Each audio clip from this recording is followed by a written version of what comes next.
ẹ̀jẹ̀ mi ni ẹ kí n gbọ́ àkọ́bí ewé ayò ewé tún méje ìtún ló ní ọtún ẹ ṣe ìfà ló ní kan fà ẹ mọ́ra àìbínú gbogbo àtàrẹ gbogbo méjì ọkà bàbà gbogbo mẹ́ta ọkà wáṣẹ́ orí ló túmọ̀ ẹ̀dùn gbogbo ọ̀nà ní túmọ̀ ẹsẹ̀ akọni ìmọ̀ tú ìmọ̀ ọjọ́ ìmọ̀ èmi ni wọn kì í dálẹ̀ wọ́n bá lọ mẹ́lẹ́mọ́ wọ́n á fi jóye ẹlẹ́mọ́ akọni wọ́n bá lọ gbé fèrè wọ́n á fi jóye ẹlòkó bọ́ọ̀wọ̀ wọn bá tẹ̀ mí wọ́n á fi jóye aláre àwọn mẹ́tẹ̀ẹ̀ta parapọ̀ wọ́n wá jọ ń pẹ́ mọ́ ẹ̀ẹ́mọ́ olóko jẹ wọ́n pa Akíntọ́lá ọmọ Ògún wọ́n pàdé Ìyọ̀dà ọmọ Àtàlàbọ̀bà Àkànbí wọ́n pàdé Ṣàgbàdà dẹ ọmọ ọba Ìjẹ̀bú Mèrè Aṣíwájú odò gbólùkẹrẹ ajagun lólòdì ọ̀run tó bá ṣe pé tìyẹ tó bá ṣe pé tìyẹ lọ bá ń darí jọ wí àpérò mi kún gbọ́wọ́ ọ̀bọ ti ṣìgìdì máa gbé àgétì ló máa ń gbé àyàn tí ìlàyàn ewúrẹ́ Ọlọ́run dákun má padà lẹ́yìn ẹ kó má gbàgbé ọ̀rọ̀ tẹ́. Ebu ló sàn ọ̀sán nìkan wò ó. Okay now. Tupẹ̀sẹ̀ fífi máa ń fẹ́. Àti pátápátá ló wẹ́ ní ìfọ̀gẹ̀ mẹ́wọ́n. Okay.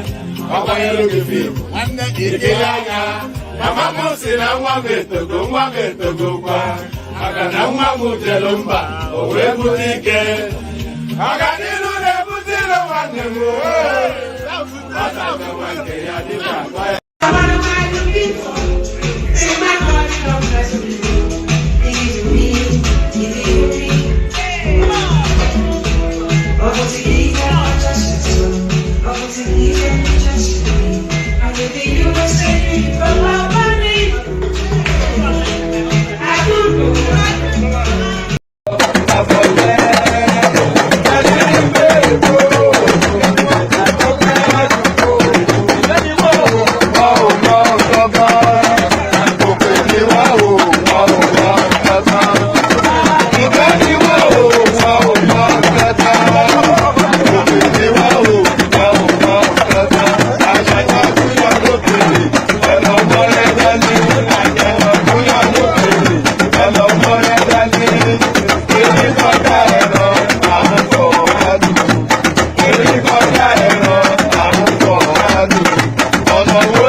Obodo jisike n'ụbọchị eruo na oyibo. It's a free one. Be free.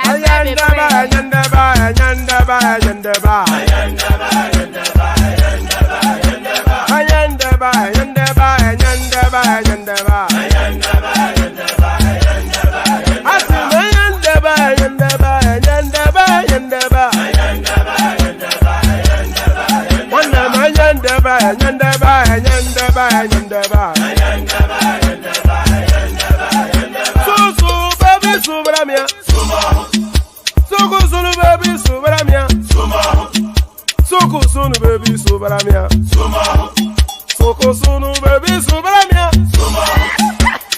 and gentlemen, sometimes you just have to act like you are drunk, like you are crazy.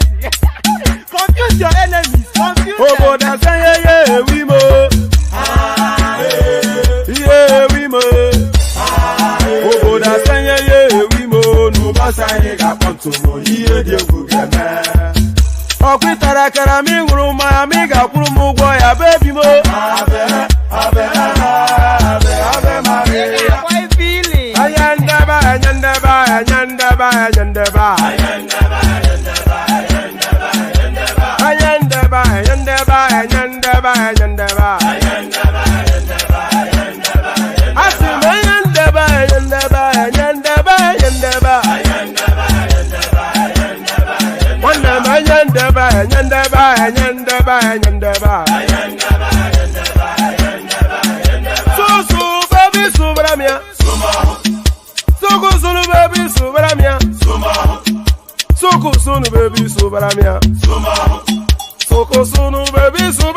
Since I was born, but now I am getting youth.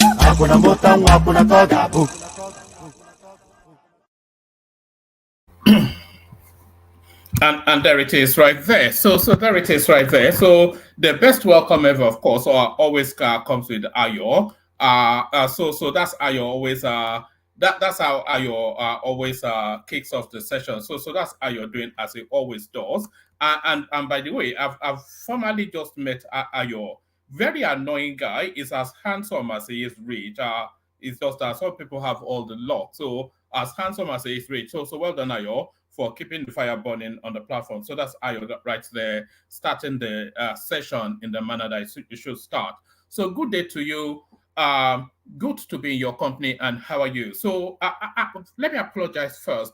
The stats are getting later and later. They're only for reasons of the logistics of day-to-day life. I try to come as early as I can, and I'll try to come earlier still. But at the moment, it's just from force of habit, I do these things.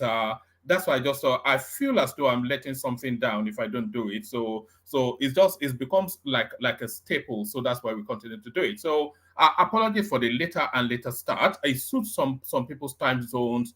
It doesn't suit others, but that is the nature of life. So all that good stuff. The usual protocol. Click on the like button as soon as you see that thumbs up there. That means click. So click on the like button just as soon as I direct you to do that. So click on like.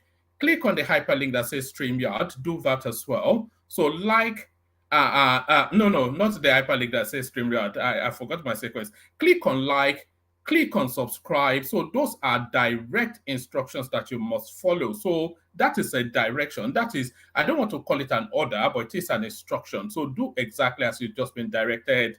Click on like and click on subscribe. So we need you. Do you know what the ambition is for this platform? You will laugh when I tell you what the ambition is.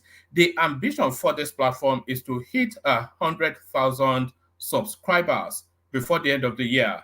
So go ahead and chuckle. But if you click on that subscribe, do you know that you set us on that way, and it'll take us that little bit up, and then before you know it, I'm putting that silver. I want that silver button. That's really, I think that's all I'm after, really. If I get to that silver button, you probably won't see me online again. So give me that silver button if you're fed up of hearing my voice. So click on subscribe. You must do that. There's a compulsion to it. You are compelled categorically to do that. So click on like, click on subscribe, and then the hyperlink that says StreamYard, of course, that invites you into the studio space where forever looking to harvest our new and dynamic voices. You'll be that new dynamism for the day.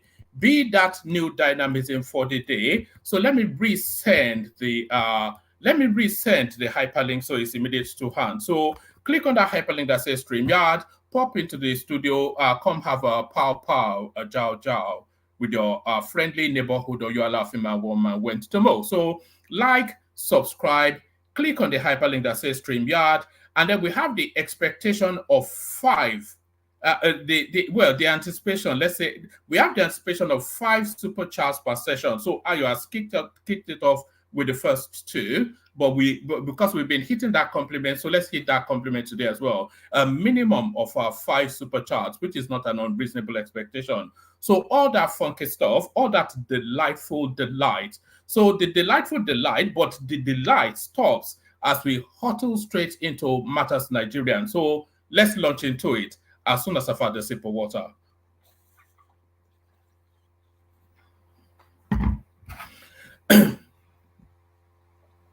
All right. And by the way, you may be hearing some humming voices in the background. It can't be helped. It's where I am. I'm in my conservatory, as I said. So just ignore that and continue to listen. So let's launch into it. So yes, it looks as though they are trying to get rid of Ganduje. That is what the reading of this reads to me. Court affirms suspension of APC chairman Abdullahi Ganduje. So he was suspended allegedly, purportedly at the ward level. But then the party came out to tell us that it's the totality of a nonsensity. But it looks as though there's now a court judgment that progresses that space. So we've seen this movie before. We've seen this cameo before. We've seen this play out before. And when it played out before, it led to the removal of Adams Oshiomhole as the APC chairman. It started at the ward level. It progressed through the court spaces, ultimately to land Adams Oshiomhole outside of that chairman's office. We saw it with your chair, PDP, started at the localized level, went through the legal phases, and hits out of the window. So we've seen it repeatedly, and the trajectory, it takes the next step. Court affirms suspension of APC National Chairman Abdullahi Gandola. The Kano State High Court on Wednesday morning granted an ex parte order restraining the national chairman of the All Progressive Congress, Abdullahi Ganduje, from parading himself as a member of the party. So it's even as a member. So, the ward actually, they expelled him from the party because the ward doesn't have the authority to remove him as a chairman, because the ward is just it's like a local government, isn't it? So the ward doesn't have the power to remove Abdullahi Ganduje as the chairman. Of course, you know that. But the ward, because you register with your party at your local ward, don't you? But the ward has the power to deregister him. And if the ward deregisters him, then he automatically becomes an ex-member of that party, and by extension cannot hold any office within that party. And that is the power of that ward system. So that's what's going on there. Let's take it from top again. The Kano State High Court on Wednesday morning granted an ex parte order restraining the national chairman of the All Progressive Congress, Abdullahi Ganduje, from parading himself as a member of the party. This was seen in a court document obtained by correspondents ordering that Ganduje should stop presiding over all affairs of the National Working Committee of the APC. Justice Usman Naba granted the application on Tuesday following an ex parte motion filed by Dr. Ibrahim Saad on behalf of 2 executive members of Ganduje's ward in Dawankin Tofa local government area. The assistant secretary, so essentially, yes, the State High Court issues an ex parte order affirming the suspension of Abdullahi Ganduje, the national chairman of the All Progressive Congress APC. The court ruled that Ganduje should no longer preside over all affairs of the APC's NWC. So I don't think the court can actually give that order. I don't think so, no. The only order, because that wasn't even the request. The request was that he's been expelled at the ward level, and that is the extension of what the court can affirm. You know, so the court cannot order him not to present himself as whatever, because embedded in that suspension is already then that he cannot carry on as the chairman, because you cannot be a non-member of the party and be the chairman of the party at the same time. So that's what's going on there. So that's what's going on there. A couple more paragraphs and then we move on. Right, the Kano State High Court issues an ex parte order affirming the suspension of Abdullahi Ganduje, the national chairman of the All Progressive Congress APC. The court ruled that Ganduje should no longer preside over all affairs of the APC's NWC. The document reads, motion ex parte, together with 13 paragraphs affidavit in the document reads, motion ex parte, together with 13 paragraph affidavit in support and a written address dated the 16th day of April 2024, sworn by the second applicant. Leave is hereby granted to the applicants to serve the first, second, and fourth respondents with all the processes in this suit outside the jurisdiction of this court, to wit at number 40 something or the other Crescent, Abuja, Nigeria. An order of interim injunction is hereby granted, directing parties to maintain status quo ante as at the 15th day of April 2024 in relation to the suspension of the fourth respondent from the first respondent by the Ganduje Ward Executive Committee, restraining the respondents, whether by themselves, servants, agents, privies, from taking any step contrary to the decision of the Executive Committee of Ganduje Ward, which suspends the fourth respondent from the fourth, that is number 4 respondent, which will be Ganduje, from the first respondent, which is the political party, pending the hearing and determination of the motion on notice. So there it is right there. So quite why what the status is then. So it puts the APC in somewhat of a bit of a conundrum. So do they carry on and disregard this court ruling, and then they fall then into that trap of being no different from the Buhari space? So should they ignore the court judgment and carry on anyway? Then they stand accused of being no different from the Buhari space. So there's one. Or should they abide? Because it depends on who is puppeteering this whole movement that we're seeing. If the puppeteering of this movement that we're seeing, if it goes high up the hierarchy, then Ganduje is gone. But if it's some rascality from a local ward, then whoever needs to be paid off will probably get paid off, and it will quieten off, or they'll just sack somebody. But there it is right there. The court affirms the suspension of Abdullahi Ganduje as the plot thickens. The court affirms the suspension of Abdullahi Ganduje as the plot thickens. Tinubu directs inclusion of NOUN graduates in NYSC scheme law school. So I'm only really bringing you this. Hold on.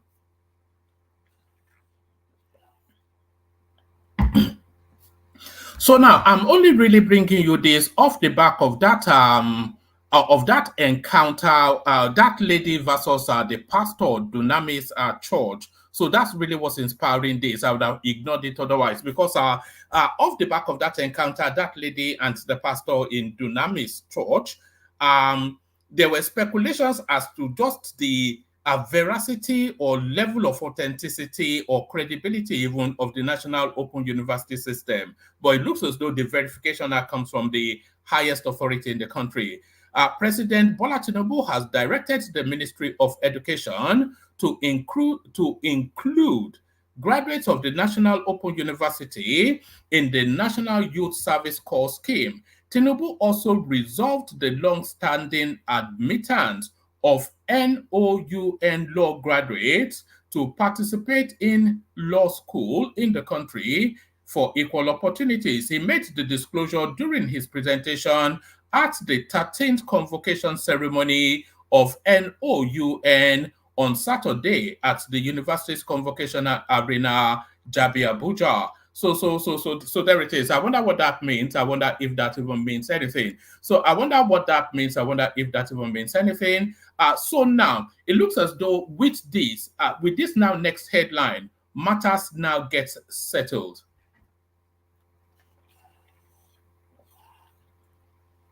Pardon me.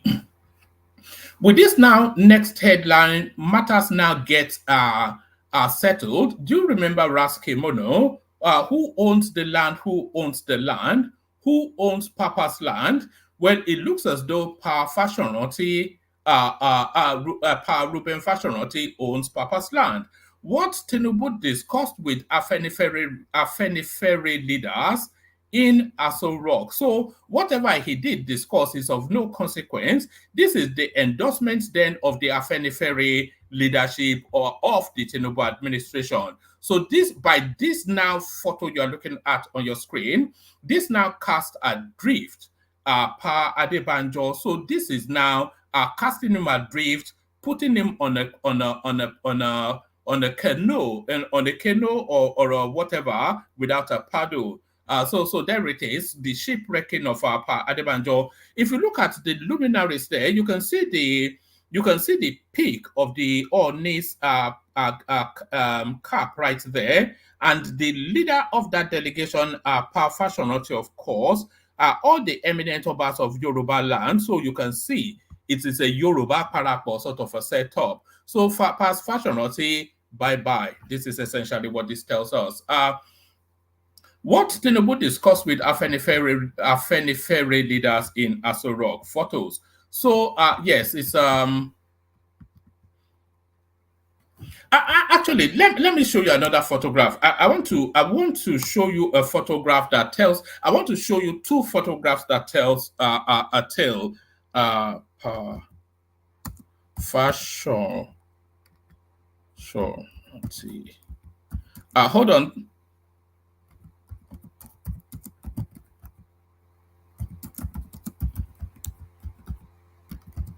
Oh, hold on. So I want to show you a photo that makes the full circle or the full cycle. Okay, let me show you this.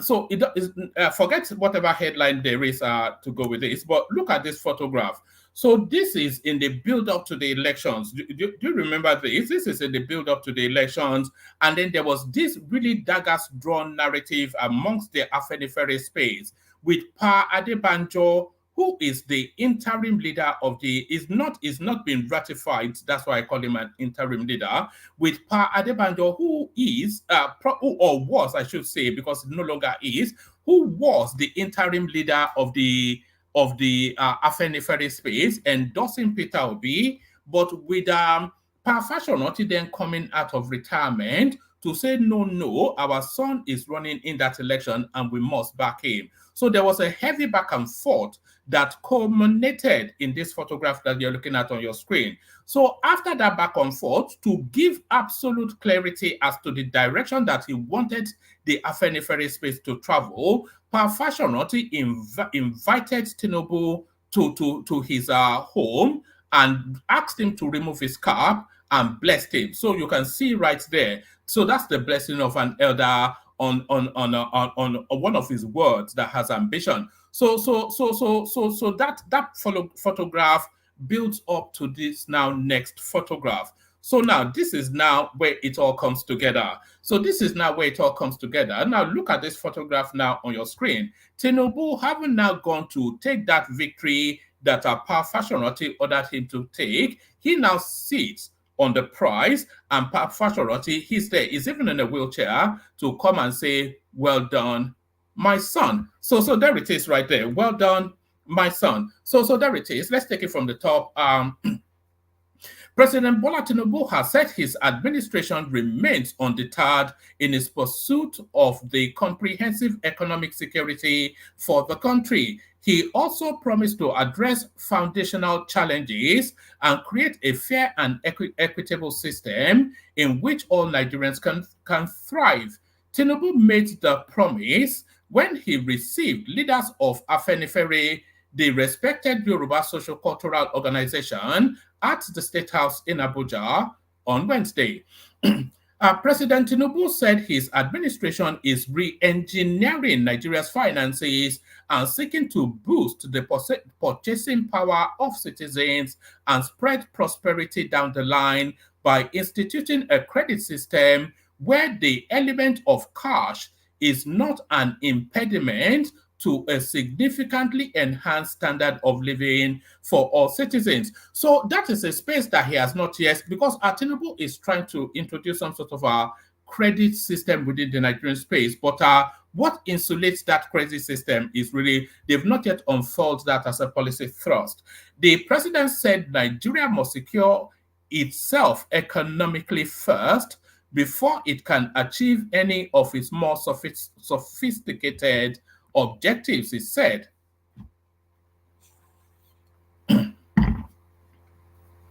He said, we are committed to the economic survival of our country. To re-engineer the finances of our country, we must start in earnest. So first, retool, revamp the economy. Revamp the economic opportunities available, and resolve to continue taking the firm and steady baby steps that are necessary. Education is a strong weapon against poverty. To empower the people, we must invest in the future of our youth. We have seen the problems parents face in training their children in school. It is the reason why we established the National Students Loan Program, which is taking off well. We are equally examining what to do with the high degree of unemployment. We must help vulnerable people by providing social security. So that social security has always been a portal for corruption. It is not a model that I would especially recommend for Nigeria. We're looking at how to provide allowances for the unemployed, and we are developing ways to boost the purchasing power of citizens with the consumer credit scheme. If we remove the cash upfront element to buy a house or a car, we will reduce the propensity for fraud and corruption across the land. So this is a highfalutin theory. So I did say that Tinubu his greatest strength is in the capacity to blue sky think. So it is a nuanced, complex mesh of blue sky thinking that is putting elements together to form the whole that is the Nigeria that we want. Speaking on security, the president declared that those who threaten the sovereignty of Nigeria will pay a heavy price. I am irrevocably committed to the unity of Nigeria, and I am irrevocably committed to the unity of Nigeria and constitutional democracy. Constitutional democracy has been reflected greatly here since we assumed office. What we face now is the challenge of terrorism. Security of life and property is very necessary for development. I can tell you we are achieving success. We have degraded terrorism to a level that they cannot threaten the sovereignty of Nigeria any longer. Banditry and kidnapping will be defeated, and there is no payment of ransom whatsoever. We are taking the battle to them. We are getting results more rapidly than before. So this is somewhat an acerbic throw towards the Buhari administration, who did nothing other than to play lip service to that insecurity space. Because of course, the insecurity in Nigeria is essential. If you want to know the birthing of insecurity in Nigeria, by the way, look no further than Buhari. Because you remember in the build-up to 2015, when he told us that the dogs and the baboons will soak in their own blood, all that language is what's landed us now where we are. So a lot of the insecurity in the country very much wrapped around Buhari and his whatever it is. We are working hard on intelligence gathering. Those who think they can threaten the sovereignty of Nigeria will have themselves to blame. They have a price to pay. and we are not going to relent here, fam. So really, it's essentially the pictures really that tells the narrative, and the main picture is this one now. Well done, my son. That is exactly what Power Fashion went to do there. Okay, so so I'll give you this as a headline because I have a little clip that speaks to this space. External reserves. Cardoso says no CBN defending Naira. So it did this at the spring meetings at the IMF. It's a short read, so let me just give you it. CBN Governor Yemi Cardoso has addressed concerns over the declining external reserves, maintaining that the Apex Bank is not defending them. According to Yemi Cardoso, the depleting external reserves is mostly due to factors such as debt repayment, other obligations, and depletion due to ordinary course of business. He also stated that there were no intentions to defend the currency with the external reserves as it was counterintuitive. The Apex Bank was already implementing a willing buyer, willing seller policy. So that's Yemi Cardoso then clapping back at all of that noise around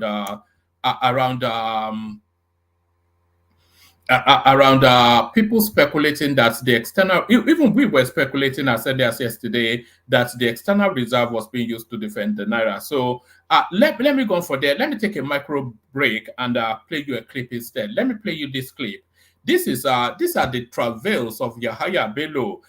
Do you remember how Dino told us that he will actually? Let me play you that Dino clip before I play you. This is you're about to hear the travails of Yahaya Bello, but let Dino Melaye, if I still have that clip, I hope Thomas has not deleted it. Let Dino Melaye trail it before we hear what happens to Yahaya Bello. Listen to Dino, the prophet. Country people, make una come here tori o. Say Dino carry money, give talk. Say make you go buy gun to Fiakwa.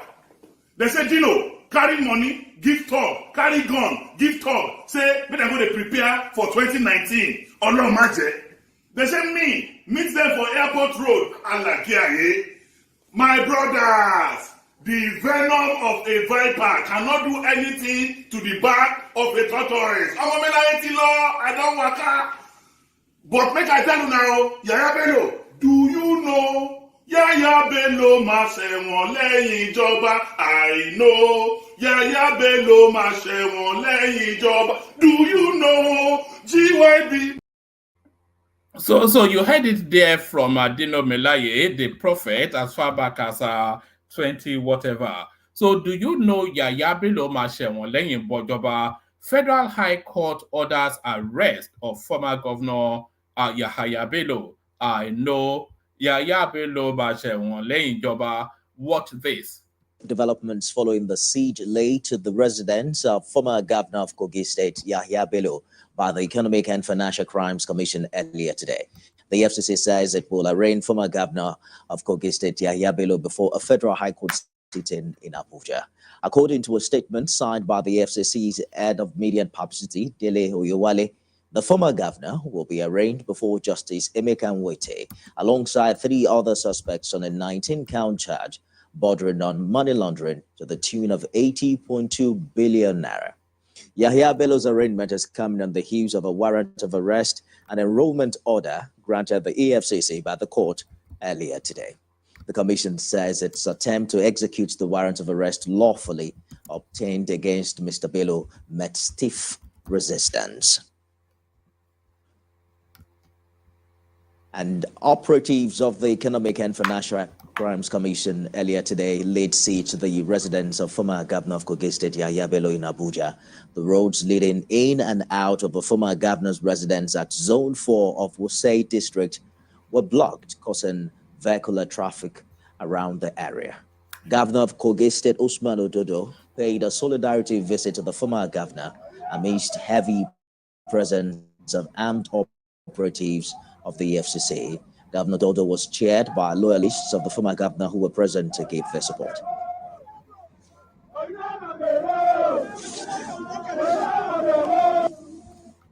Also today, there were two conflicting court orders regarding the arrest of former Governor Bello.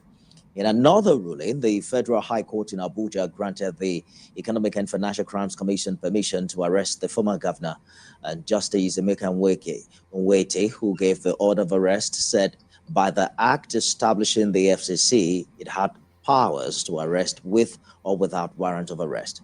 In another ruling, a High Court sitting in Lokoja restrained the Economic and Financial Crimes Commission from arresting, detaining, and prosecuting former Kogi State Governor Yahaya Bello. You see, that's the problem we face in that country right there. It is this judgment for sale. That's the problem we especially face with corruption. These people, they steal enough to include the defense of what they've stolen. So take Yahaya Bello, for instance. The allegation wraps around 80 billion naira. So that 80 billion naira, that's not all he stole, by the way. He probably stole 10 times that, but what they are after him for is 80 billion naira. So that 80 billion naira, he has no intention of keeping all of it for himself. Out of that 80 billion naira, he's already budgeted 30 billion naira for SANs, Senior Advocates of Nigeria's. So because he knows, of course, they will come after him, but he's not built sufficient enough of a war chest to defend it. So when you're hearing about people that have stolen $7 billion, $8 billion, that extrapolate the Yahaya Bello situation and project it into that space, and that is how corruption sustains itself within the Nigerian space. So that's just the ugliness of what goes on in our country. So that's the ugliness of what goes on in our country. Let me take you on to this. It says breaking Dangote sets up London trading office, hires crude oil manager, says Reuters.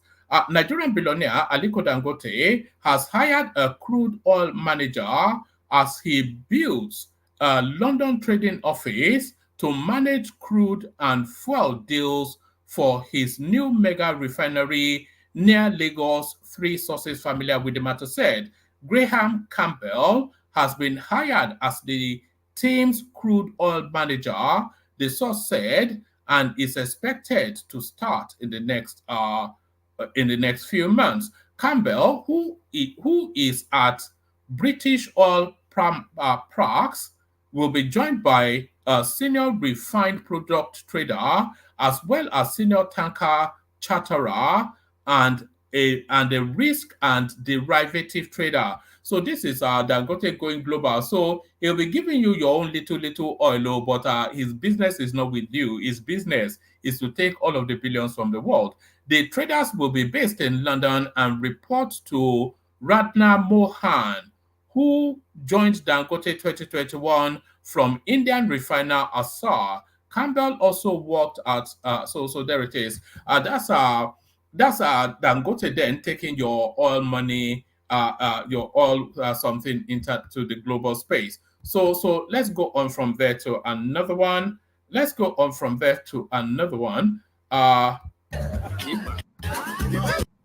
All right, let me pause this. Let me make sure that there's no music playing. So it's playing out in the PDP, as you all know. That we've been trailing it. That battle between for the soul of the PDP, Yemsen Wike versus. Let me make sure that it's not playing because there's music in the background and I don't want to be copyright struck. So I just wanted to bring it. So that's Atiku Abubakar right there, and that of course the dancing Ade dancer. And then Ade dancer acts as a buffer. In fact, two buffers really, even three, even four even. I did see Yemsen Wike somewhere there.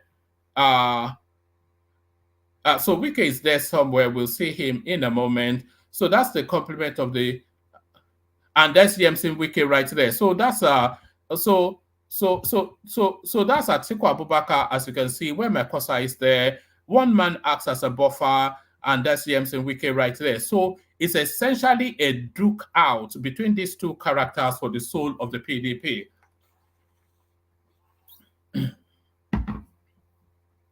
What they are meeting to discuss is all matters relating to the PDP, but the most important matter on the table is who gets to be the chairman of the PDP. So now Atiku has a camp, and of course Wike has a camp as well. So whichever camp gets their man to emerge as the winner of the APC chairmanship, whichever camp gets their man to emerge as the winner, that tells us the trajectory of the APC politics. So if Atiku's man becomes the APC chairman, that is to tell you then that we'll be seeing Atiku Abubakar's name on the ballot in 2027, and they will go hell for leather to try and wrestle power from Tinubu in 2027. So it'll be a repeat of 2023. So if Atiku's man becomes the PDP chairman, it will be a repeat of 2023. Atiku, Peter Obi, Tinubu. So they'll do that dance again. Now, if Wike's man becomes the chairman of the PDP, then they are playing a long game. So if Wike's man does become the, we're not saying the super chat stream through, by the way, don't hold back, let it roll.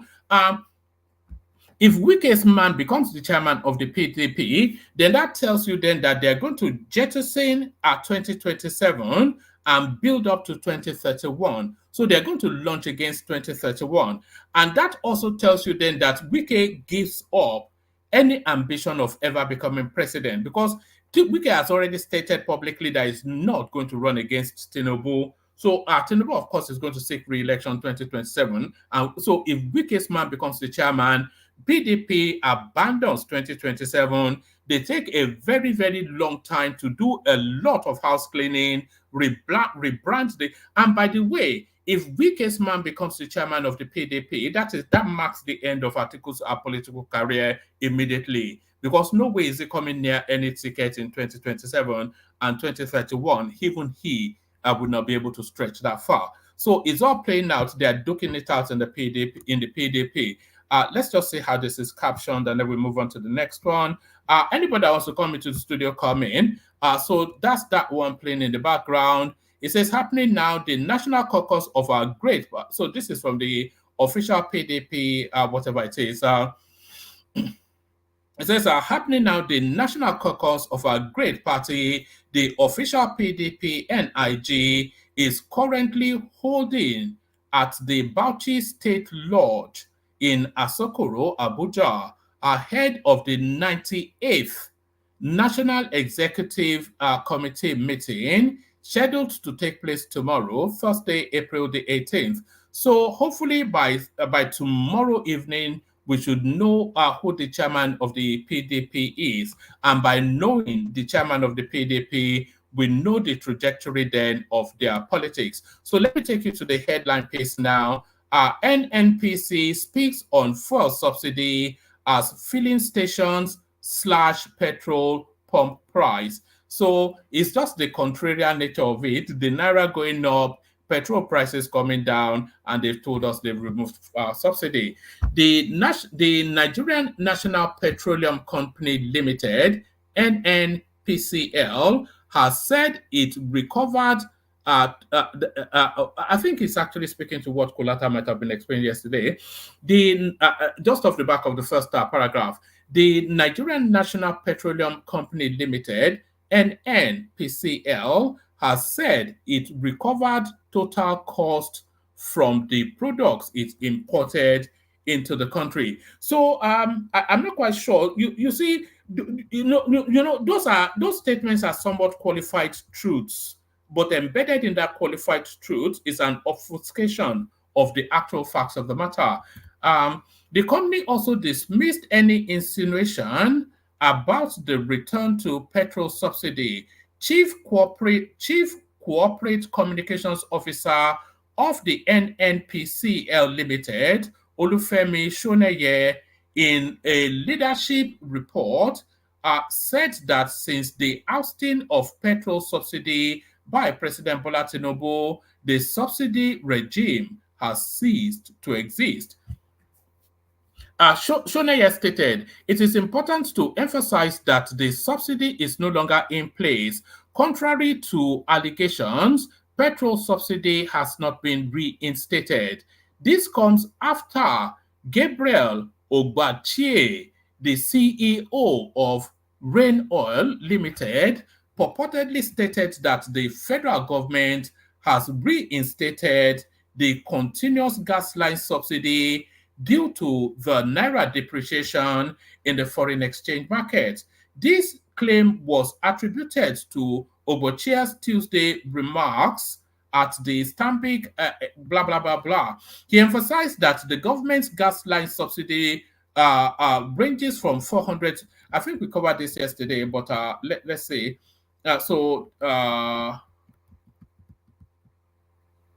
Yes, so all right. Okay, let me just give it to you.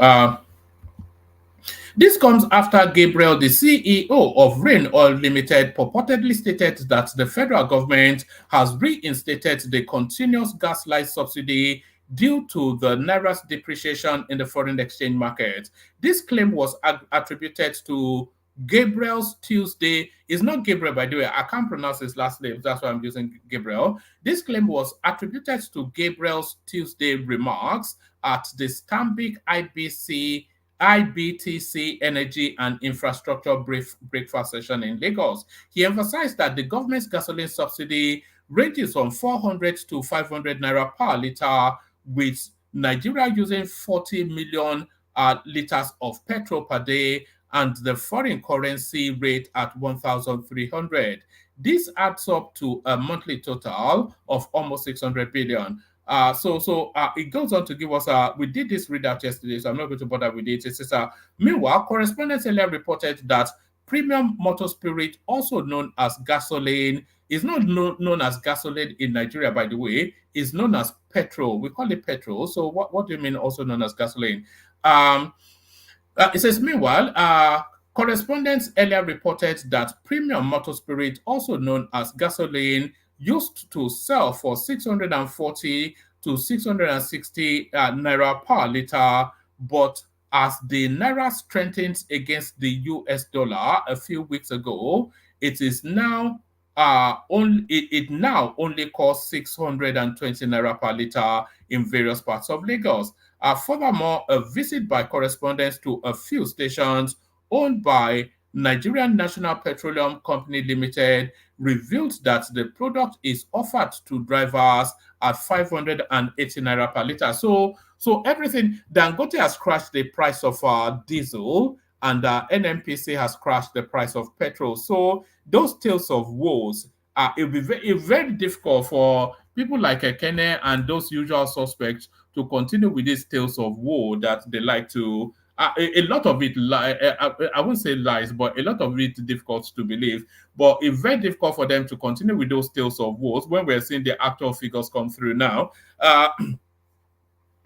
It says the changes observed in certain filling stations in Lagos are a harbinger of good news, despite the high cost of living, even if NNPCL has not formally announced new gasoline prices in the nation. So there it is. And then it says Dangote refinery rolls out diesel. So there it is. The future looking bright for the Nigerian state. The future looking bright for the Nigerian state. Let me play you this clip of Yemi Cardoso, and then we'll come in. Let me play you this clip of Yemi Cardoso, and then we'll end. This is to address all those people that are claiming that the naira is being subsidized.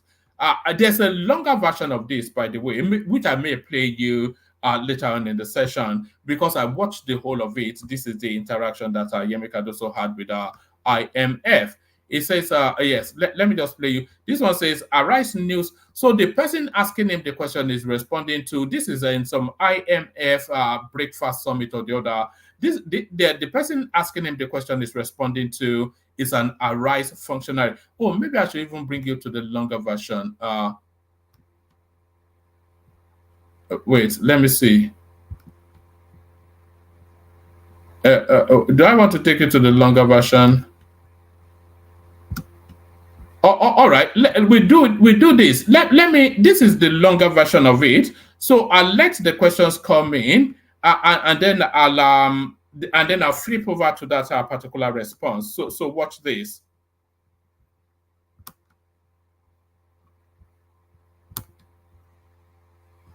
You want to raise a question? Gentleman right at the back. If you could say what institution you're with and one question, very short one, please, so we can have 2-3 questions. Thank you. My name is Ifechukwu Ndoka. I'm Executive Director in Risk Management at Morgan Stanley, New York. So my question is, most developing nations, including Nigeria, would use external savings to finance development, which makes currency risk the dominant risk factor. So now the question is, what are your views, or what is your leadership doing in making or developing currency risk markets as a policy imperative instead of as an inspiration to tame the inflationary pressures that Nigeria is facing? Thank you. The lady here in front, please, in green. We're going to take 3 questions and then I'll... Sure.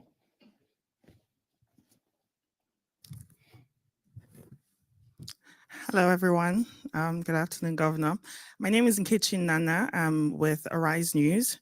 One of the things that the bank has tried to do to bring solution to what we've been facing in Nigeria is defend the Naira. So, Mr. Governor, if you can just clarify for us how much has been spent in defending the Naira in the first quarter of this year. And this defense, is it from our reserves or from FPI inflows? And if it's from the reserves, which have now been depleting, and with the IMF projecting a further drop to, I think, $24 billion later in the year, can the bank realistically continue with this strategy? Thank you. Thank you so much. Lady over there.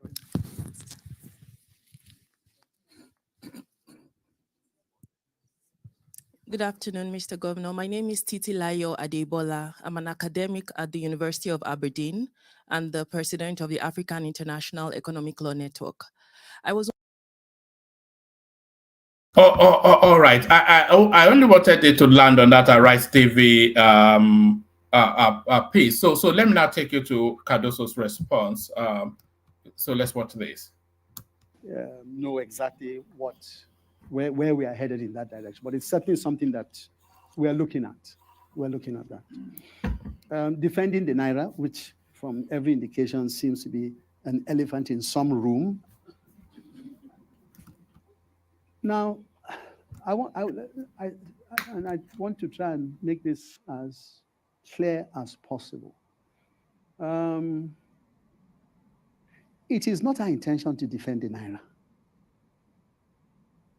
It is not.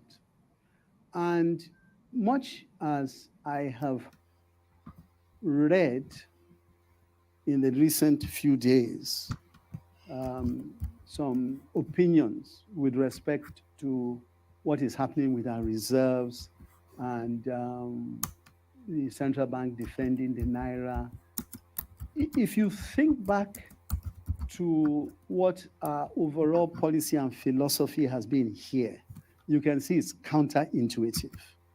Okay, basically, what we're encouraging is for the markets to willing buyer, willing seller, price discovery. And ultimately, I perceive a future where central bank will really not need to intervene, okay, except in very, very unusual circumstances.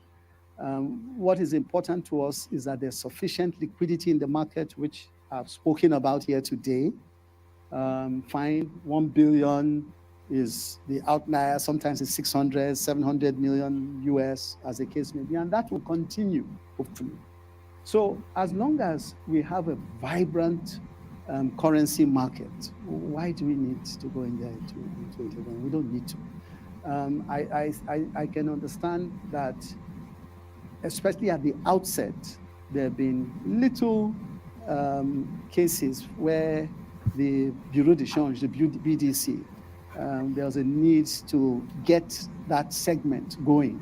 And, you know, small amounts of money, relatively tiny amounts of money have gone into that catalyze that happening, because it's important that, again, individuals have access to funds to send abroad their kids abroad and do things which are important, health, etc., etc. So it's important not to keep them out of the mainstay. So that, yes, but in terms of intervention, frankly, that's really not our intention at all to intervene in the market. And what you see with respect to the shifts in our reserves is the shifts that you find in any country's reserve situation, where, for example, debts are due and certain payments need to be made. They are made because that is also part of keeping your credibility intact. And other times, money comes in and takes it up again. And if you watch in the next couple of days, I think between yesterday and today, we had about 600 million US that came into the reserves account. So I wouldn't let people get too excited about this thing. All I will say is that we are looking towards ensuring that we have a market that operates on its own, willing buyer, willing seller, and price discovery. That's where we're going to. The shifts you've seen in our reserves has really little or nothing to do with defending any naira, and that's certainly not our objective. Then community engagement. No. All right. So that was Wale. No, that's not Wale. No, that's Yemi Cardoso on the international stage, speaking to just how he is running the economy. So speaking to just how he is running the economy. So let's play the Kegite music. There's still plenty of space on the studio. Anybody else to jump on? I know it's late in the day, and that may well excuse that. But let's play the Kegite music. Hopefully, the room populates. Only water, where they see ma.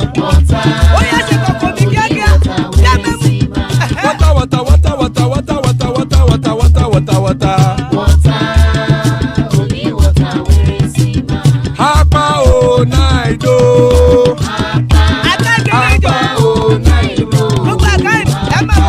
Hapa you don't come o.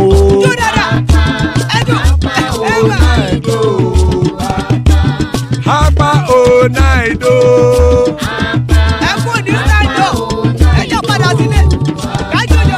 Oro kẹ̀kẹ́ ẹlẹ́mù yé o. Ilé sọ́díyà kẹ̀kẹ́ rẹ̀ ẹlẹ́mù rẹ̀ o. Bobby master kẹ̀kẹ́ rẹ̀ ẹlẹ́mù rẹ̀ o. Chief Wailati kẹ̀kẹ́ rẹ̀ ẹlẹ́mù rẹ̀ o. Eruku lẹ̀lẹ̀ ẹlẹ́mù dé. Eruku lẹ̀lẹ̀ ẹgbẹ́ ẹlẹ́mù dòdò jàre o. Eruku lẹ̀lẹ̀ Ghana ti dé ẹgbẹ́ bọ́dì o. Ọmọ ẹlẹ́yẹ ẹyẹ o ó dìlé o. Odúyẹ̀lá ẹyẹ o ó dìlé o. Petrosoname ẹyẹ o ó dìlé o. Petrosodúnkẹ́ ẹyẹ rẹ̀ ó dìlé o. Ẹlẹ́kọ̀ ọ̀run mú ìní o.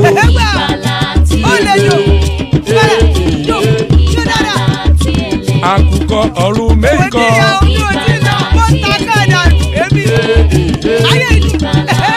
Ikú kò ní ríwà gbéṣe o.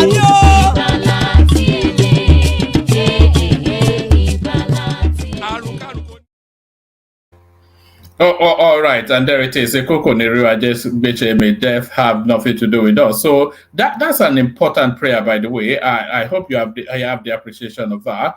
So we have Ajan Lekoko with us. We kick it off with Ajan Lekoko, and hopefully others come to join us just momentarily. Ajan Lekoko, are you ready?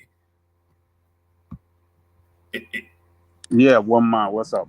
All right, brilliant. Good to have you, Ajan Lekoko. So good to have you. I don't know how much of what Yemi Cardoso had to say that you heard, but it's the essence of it is that it's a willing buyer, willing seller theory. That And they're talking about price discovery as well. So, and this is what we've been talking about all the way through.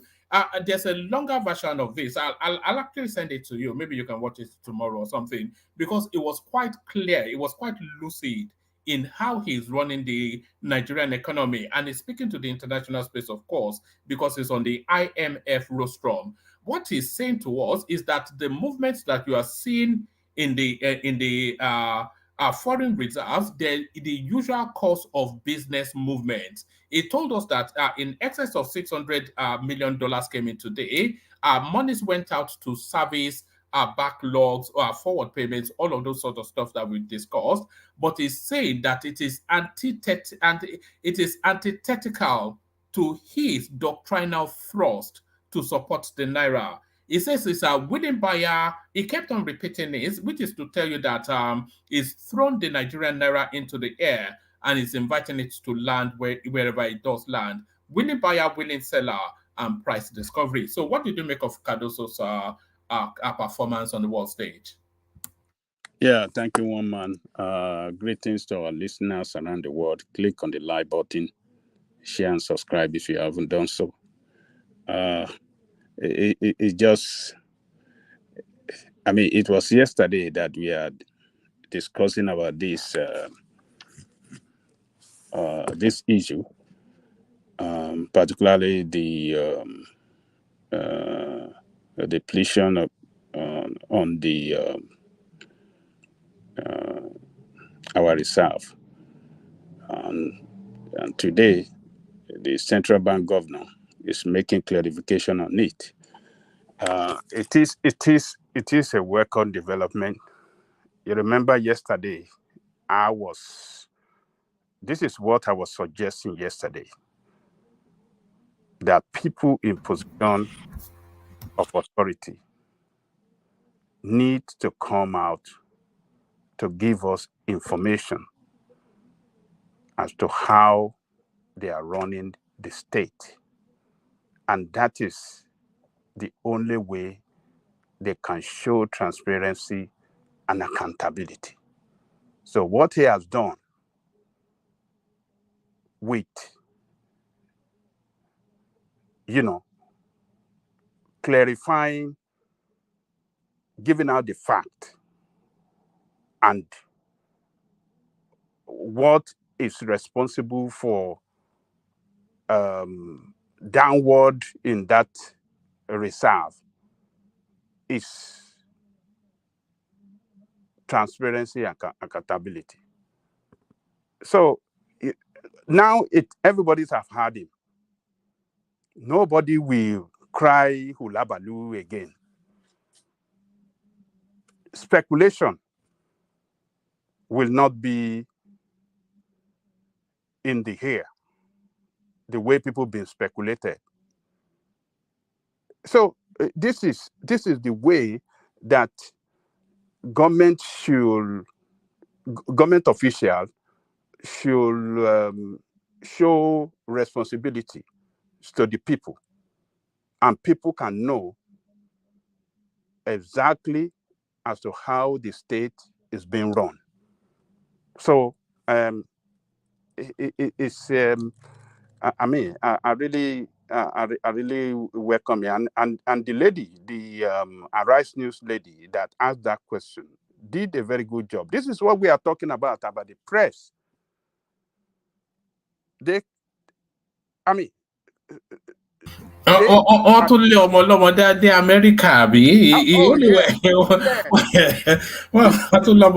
America. This is what, freedom of the press freedom in the democracy. This is the way it works. They are the mouthpiece of the people. Speculation has been here and there, and the press face him and ask him that question, and he answer it, in the best way, and in the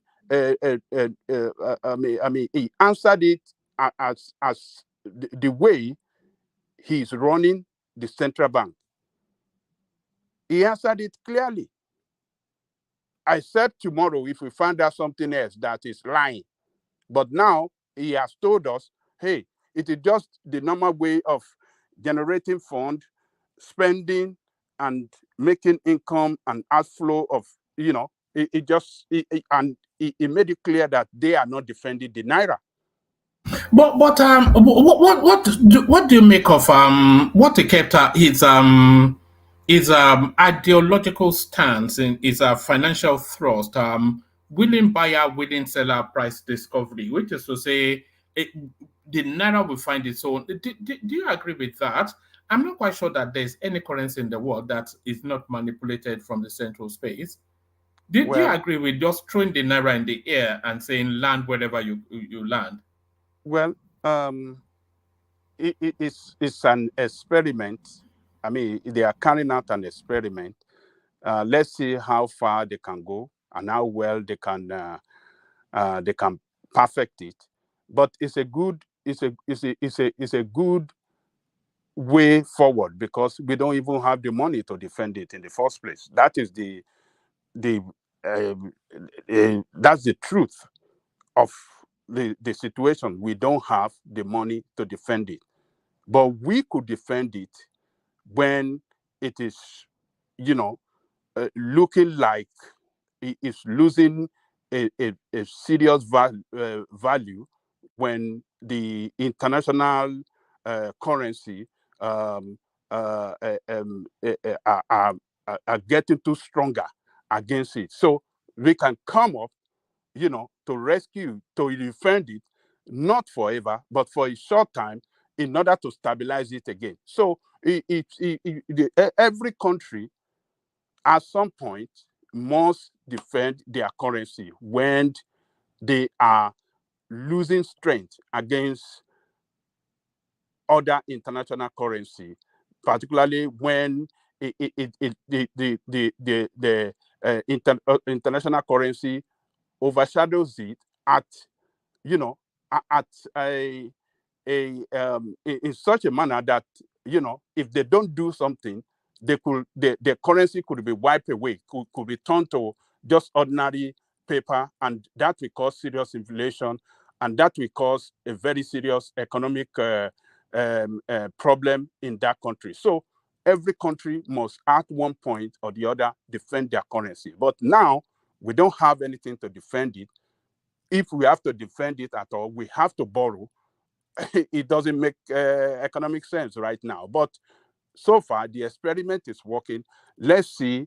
They just need to put up policy that could attract a direct foreign investment, foreign cash flow into the economy. That is the only way forward. They just need to put out a policy that could encourage, cash flow into the economy. That is the way forward. And I think what it's doing so far is looking good to international investors. They have commended him.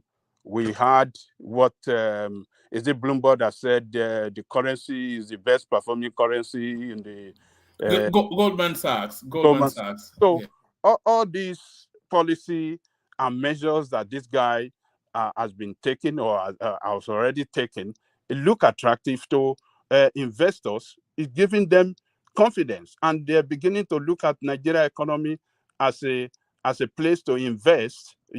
And it should just double up its effort, make it transparent, make it, that is the way.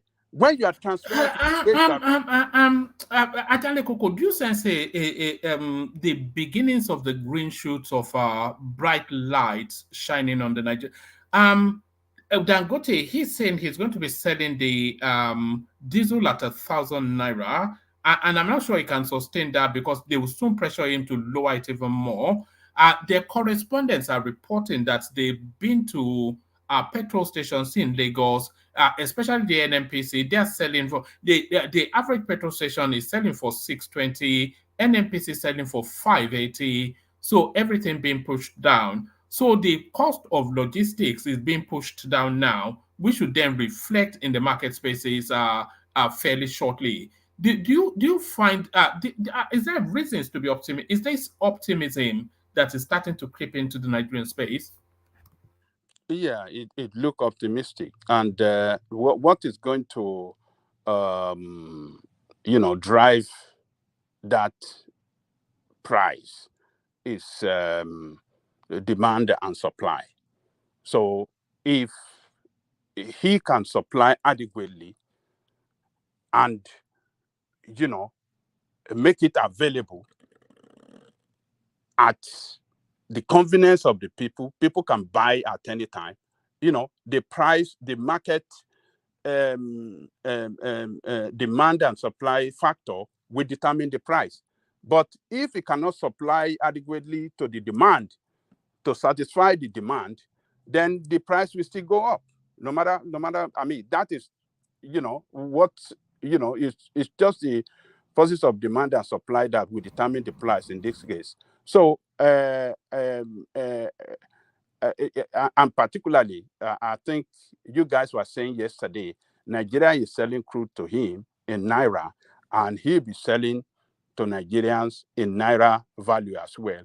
I think that will also help in driving down the price, marginally, if not substantially. But, with the current price against what it was like a month ago, 2 months ago, I think is commendable, and it looked like if we continue in that direction, it looked like we have a very a bright future ahead of us. But diesel is we still need to fix our electricity system in that country. That's the last big lift, isn't it, Ajanle Koko, in Nigeria? Yeah. The moment that is gotten right, then the projection of Goldman Sachs that will be a top 5 global economy, it starts to take the shape of a real possibility. They should fix it now. I mean, if you can get, they are not inventing electricity. Just go and spend. So what's the problem? I mean, once that can be fixed, I mean, the price of diesel, everything will come down because there will be less demand for it, and the price will fall. It will fall. It will go down, even going down to like 300 naira or 400 naira. Once we can have regular electricity in that country, the price, nobody, who is going to buy it? Who is going to buy it for what?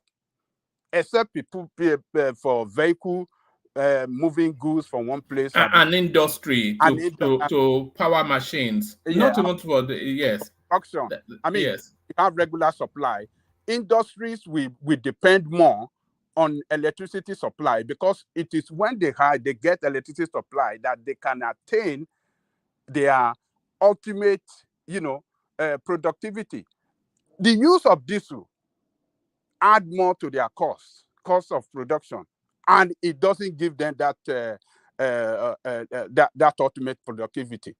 It doesn't. So regular electricity supply is the key, is the only way forward. Diesel, the price it is today, it is good. It could still go up tomorrow if there is high demand for it, and the supply does not, meet the demand. Automatically, the price will go up. But it is good. It is good that the price has, gone down against what it used to be like a month ago. I mean, 3 months ago, 2 months ago, when it was like 1,850, 1,650 like a month ago, and now it's going down. Should we? I mean, if it continue going down, then we will have to give kudos to Dangote. Is it time to start dancing Palungo yet, or not yet? Should we start dancing? Not yet. Let's keep watching. Let's keep pushing him. Hey, yes, do better, more. And Ajanle Koko, I keep insisting that in 2027, Tinubu is going to campaign on achievements. We'll see how it plays out, but it's starting. Look, just a few months ago, everything just looked so gloomy, like the country was about to collapse. But it looks as though it's starting to turn the corner. I see improvement in our GDP because Dangote, production of this all this oil and petroleum product definitely will increase the productivity in the country. This guy will be on stream. What do you call it? The river refinery, River State refinery. We will soon get on stream, and you will see some other sector of the economy. We see the aviation. What do you call Yema is operating in international flight now. Others are willing to join because I heard that some other airline are trying to join too to start flying, overseas. So we are going to see, when we see all this happening, definitely the GDP will improve, and particularly with what if the central bank continue rolling out policy that will stimulate economic growth. And then on the fiscal side, if the what do you call our brother finance minister, what's his name? Can't remember his name. If he can come out with Wale Edu, if he can come out with policy that could encourage, investment as well. I mean, tax cut, if you can come out with some, tax cut policy, the lower tariff, and investors will. I mean, what do you call these people? The industries will be encouraged, to increase their productivity. So that is the way. It's not something that is too hard. These guys are brilliant. They have served international organizations before. They can be. You can rank them among the best in the world. This guy at the central bank, Cardoso, and the Wale Edu, you can rank them as one of the best in the world because they have served with international organizations. Wale Edu have served with IMF. This guy have served with Citibank. So they know how they can do it, come up with policy that can encourage, investment and, productivity.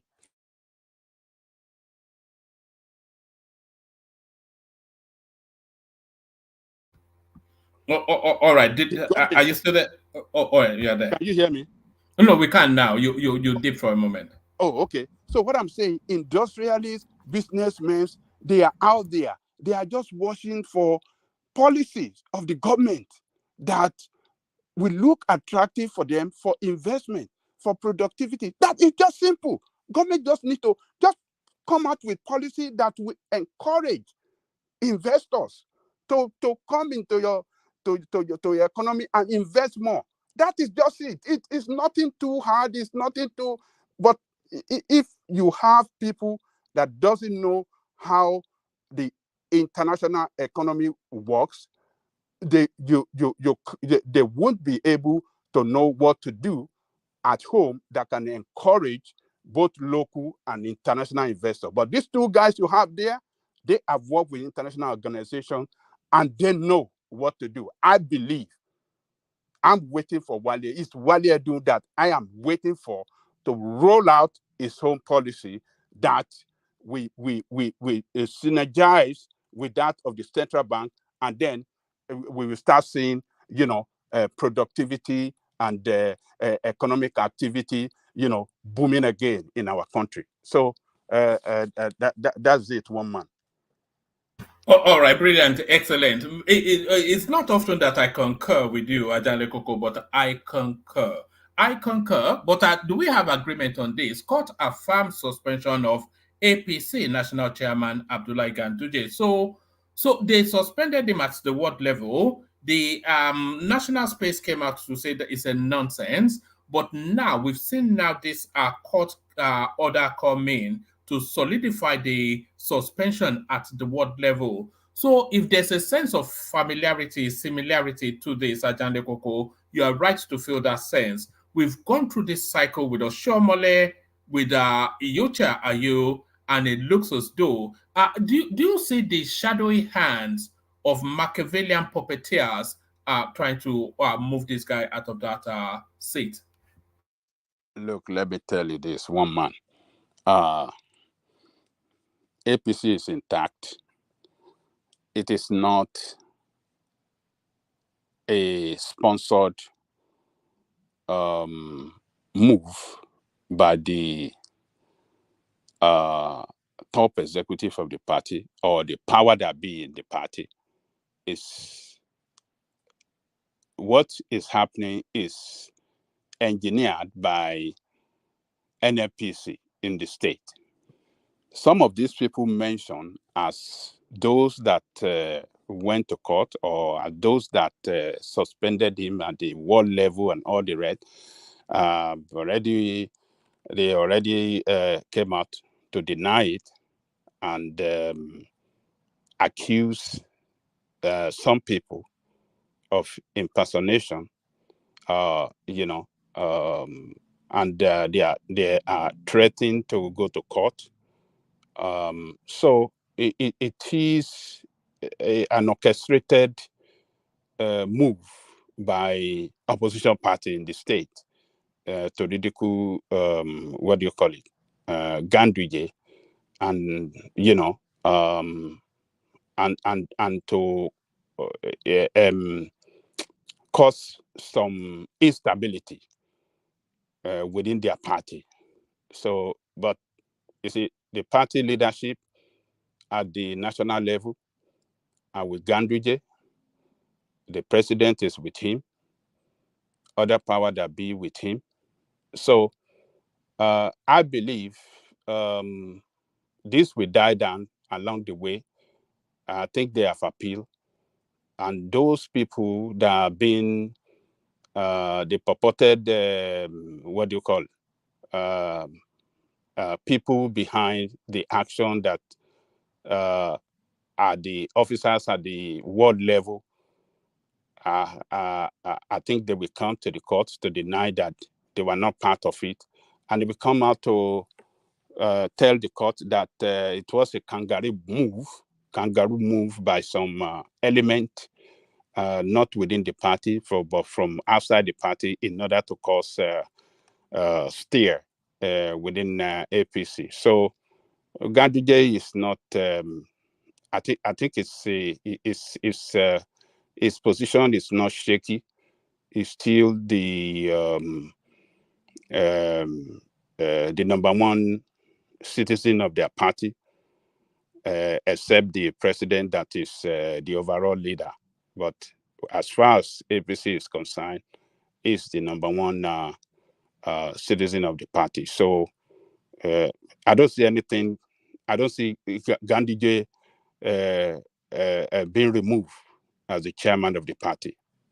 So that's the way I see it, one man. It was an orchestrated move by the Nnpc just to embarrass him and to cause some instability within APC. All right. Who is orchestrating this now? Next headline, Ajande Koko. So, Yahaya Bello, the EFCC have after him the allegation 80 billion naira. I think they probably find more than that as they continue to dig. But quite interesting things happened as they were trying to effect his arrest. The sitting governor of Kogi State, Governor Ododo, he breached security and used his immunity to whisk Yahaya Bello away. Governor Ododo breached security, used his official convoy as getaway vehicle for wanted Yahaya Bello to evade arrest. So this is what the EFCC are saying. So what's going on there? Yahaya Bello, of course, Buhari's boy. One man. Do you know Yahaya Bello máa ṣẹ̀wọ̀n lẹ́yìn ìjọba? I know yeah, I love that. You see, all that all the professor here. What the professor Look, if he like, he can run from pillar to pole. He cannot escape it. They will get him one day. It's a matter of time. Before now, what we heard is that he's been sleeping in the government quarters, governor's quarters in Kogi State, in order to evade the arrest, to escape arrest. I think they've been watching him and they knew he was in Abuja. That's why those people move. Storm his house in Abuja in order to effect arrest. So, but just like what we are saying now, I mean, this headline is telling now, the governor came. How did he get in the first place? Can we ask a question? How did he get to Abuja from Kogi State to come and rescue him? I mean, what happened? You know, a lot of these governors don't actually stay in their own home state. He was probably already in Abuja. The deputy governor often runs. They run their state via telephone calls, don't they, from Abuja? It's look. Anyway, Ododo is his boy, so he's just working to. He's just doing a good favor to his boss now. But I think Yaya Bello, he just. I think it's just wasting his own time. It is time for him to surrender himself. Are you surprised by how Tinubu is moving against Buhari's acolytes? Because Yahya Bello is one of Buhari's core inner caucus sort of person, isn't he? Look, let me tell you one man. The way I see Tinubu running the government, it looks like he has given everybody the free hand to do the job and do the job well. He set a monitoring team or committee rather that will monitor each person on how they're doing the job. If they don't do it well, they will be removed. So the EFCC, I think, is not intervening in the way this guy is doing his job. So if not, he won't allow this to happen against what do you call it? Yaya Bello, because Yaya Bello was the leader of the youth during the campaign. He's the leader of the youth, national youth of the party. He coordinated all the youth across the country for Tinubu election. So, but I believe that Tinubu is not trying to interfere, is not trying to teleguide, is not trying to obstruct in any manner when ESCC have to do their job, when central bank have to do their job, when others, the ministers, Wike doing his job, and other people, So remember that this is not an allegation against this guy. It's not a new allegation. Remember, we treated this like 3 years ago or 2 years ago on this platform when the report came out that Yaya Bello, when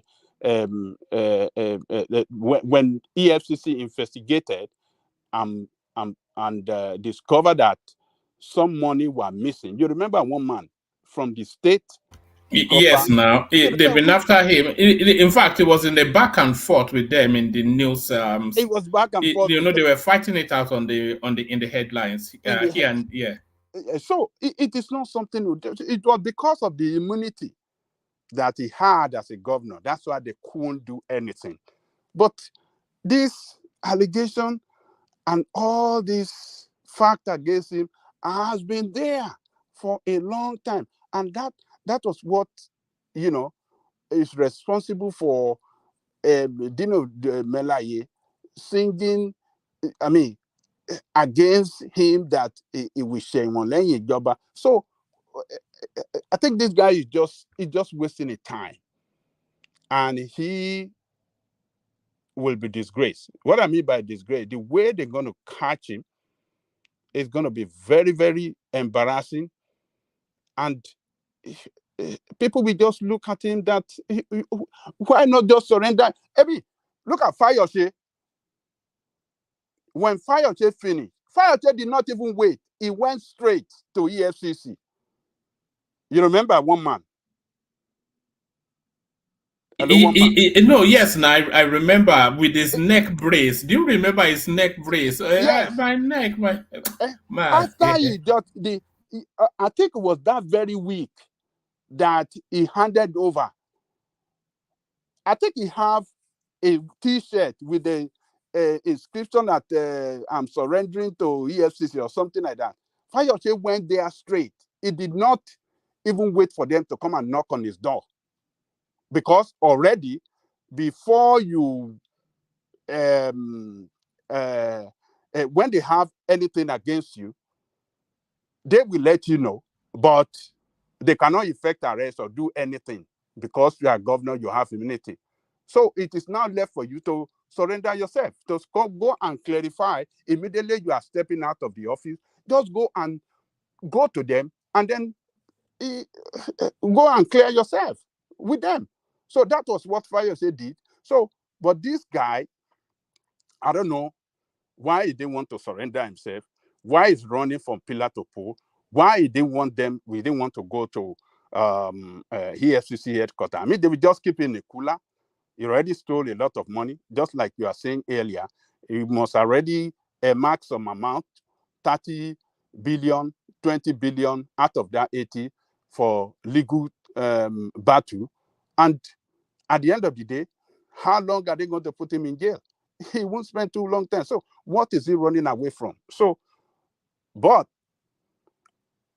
what I don't like, one man, is EFCC storming on people's residence without warrant of arrest. That is what I don't like. But that guy, as in the article, was saying that they could even effect arrest without warrant of arrest. So yes, I'm not quite sure if he was saying that was peculiar to the EFCC. So they want to arrest him, but he's gone and gotten a judgment from Kogi State to say they cannot.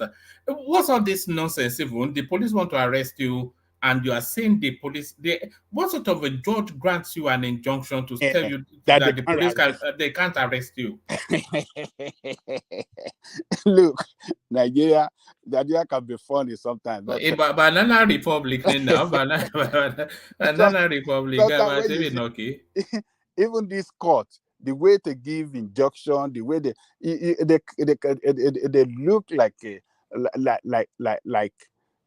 it's just so laughable sometimes when you see some injunctions, some coming out from our court, stopping,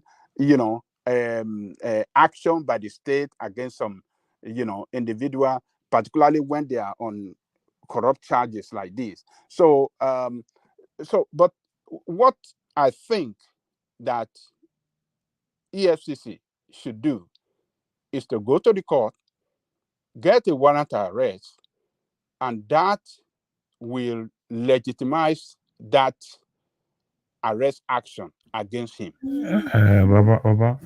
Yes, sir. Yeah, they've got the warrant of arrest. They got that. Okay. Yeah, they got it from federal court. Oh, okay. Okay, fine. So, but this guy is trying to run away to come and give account of his stewardship. He's just wasting his time.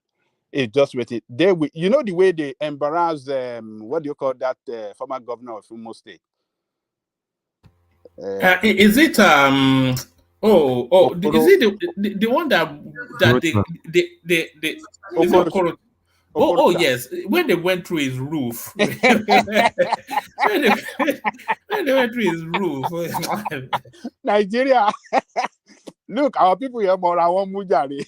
Our people here more our you know, that is what they're going to do to you. You will be surprised the day they will get him, they will embarrass him, and they will treat him like a hardened criminal. That is, I mean, he should just go and surrender himself. If he's sure that he has not done anything wrong, if he's sure that he has not embezzled the state fund, why is he running away? Why is he running from pillar to pole? So, but, you know, it's just laughable that a governor, look at somebody that they are blowing siren for. They are showing executive excellency. What is the meaning of excellency in Nigeria now? When some people like this can make mess of the title of, I mean, a high position that a position of authority that they held, they mess it up, they mess up their integrity, they mess up that, you know, valuable position in the country, and they want to they think they can just walk away after doing all of that, walk away free and walk among God, and then, you know, walk their way again to higher position of authority. I mean, it's just wasting the time. I think if his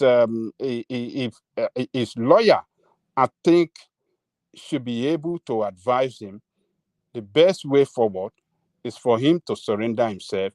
Let them go through the legal process and see how they can, you know, fight for him in accordance to the law. You know, that is the only way out, not by running. And the governor that came to pick him up, I mean, this country, this kind of rascality. Do you think it's time for us to revisit these immunities that that the governors have, and maybe to put some caveats in there? It can't be a carte blanche, because he of course will put Yahaya Bello in his car, and then as soon as Yahaya Bello is in his car, nobody can touch them. Nobody can. Yeah. Yes. So I think we have to, even that governor is an antecedent. What he did is a saboteur. He acted as a saboteur against the state by that action. You understand what I'm saying? He came to rescue criminal, or don't let me say, can it be described as criminal? I think it's a criminal. Let's call him a suspect. Yeah, he was also a suspect. Even though he's a criminal, even really. A suspect from the scene where the authority attempted to arrest him. That cannot happen in this country. In any democracy that is well organized, that cannot happen. You cannot come and rescue a suspect. Any person, you know, acted in such manner should be arrested as well. I think we have to run a country in such a way that people can have confident in that country that all of us are equal before the law. So the governor came to rescue him, to take him out in his vehicle and run away. I think that should have been, if the EFCC should have prevented the governor from doing that. He has no right to obstruct. But they can't, can they? But they have been all over the news, just what I'm complaining saying, about it. Yeah. Nobody have the right to obstruct them in the course of carrying out their responsibility, except the court. Except the court. Except if there is an order from the court that stop it, don't do it. And maybe the boss of EFCC call his boss, or somebody quickly run to them, gave them an order from the court, and which they have to abide with. But for anybody to come voluntarily to obstruct them in the course of carrying out and carry away a suspect, I think that person has committed an offense. I think they have a kind of allegation that anybody that obstruct security officers from carrying out their responsibility, I think they have a kind of an offense against that person, and that is what this governor should have been charged for as well. So I don't know, man. It's just embarrassing that governor came to rescue a suspect away from the scene where EFCC were trying to effect arrest. It is very embarrassing.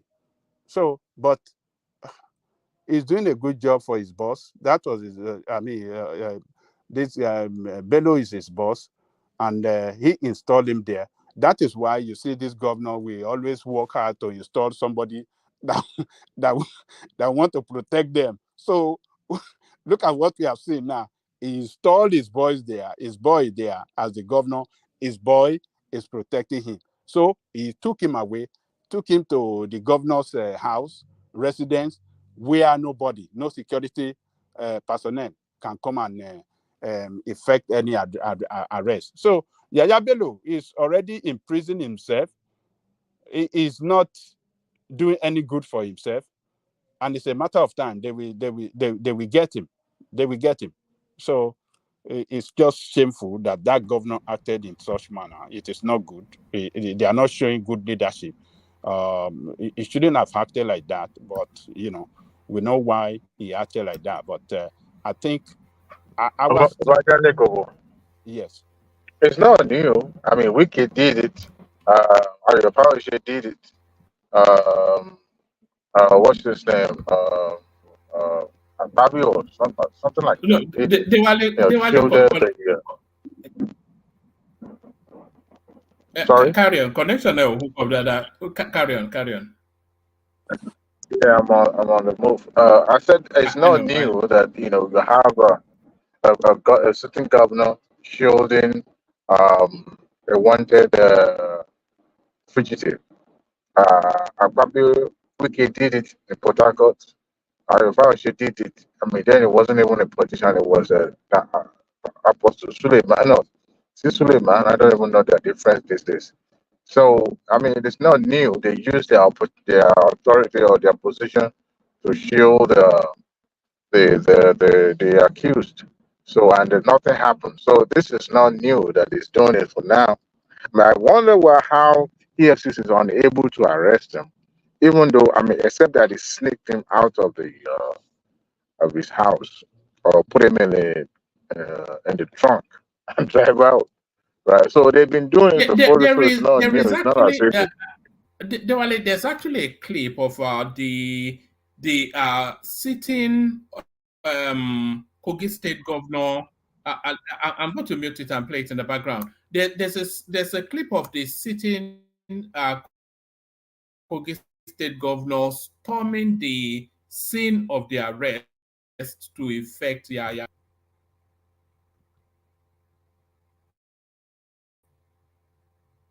Hello? Yeah, it went off a little bit, but I can hear you Am I now. still here? Yeah, we can hear you. Hello? I can hear you. No, I no, no. don't know if I'm I'll say that there's a clip of the sitting. Oh no. Yeah, let's get back to Agenda Coco. Dewale, if you can unplug the Bluetooth, if I'm it's not possible. using. I'm Maybe not that's using. I'm not using Bluetooth right now. Yeah, I'm here. Can you I'm hear? not using. It might be your network. I think it's your network. all right. Here now. All right. Is it my system that is I quaking? think it's your Maybe it's not you, Dewale. Maybe me. I'll carry on the conversation. I'm going to go out and come back in. Is that the video you are showing? So the governor. Okay. Adewale, what are you saying? No, I'm saying that this is not the first time that an authority, a constitutional authority, will be using the position to shield a fugitive. That Ayufashi used it to shield the what is his name? This pastor, I think. What's his name? Apostle Suleiman, something like that. Then Wike did it in Port Harcourt when he used the position to protect. I forgot the name of that individual. And then also, I believe it was a part. Sorry, sorry. NDCC. That lady has NDC. Yes. And then yes, when she protected that woman, and also you also have, I think, no, it didn't, okay, it was that same wicked case then. So it's not new. But my issue is that how is he able to escape the siege of the EFCC? Does that mean he was put in the trunk out of the his residence? Because that would be constituted an obstruction of justice. If a sitting governor or anybody else Oh yeah, is shielding the. I was looking for that that statement, obstruction of justice. Yes, that's Yeah, obstruction of justice. and it's a felony on its own. I don't know about Nigerian status, criminal status, but it's felony. But because they could not be able to prosecute a sitting governor, it makes it a little bit more harder. But for maybe your ordinary citizen, now it would have been a lot easier to pick both of them up. But my point is that it's not the first time you will have that happening in the country. It's just a present way of showing power, to let the authority know that yes, they are there and nothing will happen to. But I wonder how long it will be able to shield what is his name? Yaya Bello. He's still going to be arrested, but perhaps maybe they are going to find a soft landing for him. Maybe. But I like the noise going. I don't know what. Because of one man, I went in It can't be. I don't think it's you. I think it's something. Well, it's stopped now. It's stopped now. Okay. Yeah. Yeah. So it's obstruction of justice, as I was saying. Those EFCC guy shouldn't have allowed it to happen. They should have resisted that governor from carrying out that escape for Yaya Bello. It's a pure obstruction of justice, and he acted in a criminal manner too. He acted in a criminal manner.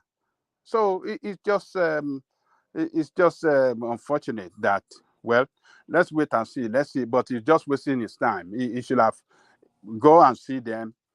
I mean, they can't detain me forever. Where is the governor of Enugu State?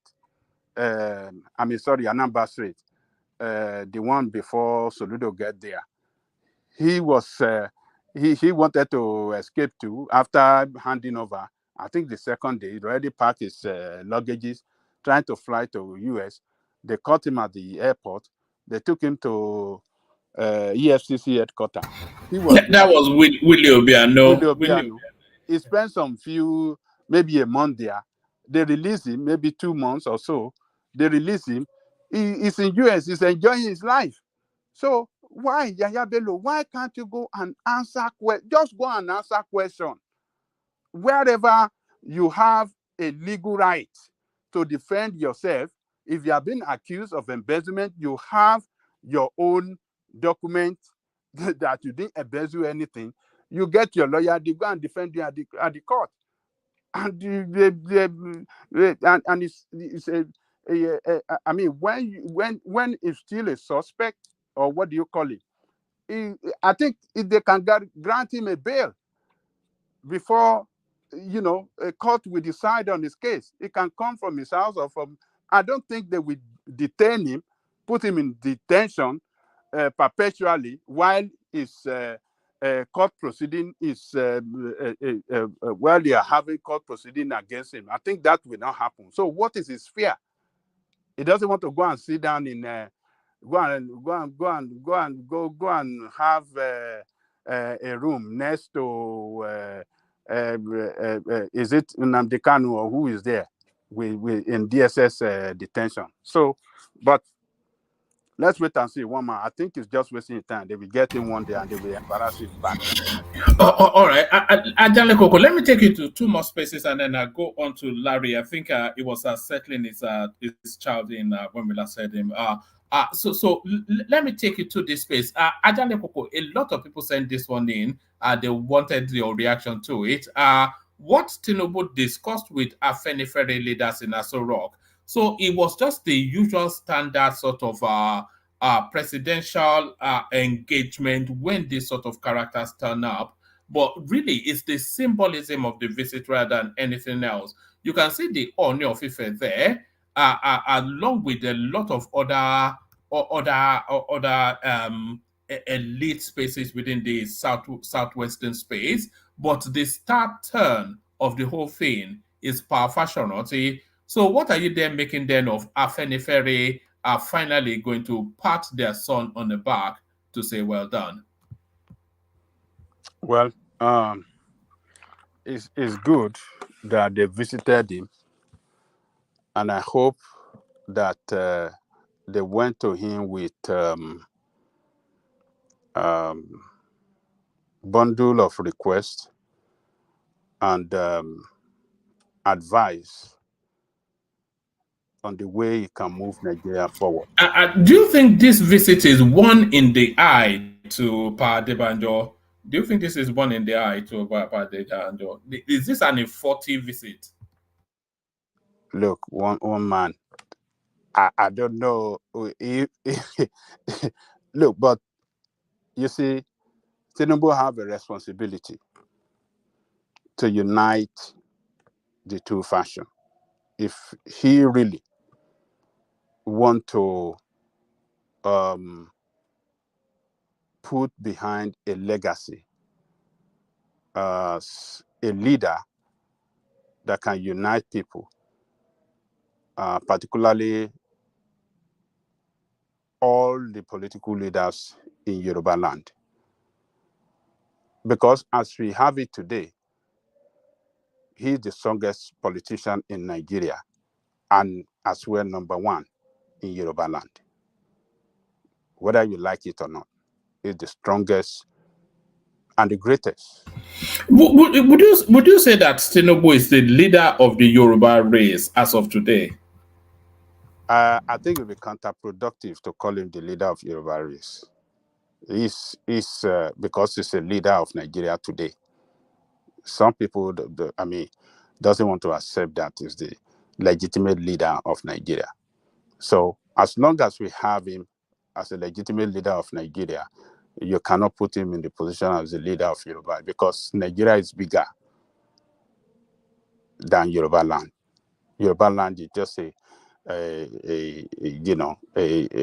component of nations within that Nigerian state. So, but he have a responsibility. I think if truly is a true leader, I think he should have insisted that he want to see everybody, including Baba Adebanjo. Hell no. For what? hold on, man. Hold on, man. I think you should have insisted that all the Afenifere, the right and the left, all of them together should have come to meet with him. And that will have showcased Yoruba as not divided people. It should have, that would have, send a kind of message to all Yorubas in Yoruba land and all over the world that, look, our leaders are together. They are united. They are on board with the president. No matter what the differences among them, when it comes to the nationhood of Yoruba, they close their rank and they come together. So Tinubu failed today to do that. So maybe he's going to do it in the future. I don't know. Baba Adebanjo is not contesting the leadership position with Fasonoti. Fasonoti is leader. Is older than him. He handed over to him. He's not going to say that while they are sitting down together in the same place, Baba Adebanjo won't want to contest the number one position of Afenifere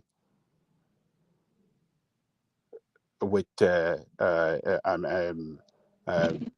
Fasonoti. Can we interject you? Okay.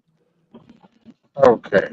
You've spoken well, but I disagree with you when it comes to inviting Adebanjo to Asoro. This is a person who took a stand to go against the son of the soil, which is not a bad thing. He took a stand, he stood his ground on his own conviction, and you don't expect the president. When you say that president is not the leader of Yoruba, I agree with you on that one. It would be wrong for him to now, see himself as a leader of this race called Yoruba, but as a leader of the country called Nigeria. But inviting Baba Adebanjo to Aso Rock, there's a possibility Sorry, Dewale, apologies. Is the Nigerian state greater than the Yoruba race? Yes. And Tinubu is the leader. Tinubu is the leader of the Nigerian state. Yes. So, and he's a Yoruba man. So that makes him the preeminent Yoruba person above their Alaafin, above their name. No. Well, if you look at it from that concept, well, you may say, look, is the authority over those people you mentioned. But in terms of the leader who actually can speak on behalf of the race called Yoruba, he is not in position. In talking about the division, under his position. But Yoruba race is quite different from the position of the countries. We're talking about something that unites certain group of people together in terms of language, cultural beliefs, and all that. But in Nigeria is diverse. That is why he's the leader. That means if he's the leader of Nigeria and also the leader of Yoruba, that means he's also the leader of Igbos. He's also the leader of, talking about Ohanese or Arewa group or whatever. So, but those sociocultural groups also have their own hierarchy of leadership and all that. But above all, they are not holding any public position. So that makes them different from the position Tinubu is occupying. And that is why you can actually place Tinubu as the leader of those groups. But as the leader of the entire country, yes, but not leader of Yoruba. Anyway, but the reason why Adebanjo would not even honor the invitation to come to the Aso Rock, except if there's any consultation purpose, maybe there are certain things he wanted him to do to use his office, his authority to to do for him or for whatever he wanted, he can as well go on a separate mission. But to have accompanied those elders in the Ferry to go to the Aso Road, number one, he has not even identified with them because when Tinubu went to Akure, these people were the same group that welcomed him to Akure, and they identified with him, and they took the stand to support him as well. So to now include him in the roster to go to Aso Rock now to do what? He did not even speak in the same um, way with them. So if he did not recognize, well, as the president of the country, he has no choice than to recognize him. But he took his stand. So what is the point? Of course, I expect Tinubu to give him the honor that is due, as once his leader, but not to the point of, to me, even inviting him is more of ridiculing the old man. Because for what? For what reason? Right? But of course, I still expect him to extend that honor to him. Because if he goes to Aso Rock now, and you have the obedience that is more or less their patron, so to say, what do you think they will be thinking? They will say that the man went back on his words, right? So, and it's not as if he has accepted Tinubu wholeheartedly as his president or as his leader, but grudgingly, he has no choice than to accept, right? And him being president in Aso Rock with the rest of other leaders of Afenifere, well, to me, there's no division in Yoruba land. Let's just get that straight. There's no division. And Afenifere, to me, to some extent, has lost its credibility, whether it was Fashoranti's faction or the same Paradebanjo's version. They've lost their stronghold on the political, lost that grip on the political system in the Southwest. And you now have the Tinubu's of today, holding sway in that region. So I wouldn't expect him to honor that invitation to go to Asoro. But if there's any other forum that will bring them together, that is not political in nature, yes. And in terms of maybe consultation, maybe in terms of, there's some things that will bring people together, not just, all these, what do you call it, recitation that is more of solidarity in nature and all that. To me, that is what I expect Badbanjo to do, not just go on the jamboree like the rest of them. What have they, those people that went to Aso Rock, what have they achieved? So that's where I disagree with Babajali Koko, and areas that I agree with him. Yes, I agree with him, but there's no point going to Aso Rock with that. All right, brilliant. All right, Ajali Koko, bring that space home, and then I'll take you to one more space, and then we'll go to Larry, who has been waiting patiently. Back to Ajali Koko. Look,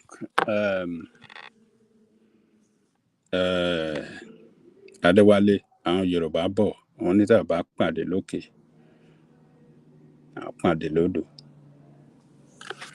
The time for politics is over. It's the time for governance. And when you want to govern, you must bring people together. Particularly people from your own tribe. Leaders from your own tribe. Any sensible and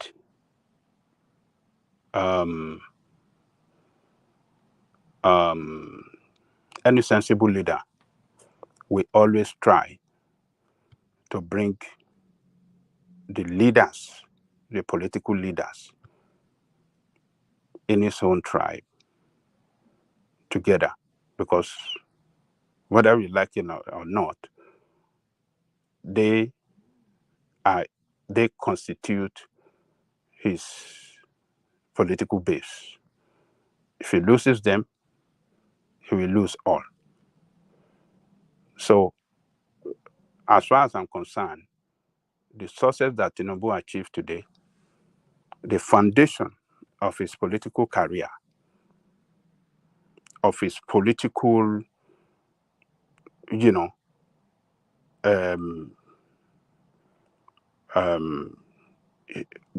the foundation that the source of building his political empire came from Baba Ayo Adebanjo. Odò tó bá gbàgbé orísun ẹ̀, ó máa gbẹ. So I don't think that politics of scatter is the best way of politicking. That is not the way. Particularly when you already win election, you have to look back, bring people together, let's work together and let's move forward. People that did not work for you today in politics could come to work for you tomorrow. That is the beauty in, political,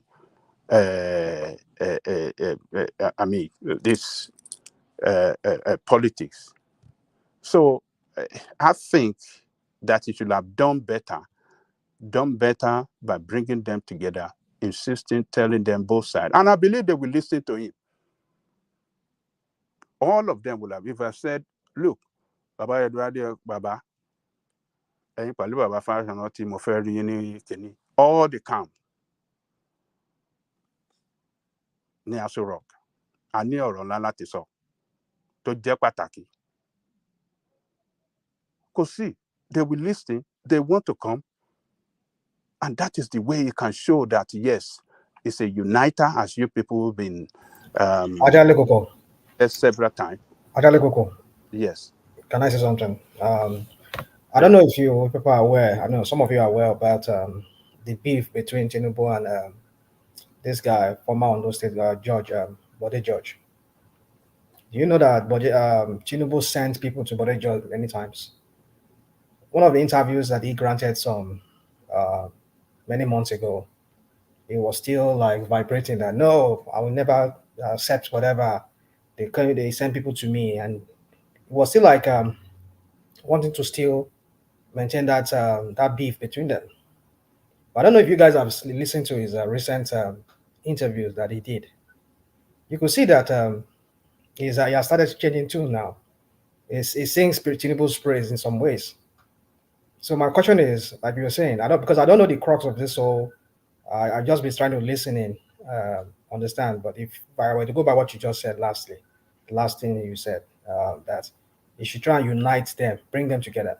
So if he could do that, if he could send people to Bode George, to get Bode George to come on the same table with him, because the people that Tinubu sent to Bode George, they were telling him that you cannot continue doing this against, he's the president now. I mean, he himself said it now. You guys need to go and watch one of those previous interview that you granted, I think, Arise or Channels. He didn't say that Tinubu sent them to him. No, so who sent them to him? Who sent them? Who sent them? It's themselves in Lagos Island that went to him, some of the leaders that, look, let us come together, let us do this, let us do that. No, it's not Tinubu that sent people. No, but what he said, I don't know, maybe we are both reading the whole interview differently. From what I gathered there was that it was rational man.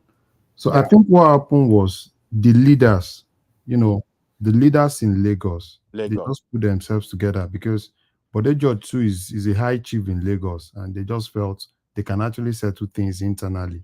I'm not sure, because I think Bode George also said it himself that I think they just came to him. It's not like Tinubu sent them to go meet him and beg him or... No, it's not Tinubu. No. The leader is that, within the caucus of Lagos that said, okay, let us work together. How many come in? And he looked at it as a move, maybe to lure him into APC. And he said, no, we ideological, political, ideological differences does not mean that, we have parted way forever. No, we just don't agree on the way we can run the state politically. That is just it. And he mentioned it there. So, but, look, Tinubu is the leader of everybody in that country today. Call yourself a political leader, business leader, anybody. Traditional leader is the leader of everybody. So he cannot allow this kind of thing. He got nothing to achieve to allow Afenifere to break into two. No, he cannot allow it to happen. He should be able to bring them together. And that help the unity of the people of Yoruba land and help us, to get stronger than ever before. That is what it could do. So, but leaving the second part of Afenifere out, inviting one, I don't know whether it's going to invite Baba Yadebanjo later, but I think it should work towards uniting them and let them be one the way they used to be. That is good for him politically, and that is good for us as Yoruba people. That is what I want to see as a Yoruba man. I'm not happy with the division. I'm not happy with it. Politics is over. It's time for governance. What is going to be our benefit now and the future as Yoruba people? And what we've been calling for, that is restructuring, good governance. How could we use it? How could we use this time to pressure Tinubu to effect good governance and effect that restructuring that will make Nigeria work? It's Yoruba that have been in the lead of this restructuring. We are the one that be in the lead. But by Yadebajo, there's no time. Go and check all this interview. There's no interview of Baba Yadebanjo that you will not hear the structuring of Nigeria. And what does restructuring? Simply, the most important part of restructuring is resource control. Resource control. That take power away. Illegitimate power. This central power by the federal government is take it away from them and give the power to the people. In each state and each region, it gives them the power.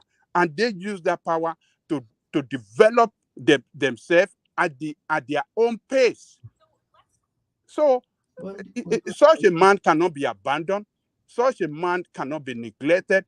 Such a man cannot be rubbish.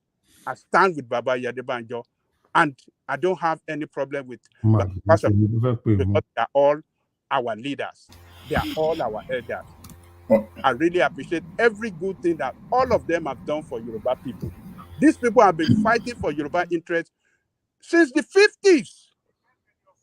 Since the 50s, before independence. So what are we talking about? So, but Tinubu, he just came in just like 40 years ago in politics, and he should do better. He can do better than what he's doing. He can't get strength, political strength by dividing people. That is not the way you can get it. It can help you for some time, but it won't last. So if that is what he's doing. So I wish he can do better, bring them together, one man. That's what I want to. All right, brilliant. Thank you, Ajale Koko. So, Ajale Koko, let me go from you to, and thank you for holding the space as others come in. Let me go from you to Larry, who I think is ready now. We started to hear the sound of his voice. So Larry, are you ready? Yeah, I'm ready. Good evening, Woman. Good evening, everybody. Good evening to you. Good to have you here. Always a delight. So I mean, do you want to free flow? Did you see yeah. Let me just say something out there. For every listener, okay. Larry is one man's favorite on this show, okay? Let me just put it out there. Ajane Koko used to be favorite before. Ajane Koko has been relegated to the back burner now. So Larry is one of them. Is here again. I'll put you on the spot, one man. No, you're not putting me on the spot. Our baby from Texas is talking. And Prince Daddy, those are his favorites. You see this guy? I'm not. One man. Ọjà guy no.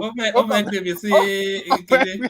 But to be fair, I have them in order. I have Prince Daddy, I have Ekene, I have it's like in that order. Emeka, you know all those troublemakers who put them above you. Less troublemaker, then the reserve, easygoing, life, easygoing, like me and Ajale Koko, yeah. I don't know, we fall in that category, but less troublemaker, Ekene, then maker, then what is his name? Actually, that man too fall into that category is also a troublemaker. He has them like that lined up. He will call them just to make trouble and will now call us the peacemaker. It's good. I like that. For the record, he didn't mention me as a troublemaker. I'm not his Oh, yeah, we have the crazy ones. We have space for that crazy people. That's where you fall, that category you fall in. To be fair, Dewale, for a moment I thought it was just going to be Larry, myself, and Ajande Koko just talking amongst each other, which I was quite looking forward to.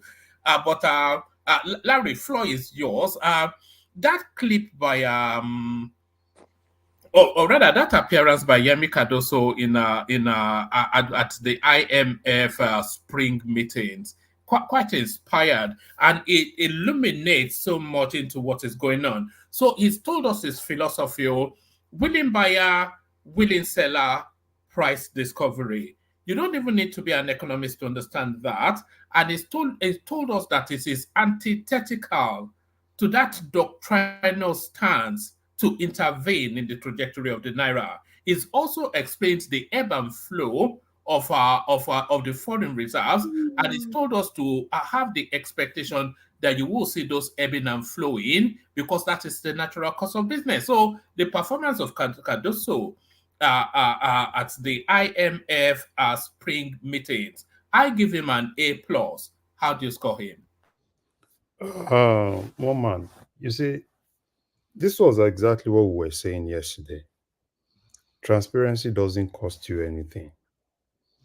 And when you leave people to start looking for information everywhere, then it's cause, there's this suspicion and everybody, won't even trust you.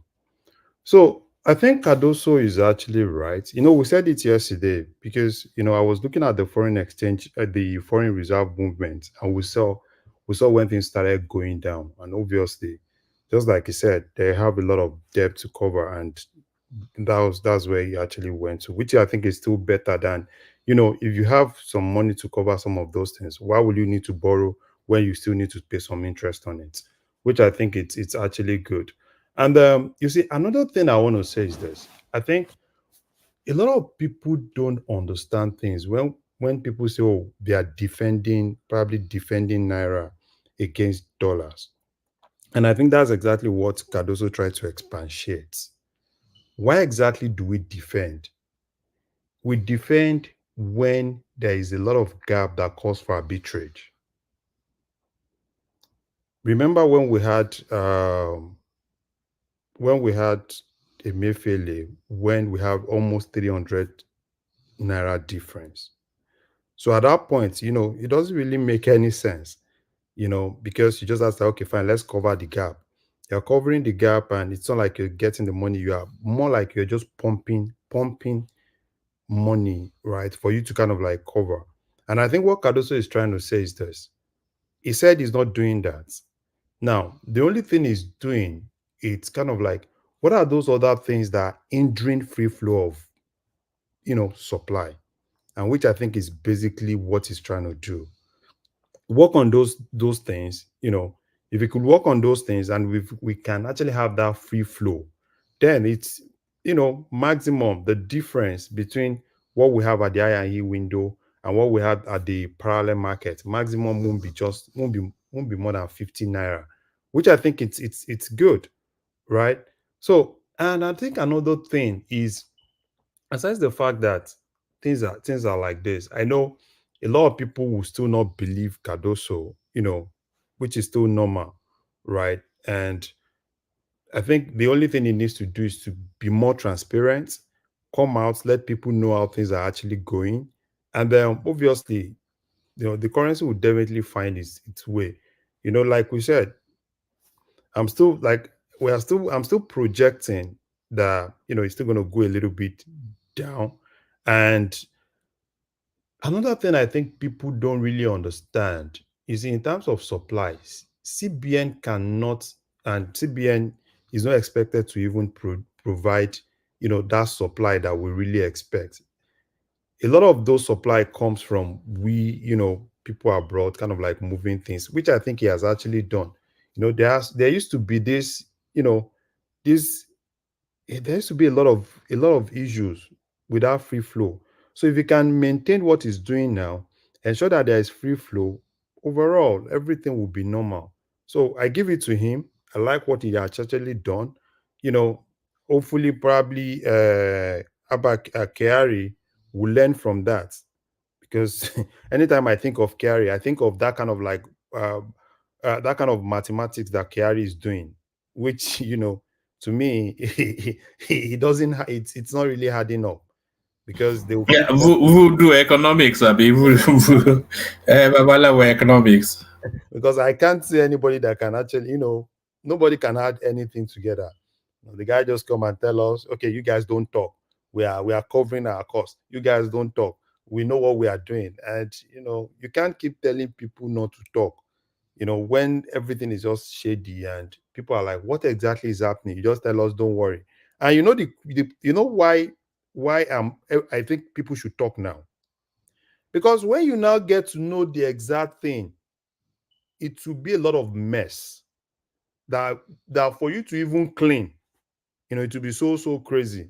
And that's why for me, I'm more like, let us know what we have. Let us know the problem, right? And it's even easier for us when we know the problem to kind of like say, yeah, are we really going to take these routes that you are taking us to? But when you are not telling us, this is more like you're not telling us, we have a building and the foundation is already going. You're just telling us, don't worry, you'll be fine. Don't worry, you'll be fine. And then I got to a point where there's just only one pillar holding the whole building, and you're like saying, oh, yeah, so this is it. Which for me, I think is still, is still wrong. I think, I'm not a governor in Nigeria, and I'm not in the position of authority to be able to force that information. Because I think at this point, we need to have people that will force it, right? If you need to go through the legal route for him to tell us, we need to know. You are covering your costs. You are covering your costs. You're doing this. You're doing that. At least let us have an hint of what exactly is happening. If you are covering your costs, yeah, we know probably in the next, okay, with what you've covered, probably at the end of the day, you now tell us federal government is owing you, which means that probably in the next 2-3 years, we won't be getting anything from Nnpc. Right? That's exactly what's going to happen at the end of the day. They'll now come back and say, okay, as it is now, federal government is owing Nnpc. They've always said that federal government, every time they come up with so many trillions and say this is what federal government is owing Nnpc. So because of that, do plus or minus, federal government won't, as in the federation won't be getting anything.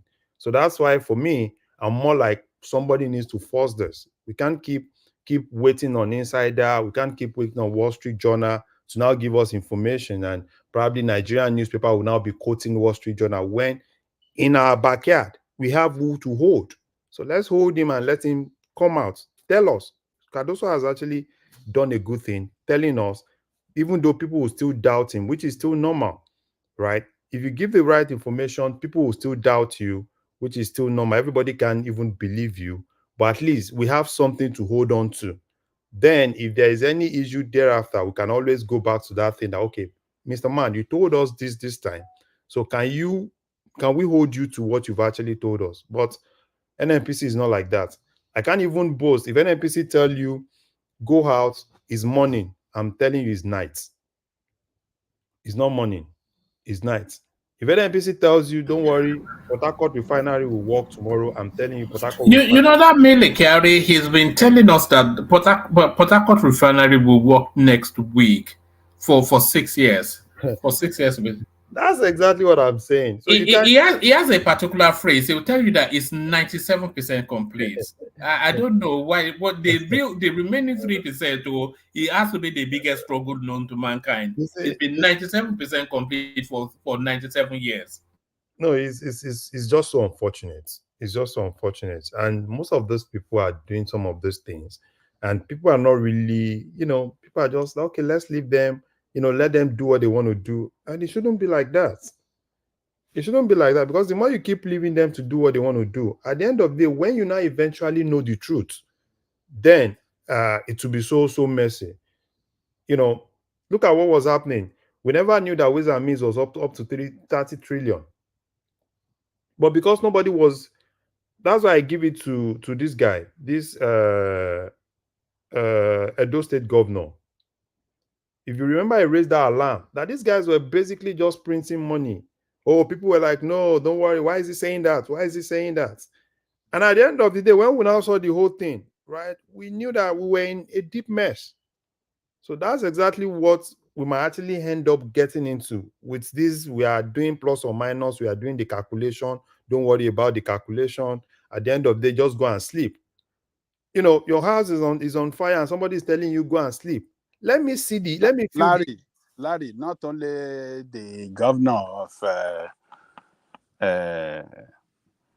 Edo State that raised that alarm.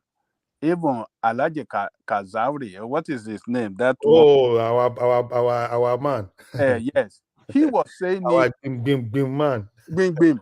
He was saying it that what Emefiele stole. He said what he has seen as Emefiele stolen. He said he can bail out the economy of Nigeria. Yeah. That guy was saying, did you remember that?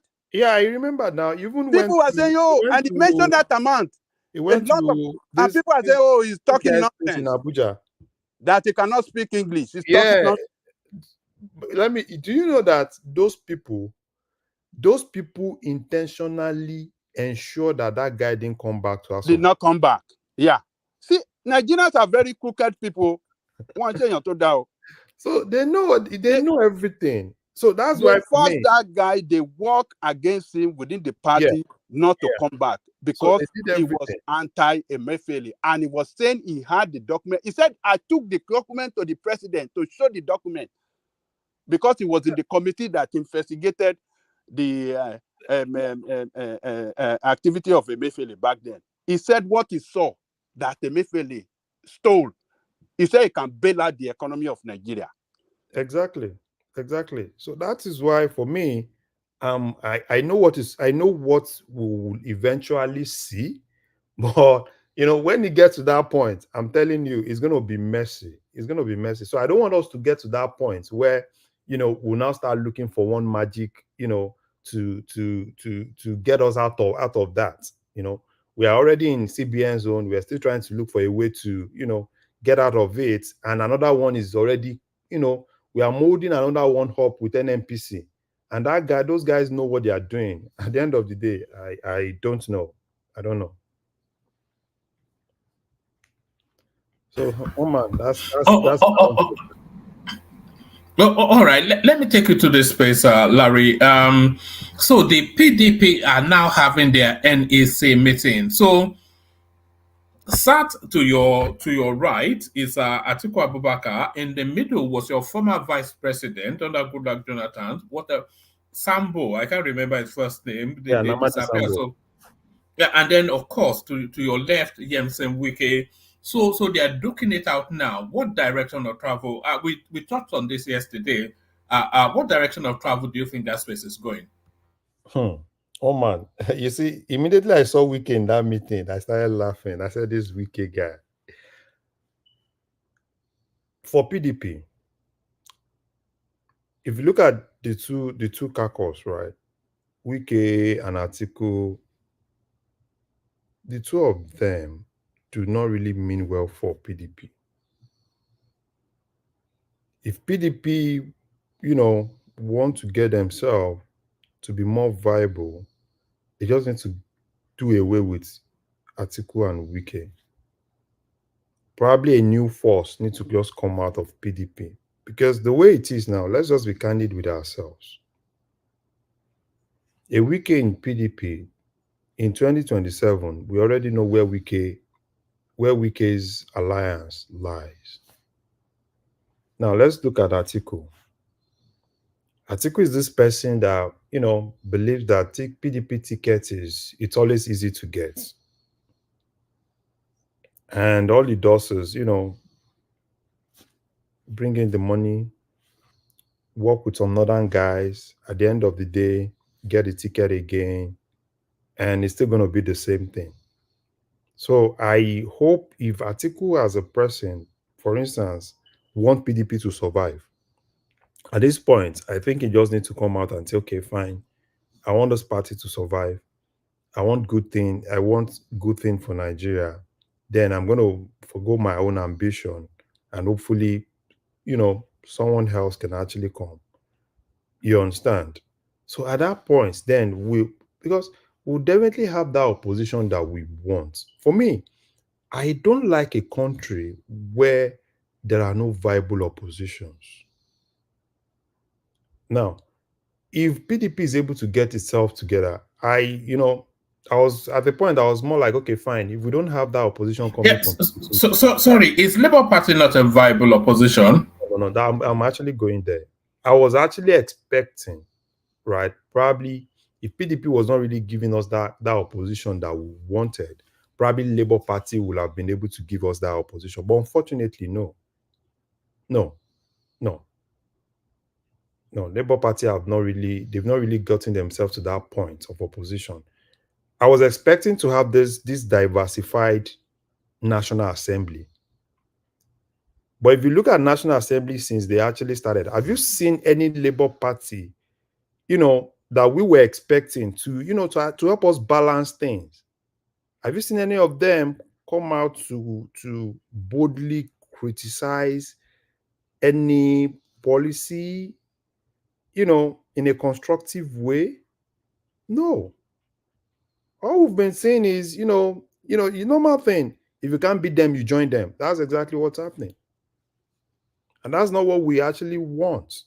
So for me, I think PDP still have the capacity to be able to critique. I'm not waiting for Atiku's critique. I don't even need Atiku's critique. I need PDP because they have the capacity to be able to give us that opposition. Because a country that is it because they are deeply embedded within the system anyway, so they can give a more nuanced sort of criticism because they've been in government for a very long time, and they still have a large number in government. So that's why I said we need new force to come out of PDP.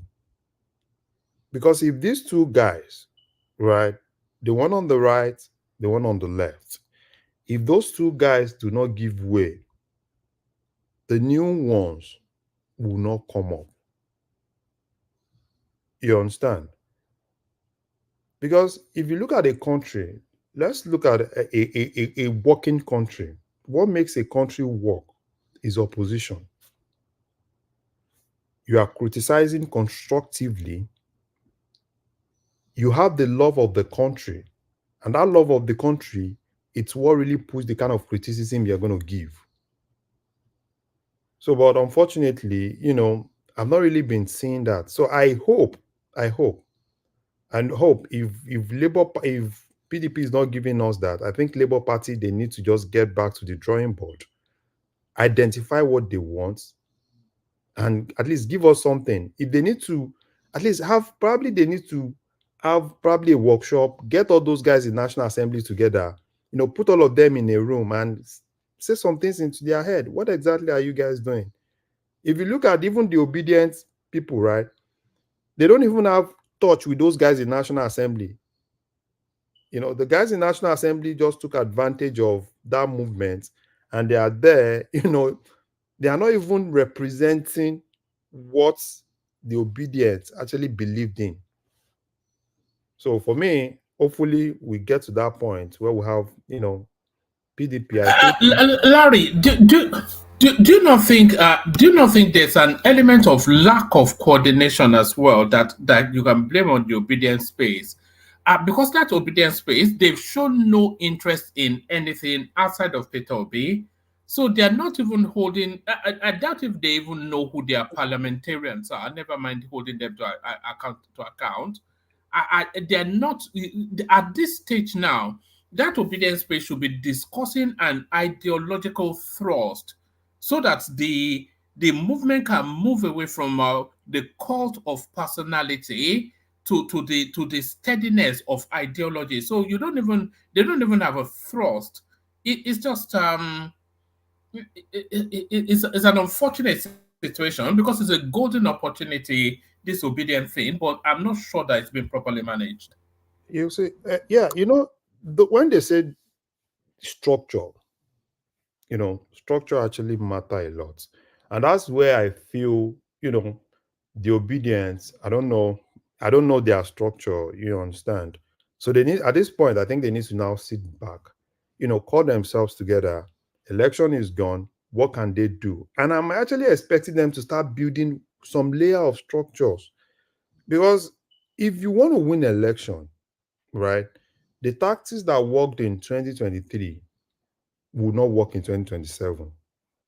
And for them to, and they need to now start thinking of, building structures outside Peter Obi. Peter Obi can benefit from whatever structure they build. But presently, what we have now is everything centers around Peter Obi. And all respect to the obedience, I have a lot of friends, that are really, really deeply into, you see them, no matter what you say, they love the country. But, when people want things to change and they want it to change now, and that's why you see sometimes they are angry, sometimes they say all sort of things. Yeah, which is normal. So I think at this point, I think people need to now sit back. You've been able to get at least a platform. And now what exactly can people actually now do? At least build some structures. It's not something that you can just wake up one day and get to that point, but at least you can still build more. When you want to build more, get more, and if they have those structure, that structure can win, more House of Rep seats, more Senate seats. And even if 2027 comes, right, they are not able to get it, they can build that structure that can actually help them massively in 2031. So, which I think but that's not what I'm seeing now. Hopefully, you just see, in 2026, everybody's like, oh, ah, ooh, ah. And at the end of the day, 2077, you get there and, oh, they rigged us out. They don't like us. No, it's not like that. So I hope, they need to now start sitting down and see what they can actually do for them to get themselves prepared, not for 2027, hopefully in 2031, they will have a solid structure that can actually help them, without waiting for probably somebody from the north is going to do that. If they build structure even within the north itself, those structure will be the one to help them pull whatever they want to pull. And at the end of the day, they will have a voice that is so heavy. That voice that is so heavy would definitely help them. That at the end of the day, everybody will kind of like be afraid of them, you know. So which is what exactly I'm actually expecting. Hopefully they sit up, and PDP with the capacity, hopefully they're able to really, meet up to the expectation and get us opposition that we really need. All right, brilliant, excellent. So, do you want to take us to the Afenifere space, to the victor, the spoils, the reward after a hard day's work? So, I never even knew that Pa Fashoranti was in a wheelchair, but understandably so. I think it's closer to it's even over 100. I don't know, but what are you making of that space, though? Pa Fashoranti, he turns up with the Ooni of Ife was even on the entourage. So essentially, what are you making of that? The visit by the Afenifere space Yeah, to yeah, Aso Rock. I think it's actually good. It's good that they need to. It's more of show of solidarity, And I think Babajani Koko has really talked extensively, even though personally, I don't agree to some of the things Babajani Koko said, particularly with Baba Ayo Adebanjo. But I think Tinubu, because when Baba Ayo Adebanjo, celebrated his birthday, I saw that the presidency wished him, I wrote very good thing about him and everything. So probably, and a lot of people don't even know. I think I was listening to one of Baba Adebanjo's interview that it was more like, even though when he was even fighting Tinubu, almost every year Tinubu still sent things to his home. So that hopefully I because with the tone I saw in that birthday message, I know internally, probably on the ground, Tinubu has a way of reaching out to them, and like hopefully these are old men, and it's Yoruba. I just hope they are able to really settle things, and everybody is fighting for one thing, and hopefully I just hope they are able to settle it.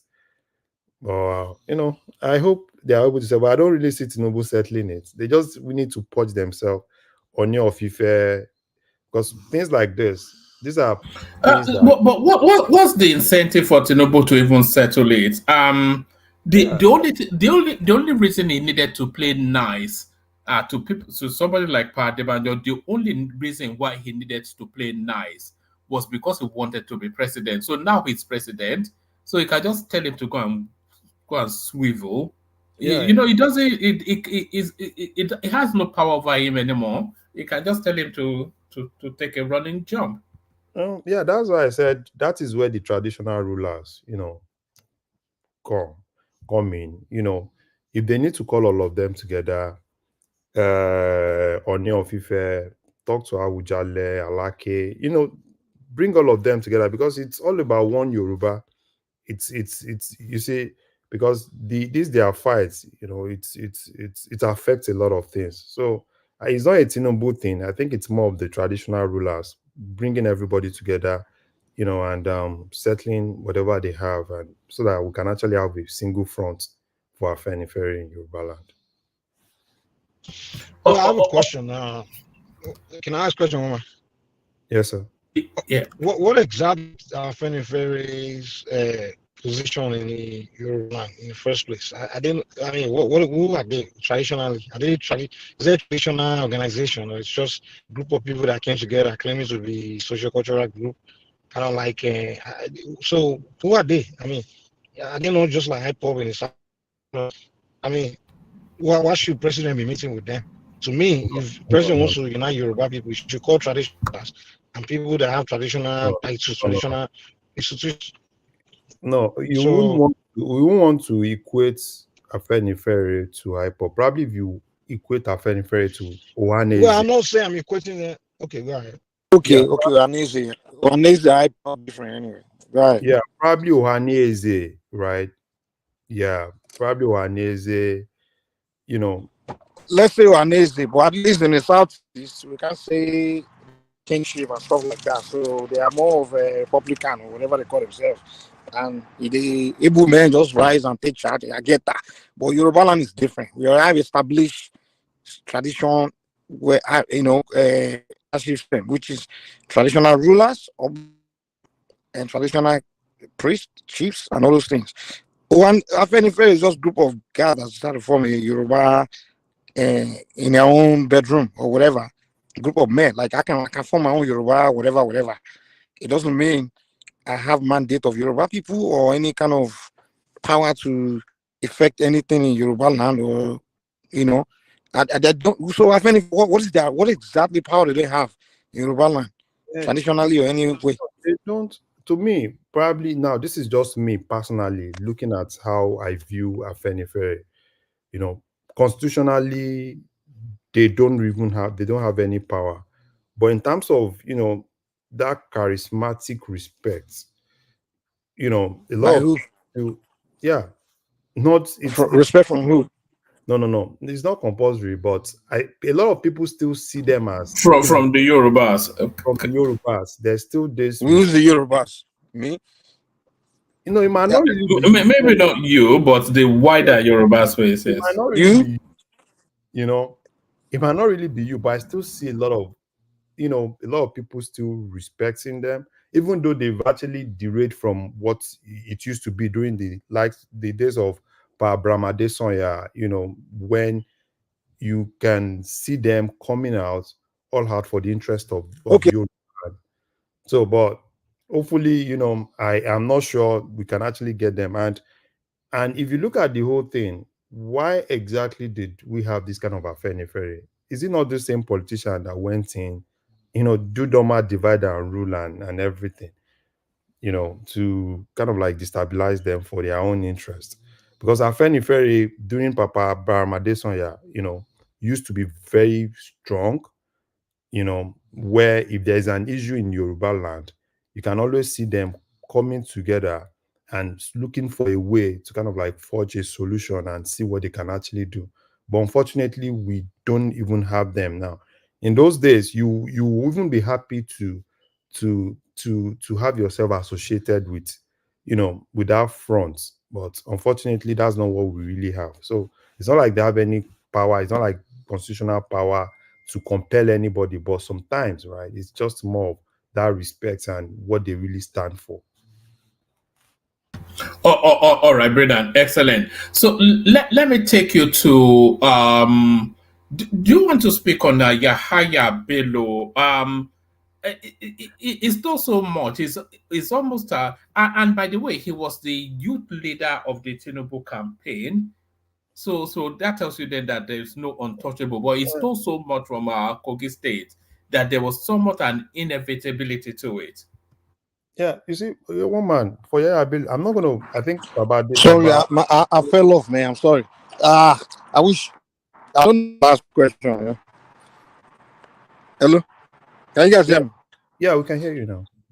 Yeah. I just fell off. My Wi-Fi went off. I said, what is their role? What is the Afenifere's role in Yoruba land? What is their traditional role? Yeah, they don't have any traditional role. It's just more like group of elders, group of elders coming in, and I can't even say this is they don't have any constitutional role, but by virtue of So why should Tinubu be meeting with them? I mean, uniting their damn. Can I come in? Let me explain to Mike. He doesn't know. Look, Afenifere is the core political, Yoruba political identity. Really? Yes. And they want to support Obi. Okay. All right. Hold on. You want to listen? I'm listening. It's the core political Yoruba political identity. They represent Yoruba interests. Sorry, Mike. Let me mute you because of the background noise. Yeah. I was going if to you do want that. to speak, yeah. So they represent Yoruba interests within that component called Nigeria. So when we want to talk about Nigeria, the interests of Yoruba, they are the one fighting for Yoruba interests at the higher level. They are even stronger than the political class in Yoruba. They have all the political class under them. Okay. I get your point. So now, tell me how. Hold on now. I get your point. You said they are represent the political interest of the Yorubas, and tell me how they serve the political interest of the Yorubas in this last election. And if they are the head of the political interest, and where will you put Tinubu? Hold on. What happened in the last election? Their position was clear that on the basis of equality, fairness, and justice, they believe that, look, if they are preaching, if what they stand for is equity, justice, and fairness, they have to be fair to Igbo people. That Yoruba have had it in the name of Obasanjo, and the Northerners have had it. Buhari, these people, Yaradua, and Jonathan had it for South, and it's only Igbo that have not had it. They said what they are fighting for, what they stand for is equity, fairness, and justice. They don't stand for Yoruba people. They stand for equity, fairness, and justice for the whole world, Abi. Have you seen anywhere in the world where a government of a country is going to serve the interest of another country? You say your job is to serve the interest of the Yorubas, and you are going to serve the interest of other people because you want fairness, kiniko. I don't get it. Or a king of a tribe, we're going to be serving the interest of another tribe, saying because you want something, fairness, and that's not their role. You told me their role is to interest of the Yorubas. So if that's their role, then that's the role you should focus on. Why are they going to serve interest of someone else? And you're telling me because they personally feel like something. If Yoruba people want Tinubu, is that not what they should represent? Look, let me tell you this. We are not saying that. What I'm telling you, if you listen carefully, you will understand me.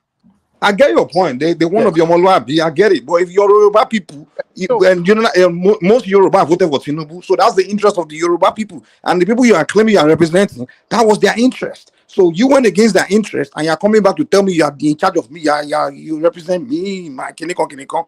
What?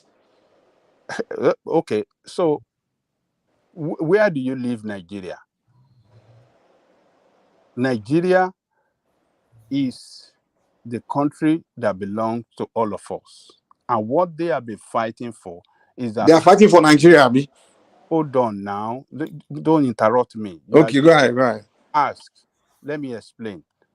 Nigeria is a state, is a country that does not...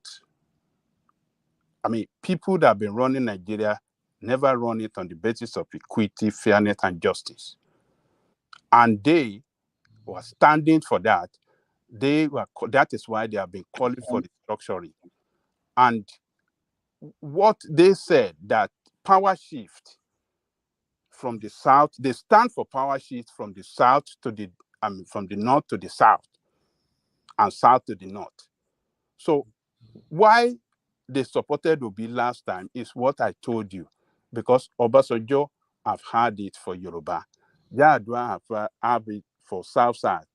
It's only the Igbo that have not had it within that. Okay, I get it. So how does that serve the interest of the Yorubas? Why it serve the interest of it? Serve the long-term interest of the Yoruba, because what they are trying to do is let us unite ourselves in the South. Once we can come together. Well, that's not their role. That's not their role. Your role is to represent your people, not the South. And that's what I don't understand. You say you are leader of Yoruba people. You focus on what Yoruba people want. You can't be saying you want interest or the best interest of the South or Nigeria or Africa. Let me just come in. Going against the interest of the Yorubas was not the overall stance of the Afenifere space. It was just an element within that organization that went rogue.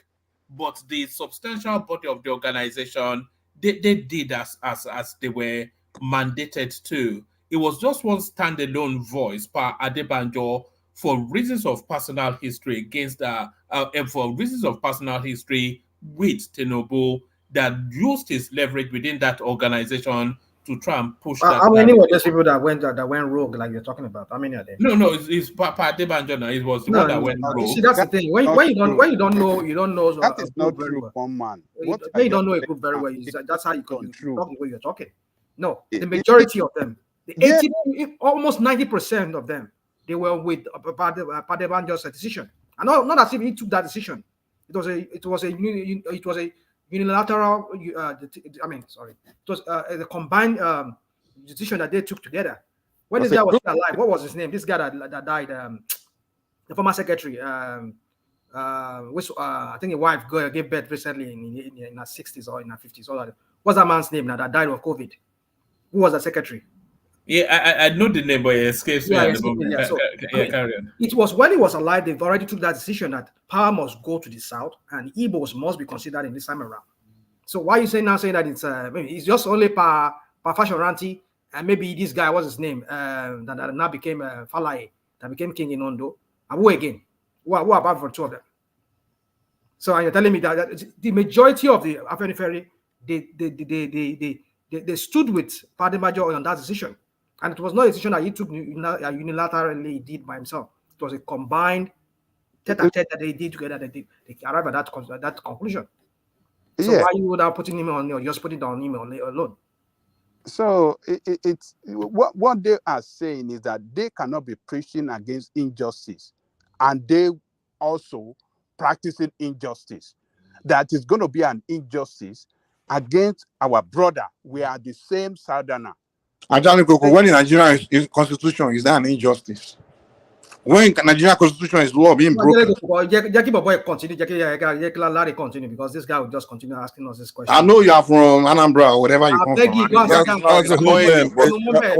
One man, please. I've been here for a long time. Mike is a Larry, you can continue. 4 foot tall, big mouth. You prop him up here, he'll be making noise. Ajalico has answered this question 10 times for him. I know they are serving your interest, so I understand that. Everybody that is for fairness, that's fine. They are the ones selling you National mind is Igbo. Everybody who says let's do something right. Doesn't want to do a bit now. He doesn't want to do a bit. But they will say one man, let me suggest that you kind of make the time frame like 3, 4, 5 minutes, even for me. I mean, let's get some word in before dinner time here in the United States. Mike is a 4 foot tall, big mouth. Everybody should know that. He's just holding his mouth. All right. Yes. Back to you, Larry. After that, we will do that whiz through. For a period of time, it was only the three of us here, so we were just chatting until everybody else came in. But Larry, back to you. Take us to the Yahaya Bello space. By the way, that's not a coincidence. I'm here. I bring him in, right? I have a pool. I pull people, including panelists and what do you mean? In the comment section. I'm the star. All right. The star of what? The show. What show? Let's bring you home so you get to me here. Before I got here, you had nobody here. You had 2 or 3 people. When I come here, what do you mean? My enemies rush in to come to. You know, Pansat now. Just go on. Back to you, Larry. Yeah. So on this, is only one thing I would just say. I think the NJC need to stand up and try to rescue the legal department in Nigeria. There's a lot of rascality, that is actually happening within that space. Particularly that injunction from Kogi State, because in terms of jurisdiction, they were not supposed to give that injunction. But it's always easier for every governor, they have the state judiciary in their paws, and there's no independence within that. They could always quickly get an injunction and some of those injunctions, even though when we know that some of those injunctions will not fly. And that's why when you see that when they get to appeal court, you see some of the appeal court judges, kind of like, scolding some of these judges at the state level. Because in actual sense, if I were Yaya Bello, all I will have to do is to get a very good legal team and just do like Fayose did. Meet the EFCC, let them know what you have. Maximum thing is just that, they're still going to bail you. You have your legal team, even if you've stolen a lot, at the end of the day, you meet at the middle. But all those things he's doing, at the end of the day, they are going to embarrass him. Because this afternoon, the Federal High Court has given, them the order to get him, and they said they must produce him tomorrow. Which means that at the end of the day, they are just going to rubbish him. And for the Kogi State governor, so it's not surprising to me, because it's a normal thing.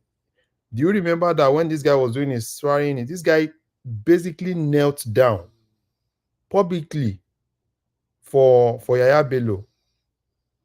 So what exactly? It's not new. But what influence does Yaya Bello still have over him? Yaya Bello is the ex-governor now, so he can tell him to get lost. No. One man. No. It doesn't work like that in that Kogi state. Yaya Bello is a very powerful guy. He's a very powerful guy. When it comes to the Ibira people in Kogi state, he's a very powerful guy. For you to be able to face Yaya Bello in Kogi state, that means you must be very strong. Ask Dino now. So they know he's a very powerful guy. A lot of that's why most times when you see election in Kogi state, right, it's a lot of things. And what they did was basically, they have a lot of talks, particularly in Abuja. Yaya Bello can basically election have not been transparent there. They've been using this kill and go to that guy, nobody's daring him, kill, and you remember when they used helicopter gunship to attack PDP in 2019? Was it not 2019? Yes, I think one of Dino Milaye's relatives lost his life to that. To that. And the Kogi guys, particularly in Abuja, so they have this community. Look at what happened there. People were like, "Oh, why did EFCC allow the governor to take him?" If EFCC had done anything in that place, there would be a lot of chaos. And they knew what they were doing. They brought a lot of those guys. They were plenty. So they were ready to let EFCC just do a little bit of thing. At the end of the day, it will be a lot of issues in Abuja. They'll start causing a lot of trouble. So, but I like what EFCC has actually done. They've gone to the High Court.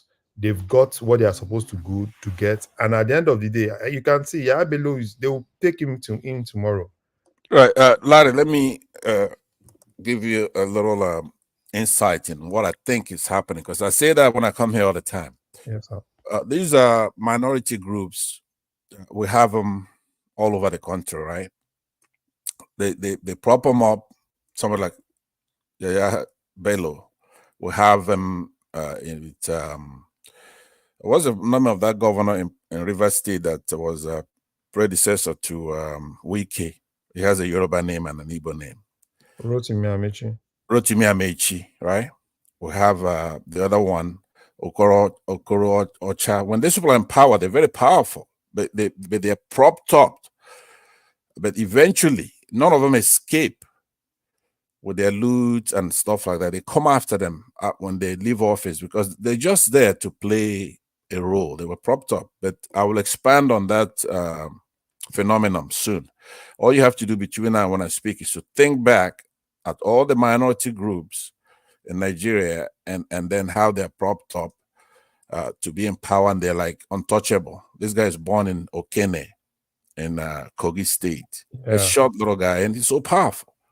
Just so powerful. For no reason. He's just such a powerful guy, but he could do everything until that day they walk out, they step out of office, then they're going to come after them. And every other minority will be cheering them on. Go get him, go get him, go get him. So that is one of the problems we have in that country. Don't give him due process, just take him.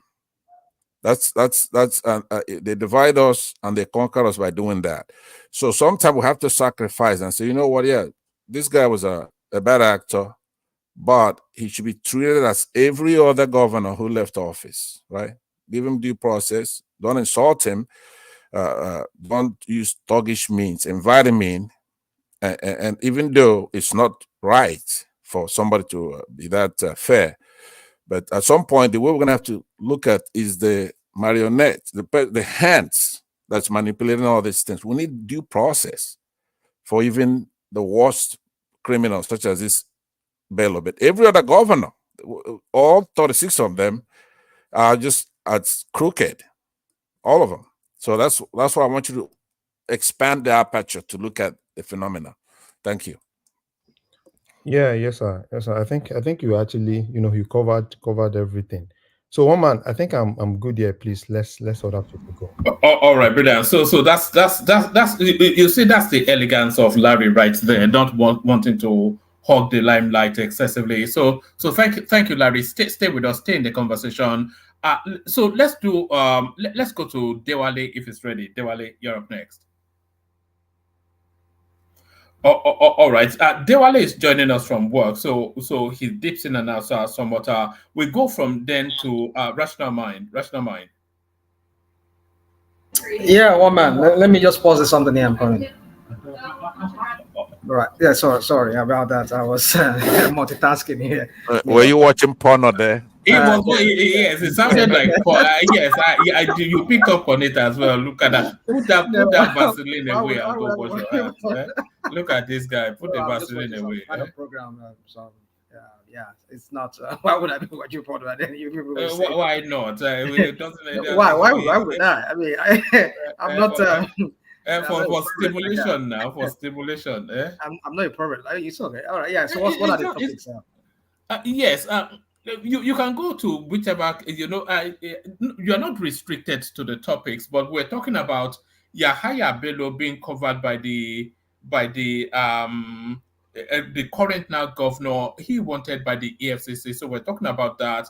We're talking about the travails of Abdullahi Ganduje, court affirmed suspension of national chairman. So we're seeing a sense of deja vu somewhat.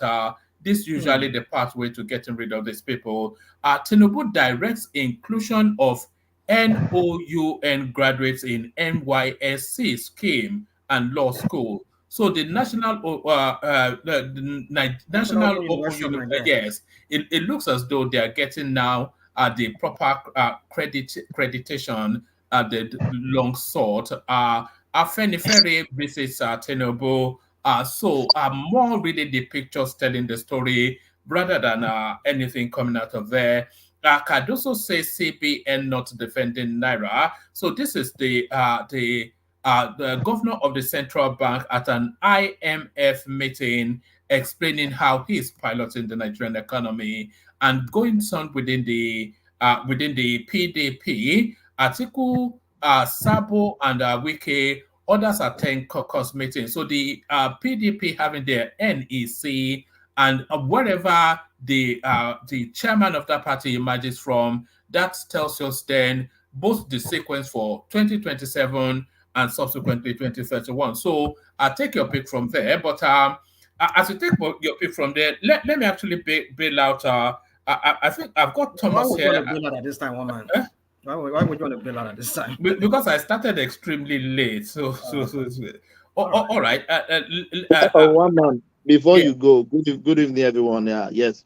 One man, there is a true story going on. I don't think maybe I sent you one video about Yoruba people now doing like the hype up, doing bulletproof weapons, some local weapons was dictated by your state. By this, all this. Now, what are you doing? That one is gone since last week. It's not since last week. No. As a new video that surfaced, maybe I'm just saying it. Maybe I'm the one that is not seeing it. That is one done. Yeah. Then if you don't mind, the Kobana chief Ajaleku will say I'm going to Bob Whiskey again now. The same offense was committed by Bobrisky. You love that guy. But that's all right. The same offense was committed by Cubana Chief Peace. The guy was given bail of 10 million. They don't send him to jail. So that true story, I think we'll talk about it. Yeah, one man, we can round up there. I will continue. And Mike is there as well. All right, brilliant. Yes, I actually saw that on Arise TV. Is recognized also? I don't quite know what you mean by that, Pansat. But I'm saying that maybe you should give those of us a chance to speak since we're going to leave when you leave, and let this. No. I'm leaving now. You can carry on the conversation. You there's nobody here that you don't know now. So no, I know what I'm saying is that I just want to enter the space of only one little area that I'm here to talk about, which was the space of leadership. I saw that somebody was talking about that Tinubu is the leader of Nigeria and not the leader of Yoruba and one other person says. So it's not really that important. We can come back tomorrow. I'm not. I don't. You can go to that space still, but let me acknowledge super chatters Ayo and then Tope O as well. So thank you to all those three.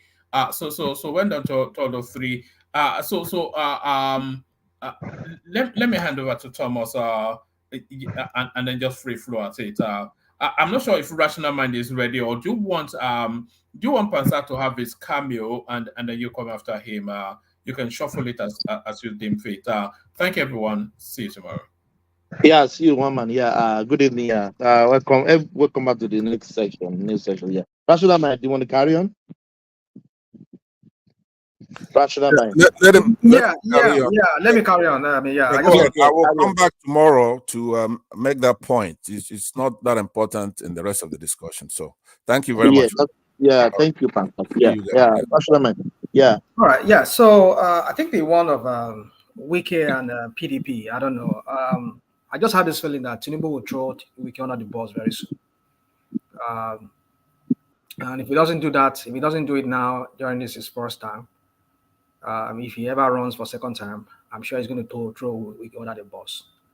But I see it happening before the next election. I don't know if you people have seen one of these. And I don't really take stock in those northern different groups from the northern part of Nigeria. Arewa this, Arewa that, northern whatever concern. You see all those, they are stupid groups that you just form to protest certain things that they want to protest. You know, we've seen that there's been a coalition of these northern groups against Wike being FCT minister, and apart from that, there is more and more allegation coming up against Wike of nepotism and his hard-handedness, the way he's running FCT like he's running his personal, his own personal company and all of that.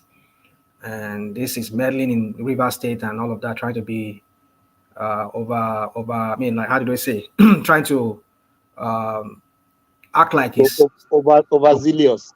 Yeah, he's overzealous, but I mean, act like he's all and all, you know. So I think it's getting him more and more enemies and all of that. And I think if that becomes an headache for Tinubu will throw him under the bus.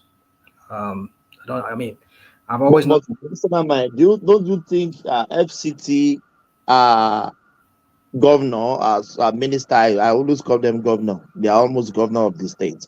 Don't you think Ribadu too pass through the same route? Because if you are taking a strong step, people will criticize you.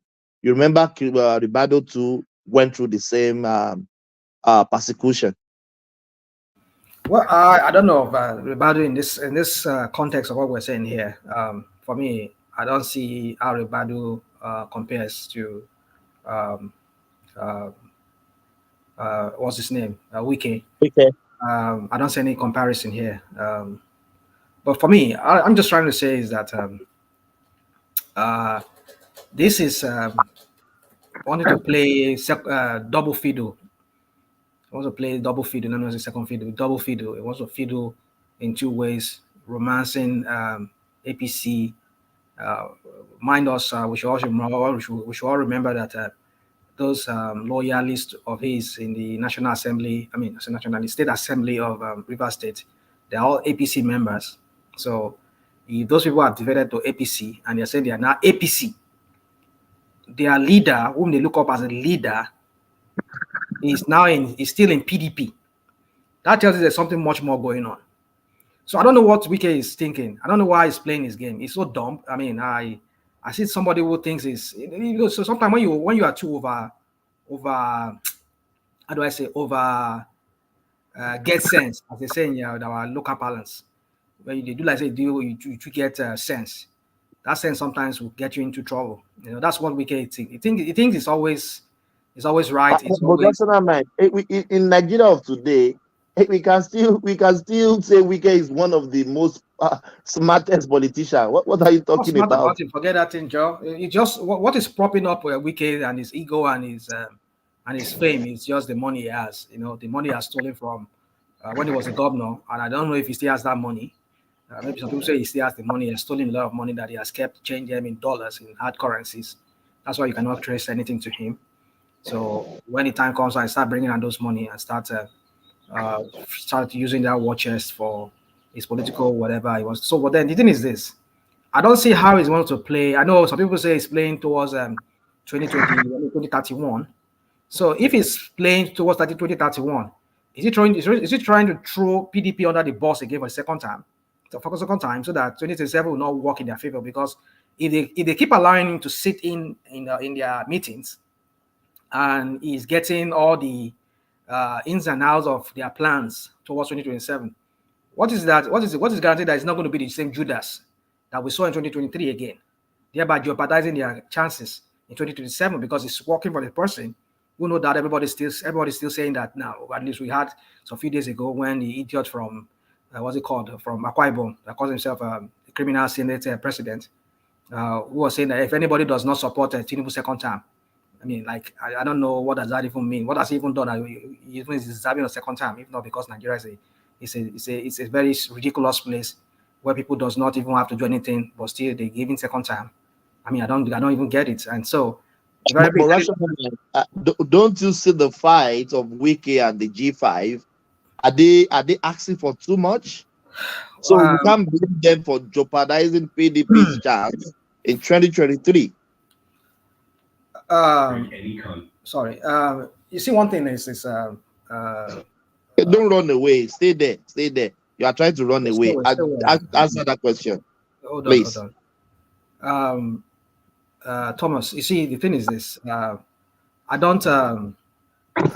Maybe the some question you ask me, I just thinking I don't just want to answer some of them in the sense that I think I could understand where you're going with those questions. That's what I'm saying. I might be wrong. The G5, it has served their purpose. It has served Tinubu's purpose for 2023. That is there now, right? We're seeing what it's doing.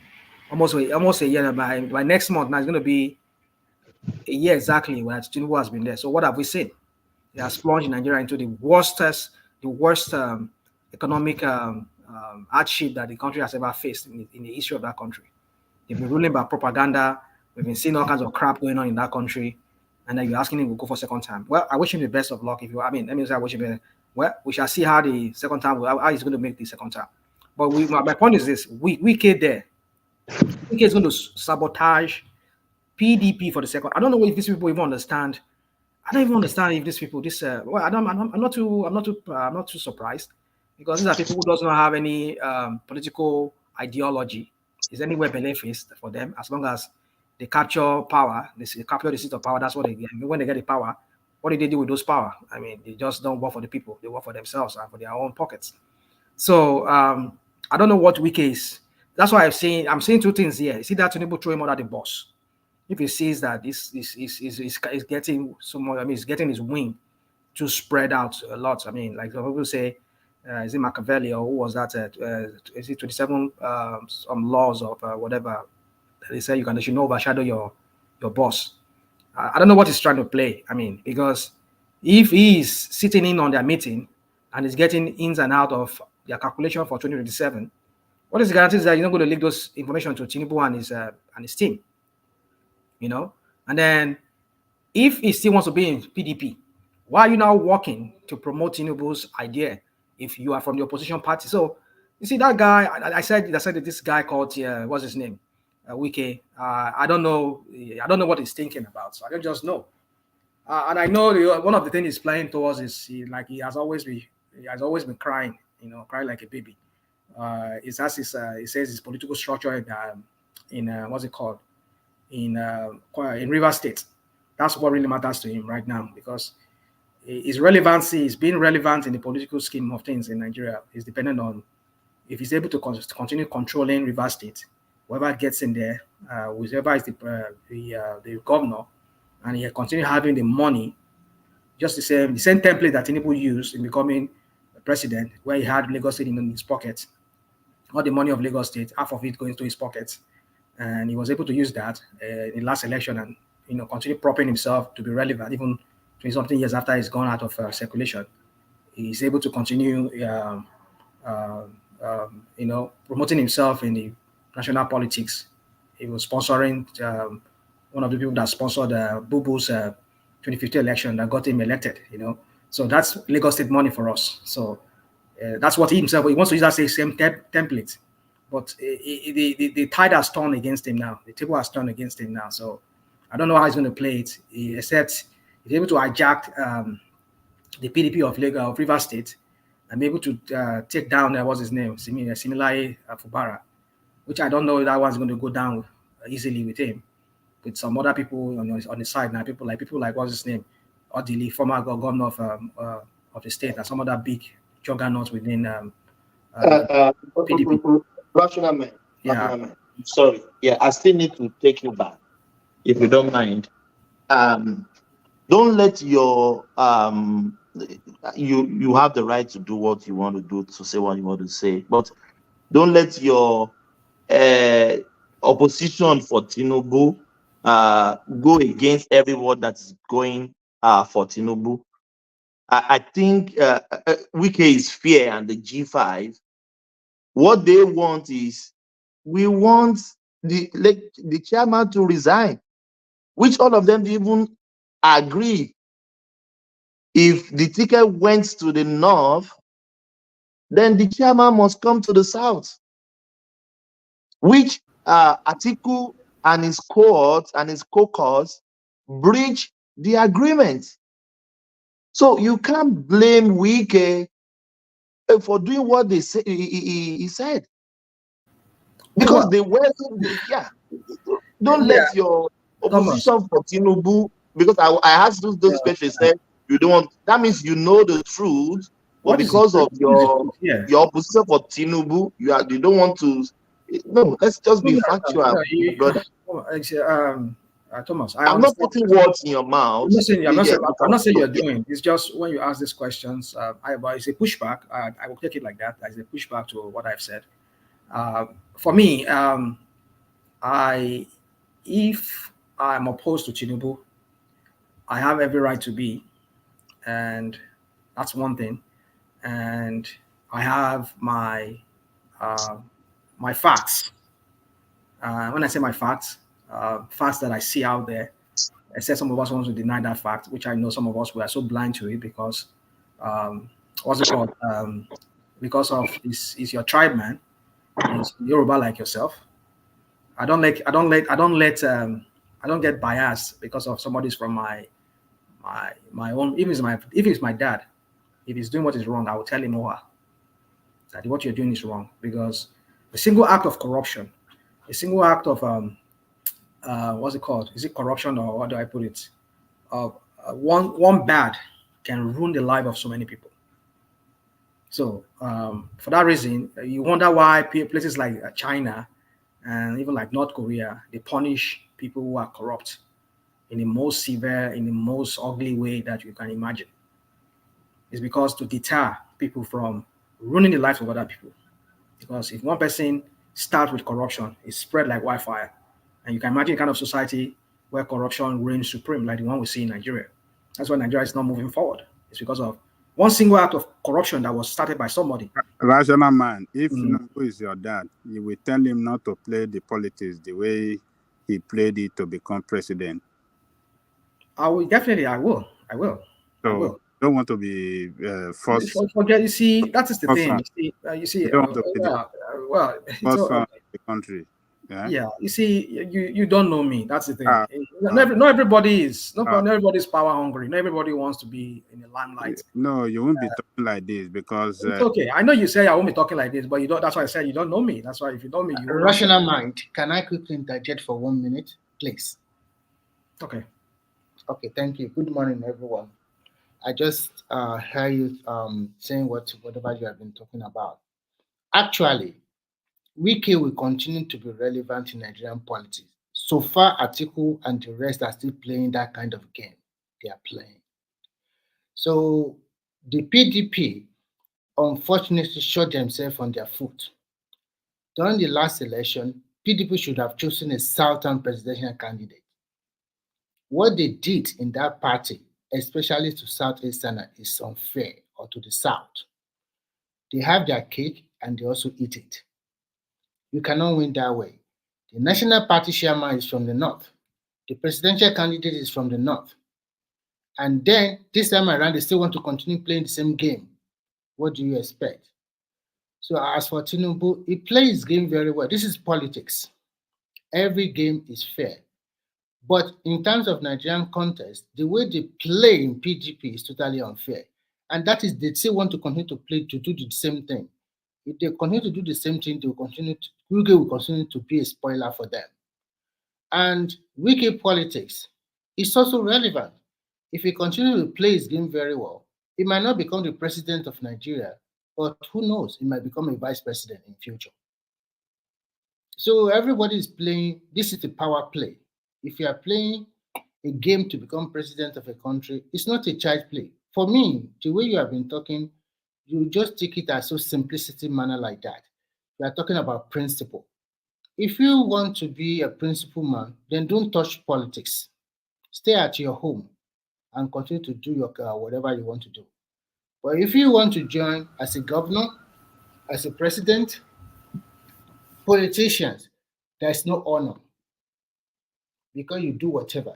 Even if you just suppose it with American presidency, look at the way the political candidate always talk. They don't care.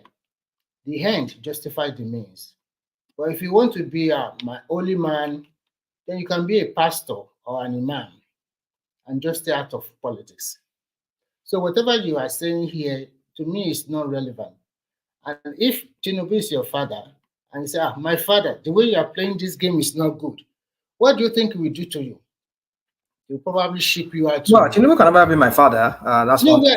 I said possible. Hold on, said hold on. Let's get that clear. I mean, hold on. Can I just, because of time, because I need to go somewhere very soon. Let me just. Okay. You can continue. Thank you. So, you see, I know the pushback is all about what I've said. Somebody, or the one, what's it called? Don't put a lot there. You know, if you, I think you don't listen to listen. You just want to listen because you know I have a bias of some sort, not a liking for Tinubu, and then you always have to jump on my comment wherever you see it. It's okay. So that's your opinion. For me, you see, one thing that we do not understand, we Nigerians, is that, and it's so tough for me to wrap my head around it, is that some of us will live abroad. Most of us on this platform here, we live where things works. This society where we all live, I'm not as if they are morally, like we say, we think of them. They think they have their own moral bankruptcy in some ways. But not to the point of when it comes to the stage of governance where people's lives are involved. They don't take to corruption easily. Corruption for them is a no-no. That doesn't mean that you can't find a little bit of corruption, but not at the scale, at the level of the way Nigeria is. That's the thing. The process by which their leaders evolved here, am I saying it's a perfect system? No, it's not a perfect system. There's still a measure of corruption in the way their leaders evolved within their political parties or political sphere. But what I'm saying is that we come here and justify the criminals we have in Nigeria that have morally bankrupt everything in that country, to the institutions that should be a push that should be standing in the way of those corrupt leaders. And then we come here, we trivialize it and make it look like it's not a big deal after all. Even here, this place you are comparing them to, like here, that they have their own corruptions too. Is it at the scale, at the level of Nigeria? And we wonder why Nigeria is not working. Some of us will just like it that way, because we always want to justify anything with anything and everything. We want to justify how we see it. You see, the point is this: having worked in governance myself, I come to understand that some of us don't understand. We don't really, even the leaders, those people we call governors, we call leaders in Nigeria. A lot of them do not even understand what governance is all about. But for them, we know their own kind of notion of God, the idea of governance is just to have the power, the fame, and the. Sorry, National Mind. No. Before you continue, I just want you to take this question along with whatever you are saying. You don't like the policy of Tinubu. Are you comfortable with the way Obi is also playing his politics? Thank you. Well, that's a good question. You see, I'm digressing again from what I was talking about, but it's okay because I know a lot of things comes up in the course of when I make my speech here.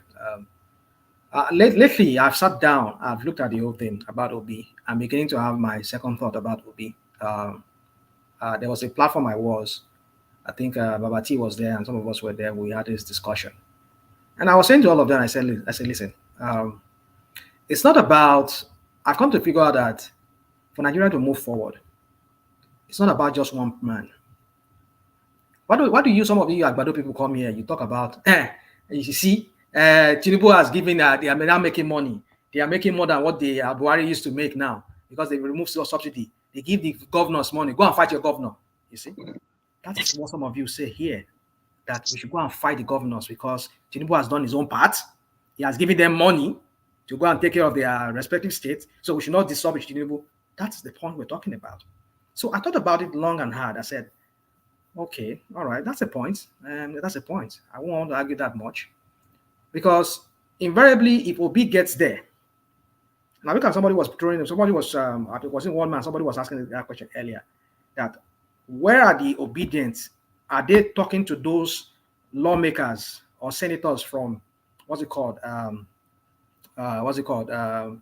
this party, from Labour Party that won under their platform? Why are they not talking about them? Why is it that their fixation is just only on Obi? Which I say is going to be another total failure if Obi gets there. Obi 2 is going to do Oshinoma Bakurumbe. Obi 2 is going to fail because it's the same template that we've seen, which Bubu, all of them, even before Bubu and Tinubu now, it's the same template because the governors, the councillors, the chairmen, the state out of members, the National House of Assembly members, they do not have the same ideology because everybody just seems to they have their own idea of how they want to govern the system. So when the president gives money to the state governors and they decide to do what they want to do on their own, how do you build a society that way? So I was saying on that platform, I said, I think it is now time for Obi to use his time before 2027 to start a kind of political party, if it's going to be still legal party. And I was even suggesting that, listen, go and look for people like Showore. Talk to him. I still want Showore to come into the party, into the matter. But if Showore can really bring his own head down too, come, be the chairman of the party. Create some kind of a seminar for everybody that wants to contest under your whatever party that you people decide to name at that time.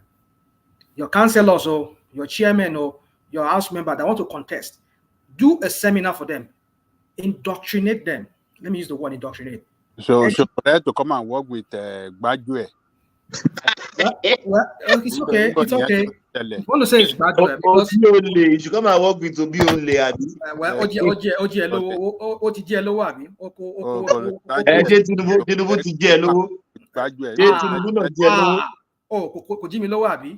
No. He has not been confident at any court of law. It's okay. You could continue arguing. So let me say this. My point is this. I know you can say Gbadue. You are using your word of the man from Ogun State, the former once respected person I respected, but I no longer have any regard for him anymore. But let's leave that. So my point is this: that you can use his word, Gbadue or whatever. So my point is this: is that all I'm saying is this: is that it needs people who are tough, who are anti-corruption. That doesn't mean that we not see one or three people that will slip in that are rogues in that party. But the thing is this: whoever wants to be a leader of a country, you must have followers. By followers here, I don't mean just the people who will vote you in. People who are going to govern with you. They must be on the same table with you. They must be on the same. They must have the same ideology as yourself. Not that you will have this senators here who are doing something completely different from what your political party stands for. So that's why I'm saying that Obi is not even taking care of that aspect. But rational man, hold on. Remy, please hold on. Hold on, please. Yeah, you come after me, please. Rational man, is it not an insult? Comparing Showore ideology to Obi's ideology is an insult to. Forget this insult or whatever you call it. They don't go.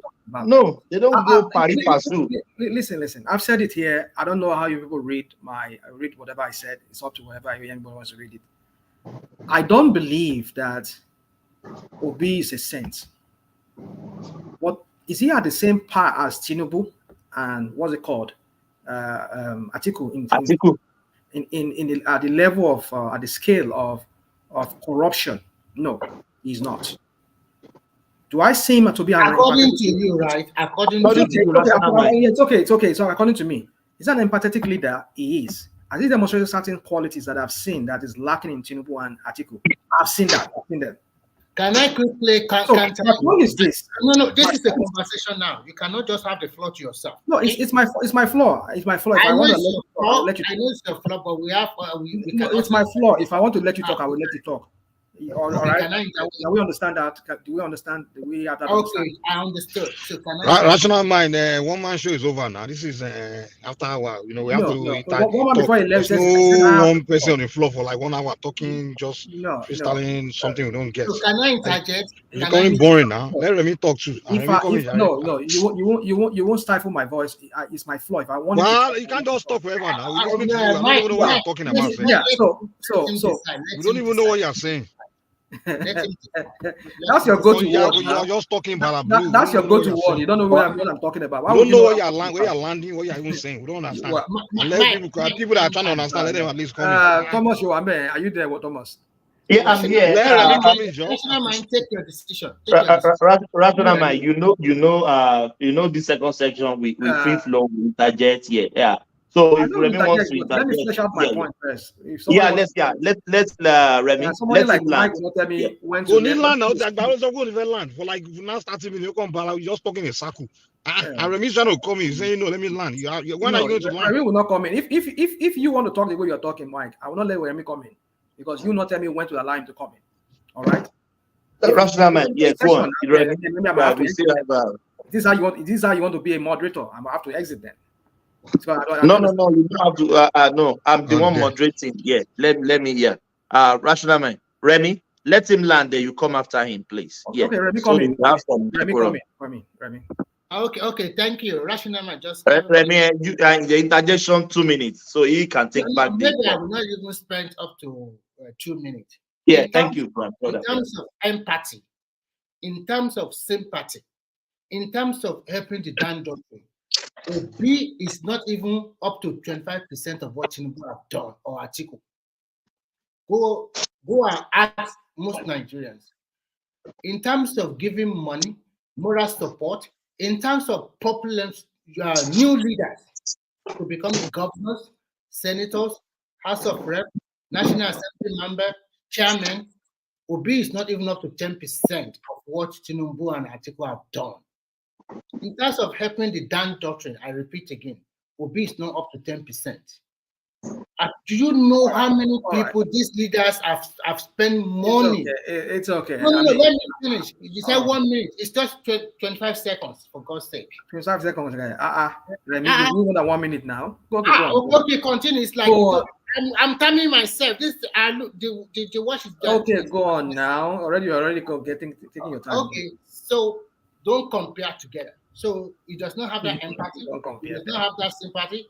And in terms of, let's say, their corruption, and this is our own personal opinion as yours also, it is known fact that the same will be, you are comfortable with his politics, used to state money in his own bank that he owns, and he also stashed a lot of money in Panama, which they have not indicted Tinubu or Atiku for that kind of crime. So I will stop here so that you can continue. Well, when you people dance around so many topics, I was talking about Wiki and the other Eleni Kukunye, don't put any mic in there. Then he was telling me here that I never land. Why would I land when I'm on a trajectory? People keep throwing all kinds of questions. that are not even really relevant to what I was talking about. And you're telling me I don't land. And you don't see that as a pattern here on this platform that people always do here, just to like, either they are doing it deliberately or just because out of curiosity, they just want to know my view on that. And you're here telling me I never land. I mean, I don't know what your problem is, this guy. So go back to the topic. My point is this, guys, is that, well, like you say, everybody has their opinion. But I think there's a portion in the good book that says wisdom is proved right by its works. Whatever wisdom anybody has, we can see by the fruits that it bears. So if Tinubu, you people are saying that Tinubu is empathetic, well, look at Nigeria and tell me what is the empathy there. Look at the sufferings that Nigerians are going through. I mean, even the notion of corruption alone, it tells you that whoever is corrupt, at the very core of it, that person is devoid of empathy. Because if you have empathy for your fellow human, in the first time, you will not decide to want to like take over a state, do a state capture like in the form of Lagos State, and run that state like a business, like it already is doing. Because it's a business. Lagos is a business, it's not a governance. It's not governance. That's not how you govern a state. It's business for Tinubu and all his cronies that are there. So go look at world class. Don't get me. See, this is what I do a lot here, because when you start taking me on some on a different, give us an example of his I just go off tangent. Let me go back to Wike. So talking about Wike, my point is this: that I see him being thrown under the bus very soon. It might happen very soon before 2027, because this is double fiddle that he's playing, trying to think he can have it, he can eat his cake and have it. And I think PDP wants to be very careful of him, because it's a mole in their midst again. Because I don't know what game he's playing. Because if you are an FCT minister, which is more like a rep of the president, you're a governor sitting in office for the president in FCT, and you are working for the current president. So 2027 is around the corner, and your party has to elect a president. Are you saying you're going to contest against Tinubu while you're still a minister? But rational mind, the position of Wike now is just a mere political appointment, which the president have the prerogative to choose for any party he deem it fit. So you can come from APC, HIV, PDD. The governments have the right to choose his cabinet from any party. So yeah, he has the right, but not in the context of what is going on. Excuse me, sorry. Let me please let me reply to Thomas on what he said. Yeah. Meanwhile, good morning, Thomas. I think the point is not the president having prerogative to appoint somebody from another party. It is we've seen some cases of that in other countries as well, and even in this Fourth Republic. But I think the major thing is that if you look at other cases where something like this has happened, so usually how they do it is you write to the party, and then the party gives you consent that you want to go and work with the government of another party. So what they give you, and then I'm coming, and then for the interest of gave him that goal. Okay, before you continue, they already give him the pass to go and join to go and be a minister. Allow me now, my brother. Allow me. Let me learn. No, I'm just trying to tell you if you are going that pass so that you can change your course and move to another one. Okay. I don't need to. I know they give him the pass. So why are you jumping into my mouth? I've not landed, my brother. So how it's done is you write to your party, tell them you want to go and work with another party, this government, which has invited you for national interest. It is acceptable in a democracy.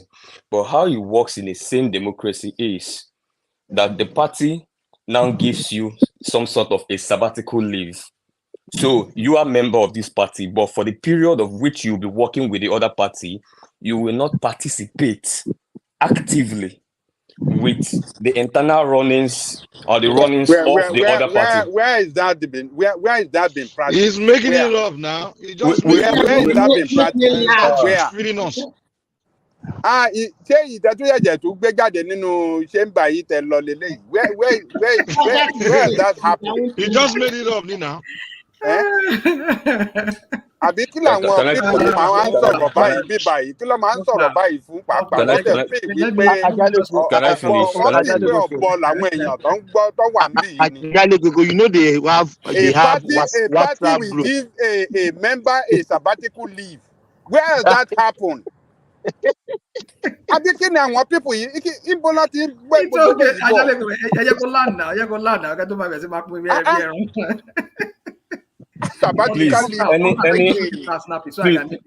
Please let me finish what I'm saying. It's really very insulting when people insult people like this. But then let me not hit back.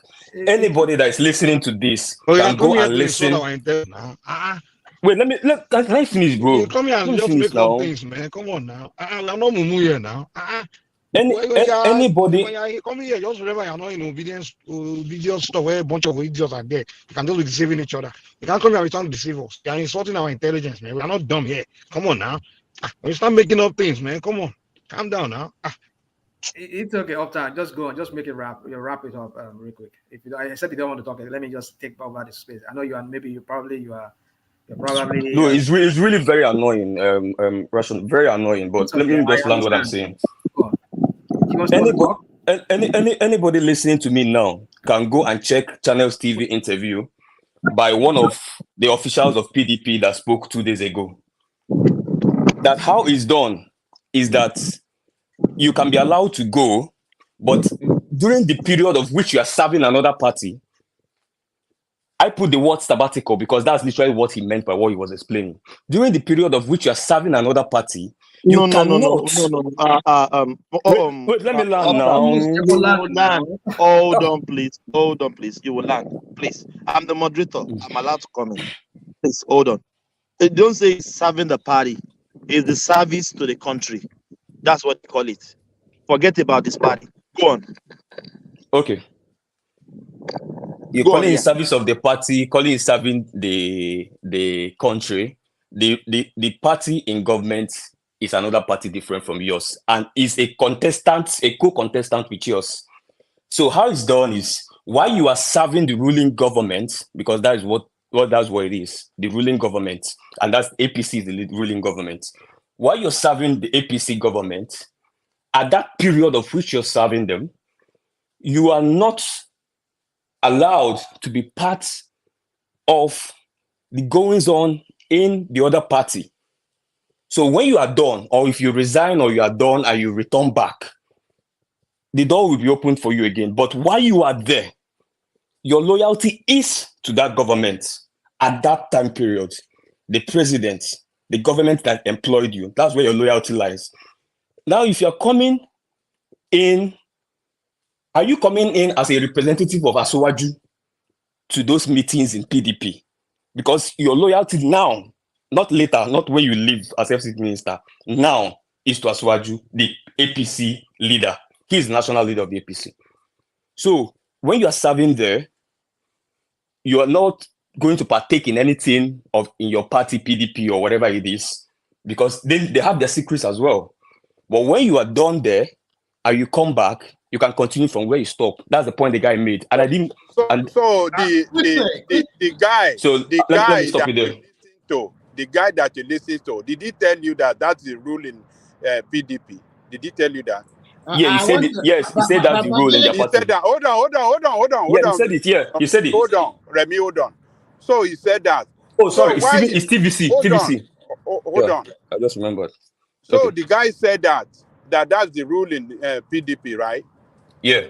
Okay. So why didn't the PCB effect that rule? Why is Weke attending the national? Okay, I'll respond to you. I'll respond to you.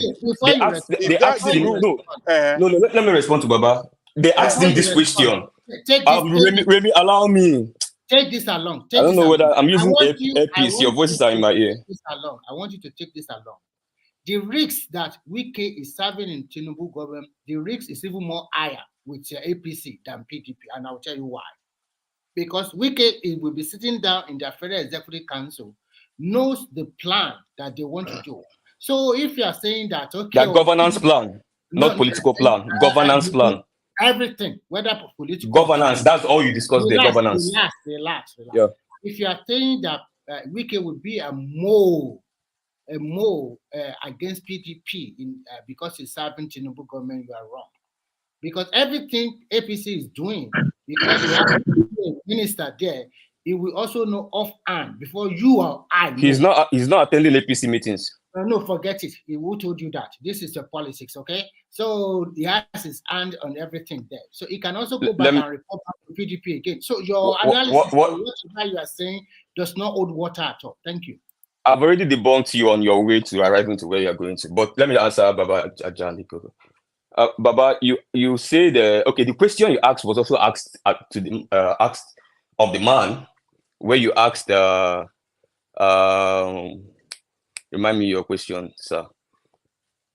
My question is that if that is the rule in PDP, okay, yeah, why did the leadership effect that rule? Why did they still allow exactly the national executive meeting? Yeah. Yes, that is what the lady asked the man, and the man said it's very simple because the leadership in PDP as presently constituted today is loyal to Wike, and that is the demagogue leadership they're trying to remove.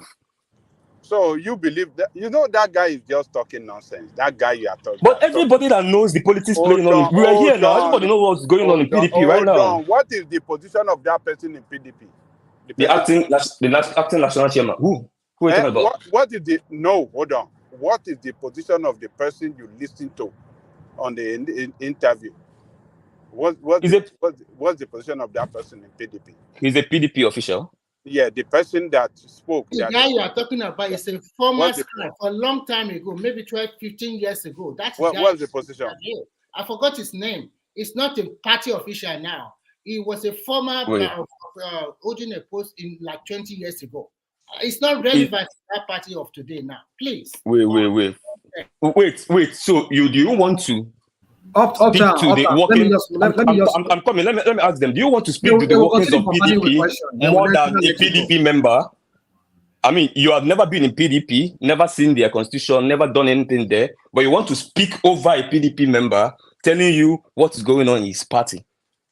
I don't understand how it works. Did they open their constitution to show to show them where that is? Uptown. Just let this matter just go. Let me please, rational mind, continue, please. Yeah. So let rational mind take the floor. But rational mind, their argument is something we can discuss about. Yeah, if you don't want to allow it here. Yeah, you have your have your take. Let me make this statement. I will let you continue. Wait for the meeting tomorrow to end, then we'll see what I'm talking about. Yeah, you see the guy just talking nonsense. Nonsense that when the PDP, the first government that we had, that was PDP government in 1999, invited people across the party in Nigeria. APP was part of Obasanjo government. AD was part of Obasanjo government. That is Bola Ige and some other. They are part of Obasanjo government. He picked his ministers and people that run the government, not only from the PDP, from across all the party. Government of National Unity. And as at the end of their term, or when everybody, I mean, while they were in government, they were still attending meeting of their party on regular basis. Because the job of government... Who was attending meeting of the party? Who? Can you mention a name? The AD guy? Because they spoke about him as well. Hold on. That's the prominent guy in Obasanjo's government. I don't know the others you're talking about. Bolaige was attending the meeting now. So Bolaige was attending their National Working Committee meeting. Nice. Yeah, that's what I'm saying. There, it was attending their neck meeting. Where were you? Let's forget the age. Let's forget the age shaming thing. Let's talk about bringing something.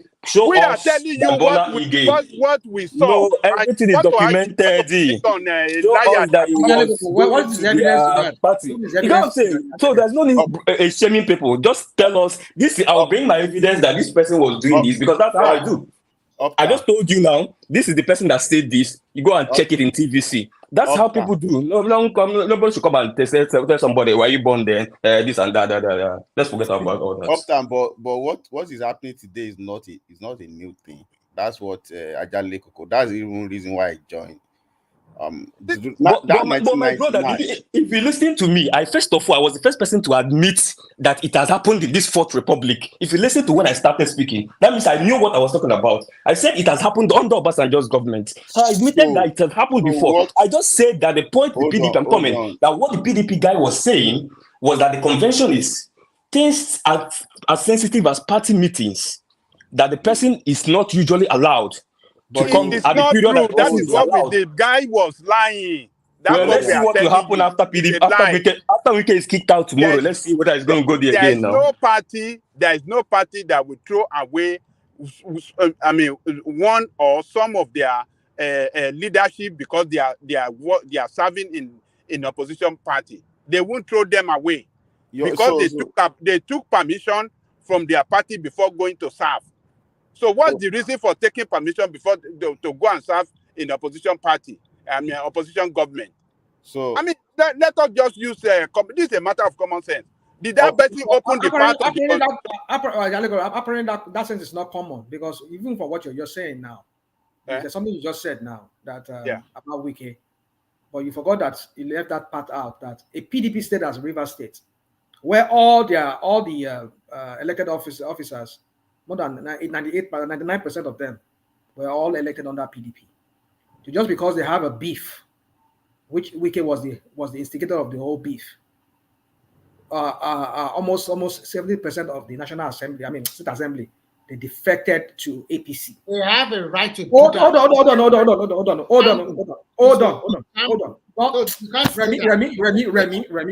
I will counter you today. No. You will not say anything. Remy, just sorrow now. Just land now. You will not say anything. You will not say anything. No, you will not say anything, please. Please. You cannot be the only one every time. Why? When was the last time I spoke? Oh, the land. When was the last time I spoke? What I want to tell you is that Remy, please, let's rationalize, please. Let's have some please. Rational mind is here to us. We may not like his views. You can even, Remy, you can listen to me. I've been tackling him since we entered, but that is his view. So let him have it. Yeah. Rational mind. Yeah. I'm not even saying about view. When I'm trying to flesh out a point, somebody's interjecting in between when I'm not even done. That's what is getting me irritated. Please. Yeah. Go on. My point is this: is that when you have your House members that were under PDP, that you yourself, what's it called? The former governor said you use your own money or the whatever money to pay for buying the ticket for each and every one of them, including the governor that they are all fighting against. And you allow them to all defect. That was a huge loss to PDP in Rivers State, to APC. And you kept mute. And now you're going to sit down in the National Working Committee party of PDP. What are we talking about here? What else can we not what do you think make them allow him to still whatever it is, party comes first. That's what they say in the Nigerian parlance. In the Nigeria crappy political atmosphere, political situation. They say party comes first. You are loyal to your party. Why don't they be loyal to the party? Why do they have to defect to APC? Why? They have to because of they have to. So you can start justifying because of. Let me tell you something. You don't tell me anything. I don't know anything you're going to tell me. But go on. Every politician defect. There was some politicians that defect from APGA to PDP, from PDP to APC, from APC to Labour. They defect anyhow they like, because there's no constitution stopping them from defecting to any party they like. And if there is a crisis in any political party, they have a right to defect. So when I say they don't have a right to defect, just listen to. I'm not listening because you're not even making sense of what you're saying. Keep quiet for a while. Let me also talk, please. Keep quiet for a while. You don't have monopoly of the floor. There were crises in Rivers State. They were throwing bomb or they are putting fire into the House of Assembly. Everybody know what transpired here. although they were elected on the platform of PDP, but when the crisis continued to fester and they come to the opposing party, is there a crime in that? According to the Supreme Court justice, yes, or judgment, if there's a crisis in any political party, they can move to another one. And we have seen what transpired in River State. So let them fight their fight. You are not there. So for them to I'm not there, and you are there, right? And you can be saying what you're saying, I'm right? telling you what is fact. No, it is not what it is. No, you are saying you want to say what you want to say. Trying to tell you, you are saying what you want to say. It's not exactly what you're saying. What happened was not exactly what you're saying. No, you are now look at how you said it. Now you said there's a crisis in the party. What is a crisis in the party? So let him tell us the crisis. Rational mind, please. Tell us, Remy. Tell us the crisis. Are you? They just like to twist. Tell us the division in the party. Can you tell us? What is the division? Tell us what's the division. Tell us what is the division now? You kept quiet now, Remy. Any factions? Is it me? Is asking the question or no? We're asking you. I'm asking you, Remy. We're asking you. When after the footballer was sworn in, and I think before he became a governor, I think they have a written agreement among themselves about sharing formula commissioner or who's going to be the House of Assembly, blah, blah, blah. But when he became the governor, he wanted to quickly exercise his own authority. He thought he can be his own man because when they elect him to be a governor, he does not care. But now that he became the governor, he wants to exercise his authority to remove or control the apparatus of everything. And unfortunately for him, maybe he showed his hand too early and they fought back. And when they fought back, that's the division. Can you just relax, please? Just relax and calm down. And then the crisis fester, and that is we have two opposing camps, and that is a division. The Wike camp, the Fubura camp, and everybody, other people in that state, everybody picked their side. That is already a division. And the division continued to fester, and they continued to, the House of Assembly was put on fire. Is this the bomb that happened there? Everybody saw the fire there. And then so many things continue to play out. Everybody continued to flex their muzzle. That is a big division. And everybody takes side. So if I take side, and if my leader said, okay, we can clearly see that this party is in disarray in this state. You can leave this party and go to any other party. I have a right as an elected lawmaker to pick which side I want to join. And I also have a right to change my political party. And that's what transpired. That's it. It's okay. It's okay. We can please, Rational mind, please. Come and say something, please. Let me take this excuse from you. Sorry. Sorry, excuse me. Just a minute. Please, my dear Remy, you need to go back to the Constitution. Let's not spew ignorance. I'm sorry. The Constitution was very clear in that section. It said only in a case where there is a faction or division in the national leadership of the party. It was very clear that if there is a faction in the national leadership of the party. You just make me laugh. Remy, I dare you to debunk what I said. No. I dare you to debunk what I said. If the insinuation you are putting here is according to the national party, why are some of these lawmakers in state? Why are they defecting? Can you answer the question? Why can't they wait? Why can't they wait for division? Remy, let me wait now. Let's not shout. Let's not shout at each other now. Hold on. Just 1 second. Then you continue. Okay. In fact, there is a bigger division in their national party, in their their national council or whatever. There is a bigger division. How many national chairmen do they have? What I want to tell you is that they have like 5 factions in PDP national hegemony. We are talking about those people that are canvassing for Atiku, those people that are canvassing for Wike, those people that are saying no, it's more. Remy, what part of division in the national leadership? What you are talking here just is irrelevant. It's okay. Let's just let this matter go. They will come here and spin things. They will just come here and spin things and spin it like the way they just want to spin things. It's okay. Let me just say, I dared him to debunk. I dared him to debunk what I said about the constitution, and he's running around. What constitution are you quoting? Tell me that what I said is not what the constitution said. Because now, no, don't be shouting now. It's not personal between you and I. You said you came to the platform to tell us that the division in the states no, I'm only speaking to fact. I'm not even attacking you. I keep talking about this is what constitution says. I said it is not. Calm down, my brother. Calm down, my brother.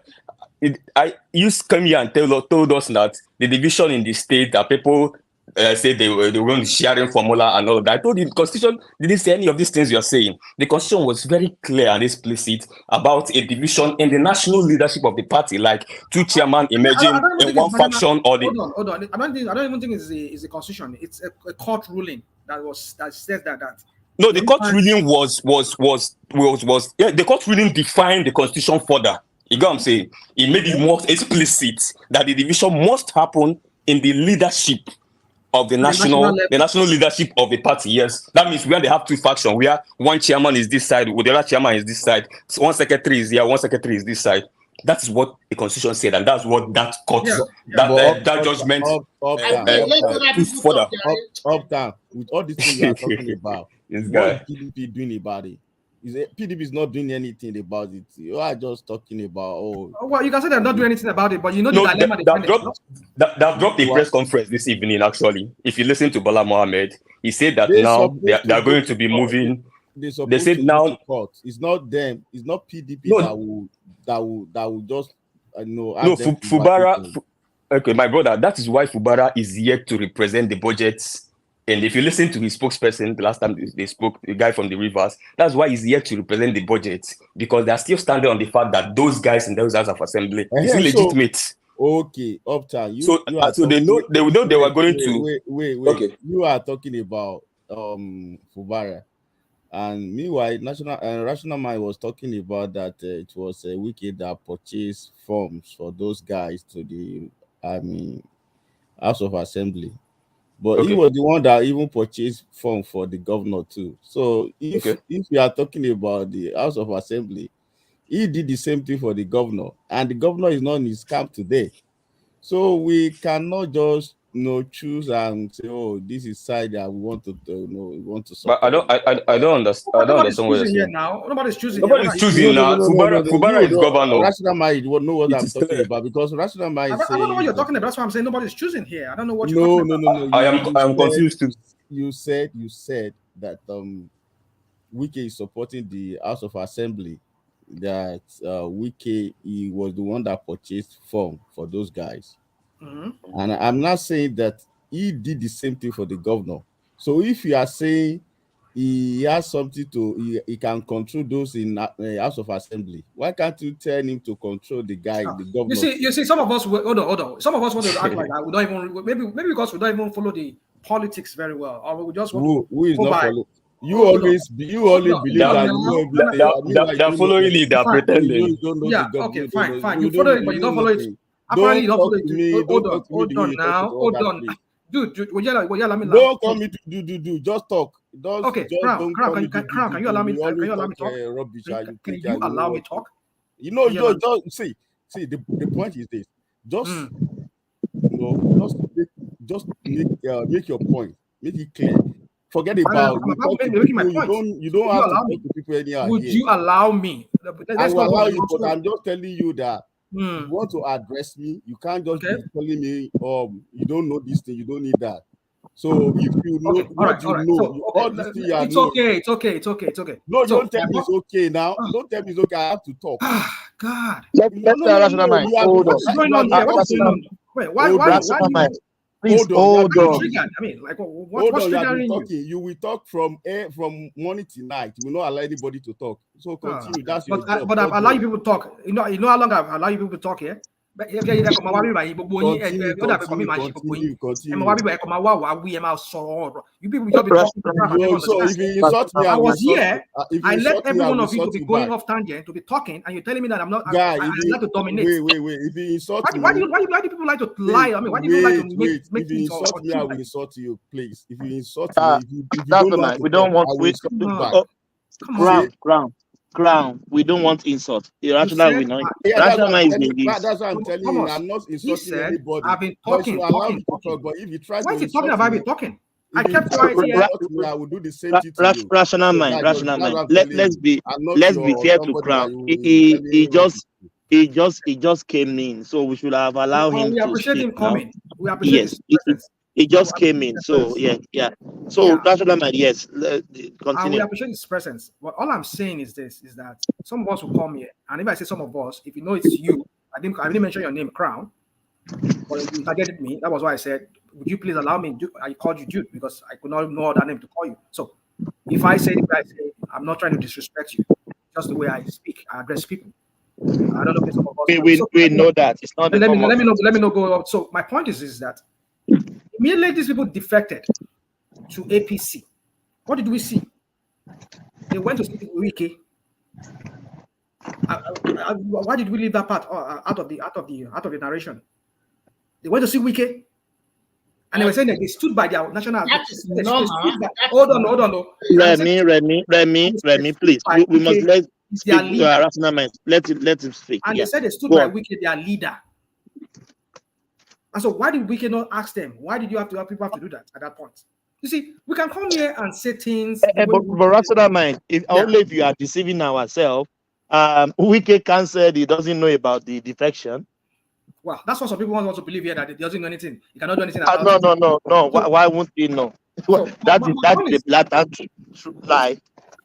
All I'm just saying is this: before we went off this whole narration we're giving, I just believe that Wiki, something will happen to him very soon. You see that Tinubu throw him under the bus? Yeah, you see that Tinubu throw him under the bus? Or PDP will expel him because that guy's his own is too much. His own is too much. But I don't know I don't know who is advising him, or maybe because he feels he was a governor of Lagos State, River State. He believed that those crap that he was doing in River State, he can continue doing it.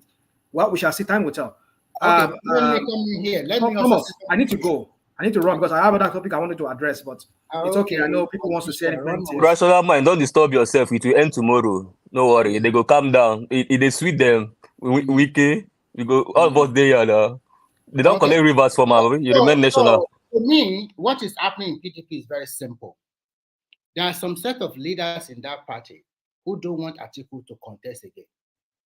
And those camps include northern governors that are interested in become presidency or campaign, vying for the presidency in 2027 or 2031. The present chairman of PDP, Damagun, was put there by Wiki and those governors.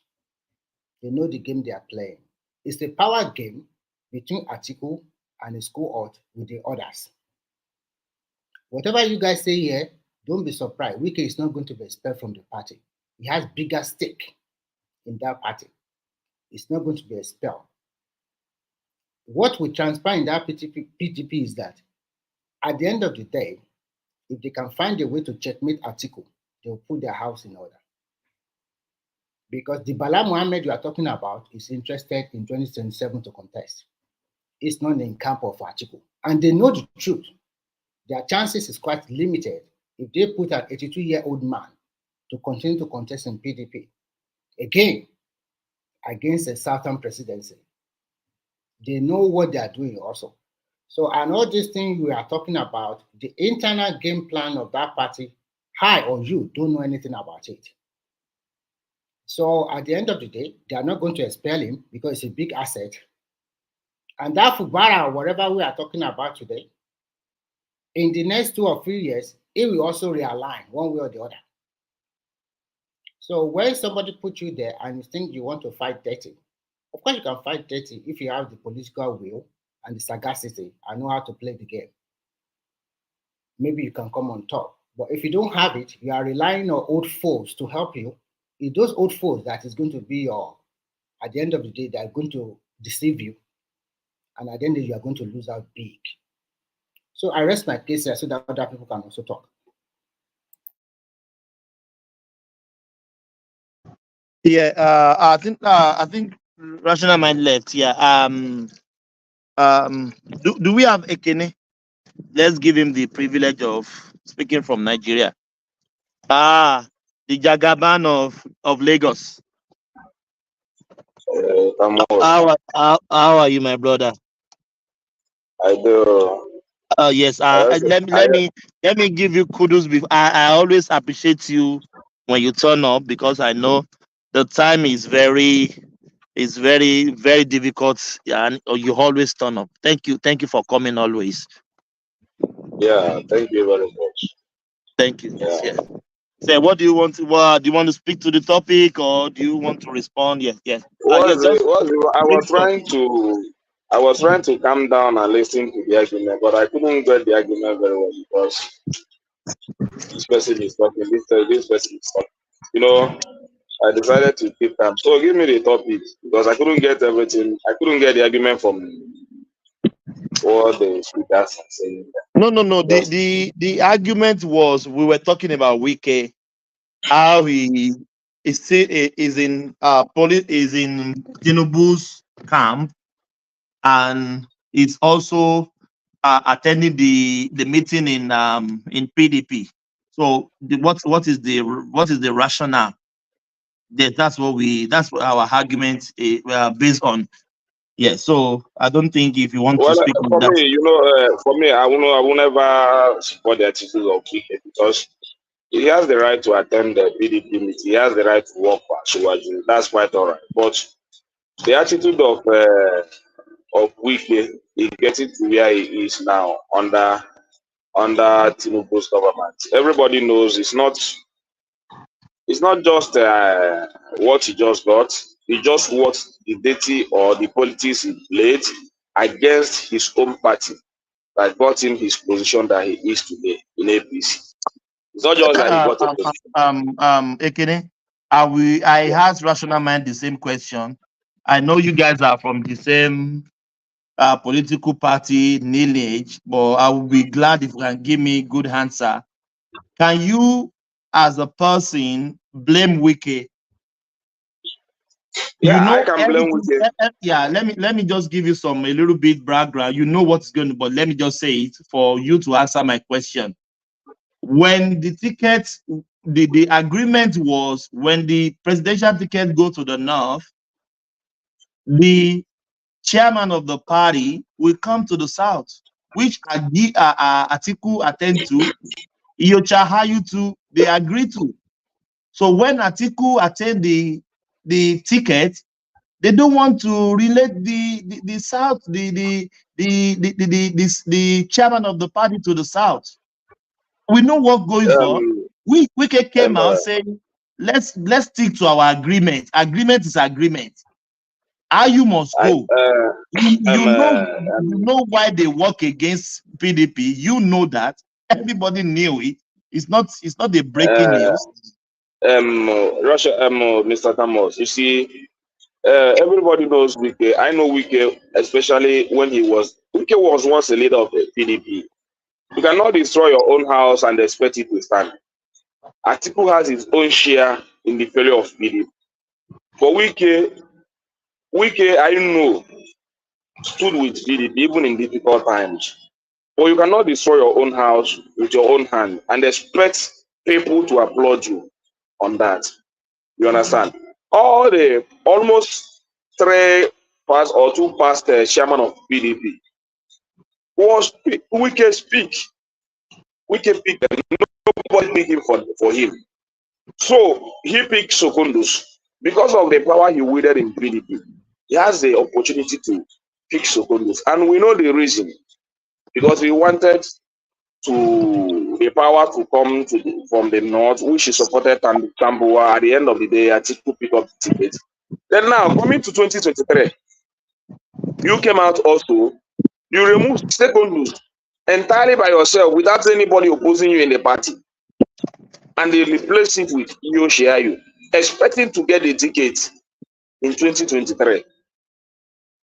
And you failed, and you begin to rant. See, let me tell you, party is not one man's business.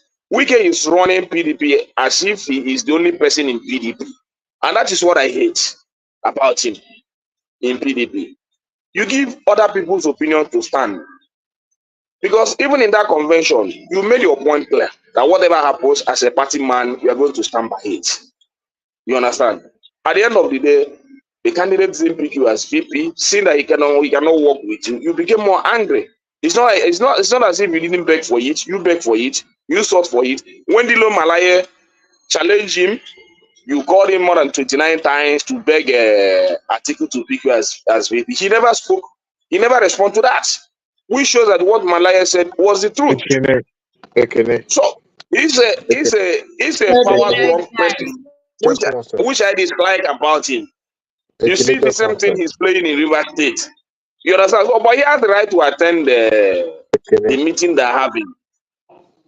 Even power coming to the south, he was the person that disorganized it. Because a lot of people in PDP told him, man, power should come to the south. Thank you for that point. For power must come to southeast. If that is not the opposition, then we are throwing the ticket open. Because he knows that he has the resources to pick up the ticket if they say. He's also the one that threw it open. He's also the one that threw it open through the governor of Benue State. They throw it open. So why is he complaining all about? Is he the only person in PDP? I don't like this kind of character in terms of politics. He's not the only person in PDP. He should go and rest. Allow other people's opinion to work. He didn't want the party to work. So I don't know what people are shooting about Wike. He has destroyed Rivers politics. Today, the man he said in Rivers State that he's not going to have a problem with, which is Peter Odele. Today he's having an argument with Peter Odele, his political godfather, to show you the kind of greedy character he is. So I'm not a wicked type. Wicked destroyed everything in PDP, and he's still destroying it up today. He can work for Aswaju, whatever. After all, he described Nnpc as a cancer. He's not going to work with cancer. But today he's eating the cancer. Without even thinking. He's eating the cancer. He's not even wearing it. He's eating it. Ekene, someone is trying to interject. Yeah, let's give him that window. Trying to get his attention. He's just going on a 100 miles cruise. Wait now. You see, Ekene, have you ever walked somewhere before and you didn't reap what you effort you put in and somebody is reaping from it? Has it ever happened to you before? Probably not. What did you say, Adewale? I want to. I didn't get you. Can you hear what I said? Can you hear me? Okay. I asked the question. I said, have you ever worked or done something or a business that you put your money and resources before and you never reap from there, and somebody else who did not even put anything, cover, is the one reaping? Has it ever happened to you before? Well, for me, I cannot. You are talking about Wike reaping from what? What did Wike didn't really? Hold on. Let me buttress my answer. Let me buttress my answer. I want to buttress my answer very well. Hold on, Ekene. He hasn't even speak a word. Let him land. Yeah. Adewale. Okay. You see, you may castigate this man and say what he's doing to the party is wrong. But I'll tell you, the genesis of this party, what happened was that, when you use the hand of a wealth to slap somebody, that was what happens to Ricky. And because of his own exuberance too, he couldn't control his impulses. That is what happens to him. Ordinarily, Atiku shouldn't have clinched that ticket.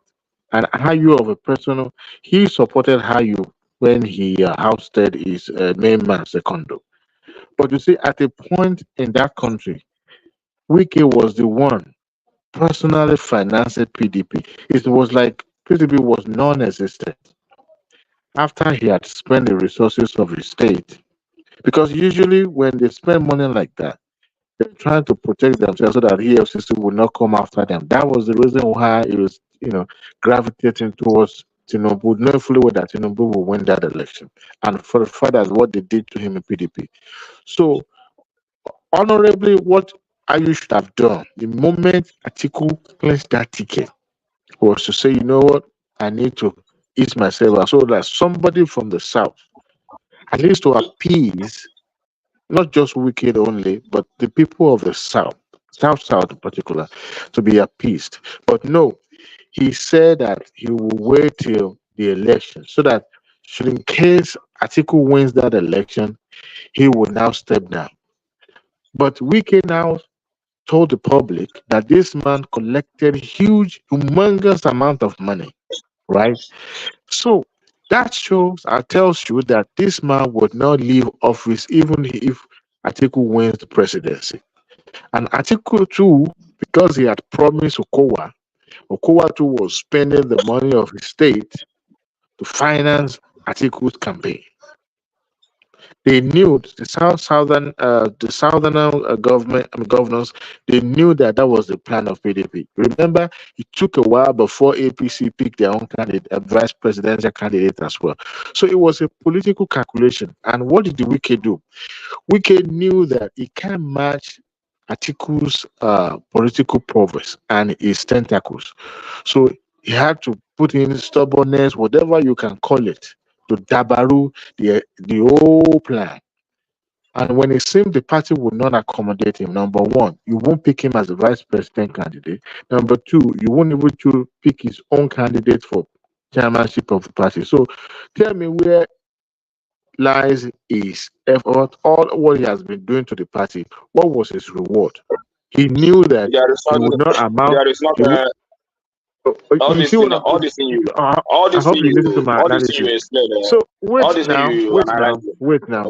So all what he has done, all what he did for the party, even when he single-handedly sponsored the election of some candidates in some other states, including Osun State, when he did all that, the party would not recognize him. Number one. Number two, you saw all the abracadabra that played out during their convention. So, and he knew that he was going to lose out if he has to stick his neck out for this same man and his camp that betrayed him. That was the reason why he stood his ground, that if push comes to shove, he will pitch his tent with the Yashiwaju. And he didn't lose out because you know why? Here comes, he's now minister under Tinubu. But the party knows his political capital, his political importance. And that was the reason why they would not even punish him. With all the shenanigans that he was doing during the election and all that, the party could not deem it fit to punish him because they know he knows the secret, the dirty linen of every member of that party. So in order for him, and because the administration is APC, so he could easily hand over those dirt to the APC and say, you need to punish these people for me. So, and they knew that he is in a dangerous place and cannot be messed with. And that is why the party tomorrow PDP would not discipline Wiki. But of course, he was, in some instances, he was out of line. But because the party would not recognize his effort and what he has done for it, he decided, let's spoil this soup completely so that at least we can start scattering and picking the pieces after the election. That was what it's about. And I can assure you, PDP would not discipline Wiki because at the point in time, he was the backbone of that party and he's still committing the resources of that state to that party. So there's no anti-party anywhere. The party knew it was going to go with Ashiwaju even right from the get-go. So whatever anybody is saying now is just random, but they knows where those power lies. I mean, he's in a position of power anyway, so he can do and undo it. Thank you. Okay, Adewale, you just gave explanation of what your view is, not necessarily a question, but I still have a counter argument on that. This is a party politics, it's not a one-man business. Your interest cannot override the interest of every other person in that party. Wike's interest override every other people's interest. That means if it's not my way, nothing is going to happen. And that's not how to run a political party successfully. You understand? If it is not what I want, if I didn't get this ticket, if I'm not the president, then every other person must fail. I'm not a member of PDP, but I just got agitated when he played the kind of politics he played. Sorry, before you continue, I just want to throw this question to you. Remember, there's some people who call G5 governors. Can you remember, please? So yeah, I know. So when you talk about the question I want to ask you is that Wike play his role, Makinde play his role, some other Benue governor, some of them follow LP, what happened to them? And one other governor follow Atiku, and 3 governors follow Tinubu. So I want you to also ponder around that the question. Even the G5 today is not G5 again. You know, because he was the one controlling G5. If you ask about the benefit of Wike is the most richest governor. Look, if he's the one He's one of the. He's one of the. why Benue governor follow LP? Why not follow APC? That means at a point they couldn't agree with him. That means everybody have their own mind. Everybody is playing. Yeah, everybody have their mind, but you know, Wike has this money from Rivers State that he controls. Everybody cannot deny that. He's one of the few rich governor in Nigeria. You can say he has the money. And if you are talking about benefit, let me make my point now. Yeah, I don't like it. But okay, continue. So, in terms of benefit, Wike has benefited a lot in PDP. You understand? Being a governor of Rivers State and how rich he is one of the benefits. It's PDP that gave him the platform to become the governor of Rivers State. So, if today people are asking what benefit in all the investment he did in PDP, he benefited more than even a lot of people in PDP. A party giving you a platform, supporting you to be a governor. It's not a. Let me ask you a question. Had they been Wike supported? If he supported Obi, you know, he promised to support him the other time during the presidential election. Had they been supported him? So, are you going to be saying what you are saying now? For me, if you watch me very well, if you have followed me on this platform, I've told people to forget it that Wike is not going to support Obi. That if Obi is going to move, let me tell you, I have never, as far as I've never had opinion on Wike supporting Obi. I don't have any. No, there is no question in that. There is no question in that. Because I've met. No, let me tell you, there is no. You cannot cajole me to answer what I don't believe. Right from the beginning, I don't believe that Wike will support Obi. A question. It's not that I'm saying. No, because starting from the primaries, when they were preparing for the primary, Wike has already. What you said about Atiku is a lie. They are just trying to. I mean, it's a kind of sentiment. Like, why Atiku saying that? Because if they throw the ticket to Southeast, he will step down. Oh, if you know that he wants Southeast to clean the it's not only his opinion. I'm not talking about his personal opinion. This is the meeting, the caucus meeting they had even before. Even before they came out. It's not Atiku's opinion. Hold on. You were not there. It's just a boo-boo that you are just telling people that, this is what the article said. But the judge did not say that. But the judge was there. And he's a leader of the party. He's one of the leaders of the party, and he didn't say that. A lot of Igbo elders said that. Even let me tell you, the reason why. Let me tell you. I think they gave me this period to speak a little bit. Then I will leave you to continue. You have been talking now. Hold on. Let me tell you something. The reason why Atiku could not pick a vice from the Southeast is because of that agreement. You understand? So in PDP, they told them clearly, if you're not giving the elders in PDP in Southeast, told them clearly, if they're not getting the candidate, the ticket of president in the PDP, that nobody in the Southeast should pick the position of VP. And that I can tell you, even Emeki Hodeha was the first person that Atiku wanted to pick. A lot of them. But that ticket could because of the warning they gave to them. Because all these things that you are saying during the same primary, all the delegates in the Southeast, they supported Atiku. They didn't support the candidate from Southeast. So we are going another angle. I don't want to be. We're talking about Wike. Let me finish now. I'm not here to make a baby's argument. I'm here talking about Wike not attending the issue and the impact of if you want us to talk about that, we'll talk about that. You understand? I'm not I'm not here for baby argument. You go there, you want me to speak on this. You go there, you want me to speak on this. You can easily answer him. It's very simple. If you don't zone to Southeast specifically, there's no how a Southeasterner will win. No, I don't even have time to answer him that because I don't like that kind of argument. Up down. Why we acting like we are pretending like we don't know how politics is run? hold on. Has it ever happened in Nigeria? It's only between the north and the south. Don't say they'll have to zone it to the southeast. Have you ever, why? So they will just say, okay, party will say, okay, we are zoning it to the southeast. Has it ever happened? So don't let us come in and be saying it happened in 1999, please, I can continue. Which most of the time, why I don't like all this. I don't like all this argument. I was trying to make my point clear. You are taking me people voting this and all that. I can when we have time to talk about that. I will. But sometimes people I will have time to explain to you why a Southeasterner cannot be the president except PDP decide to give them the ticket. There is a lot of factors to that, but I don't have time for that now.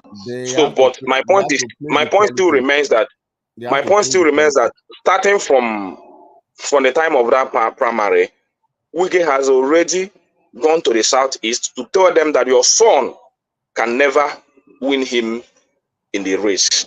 It's better you give me your vote. Which is number one indictment on him. Why should he go to the southeast and make such statement?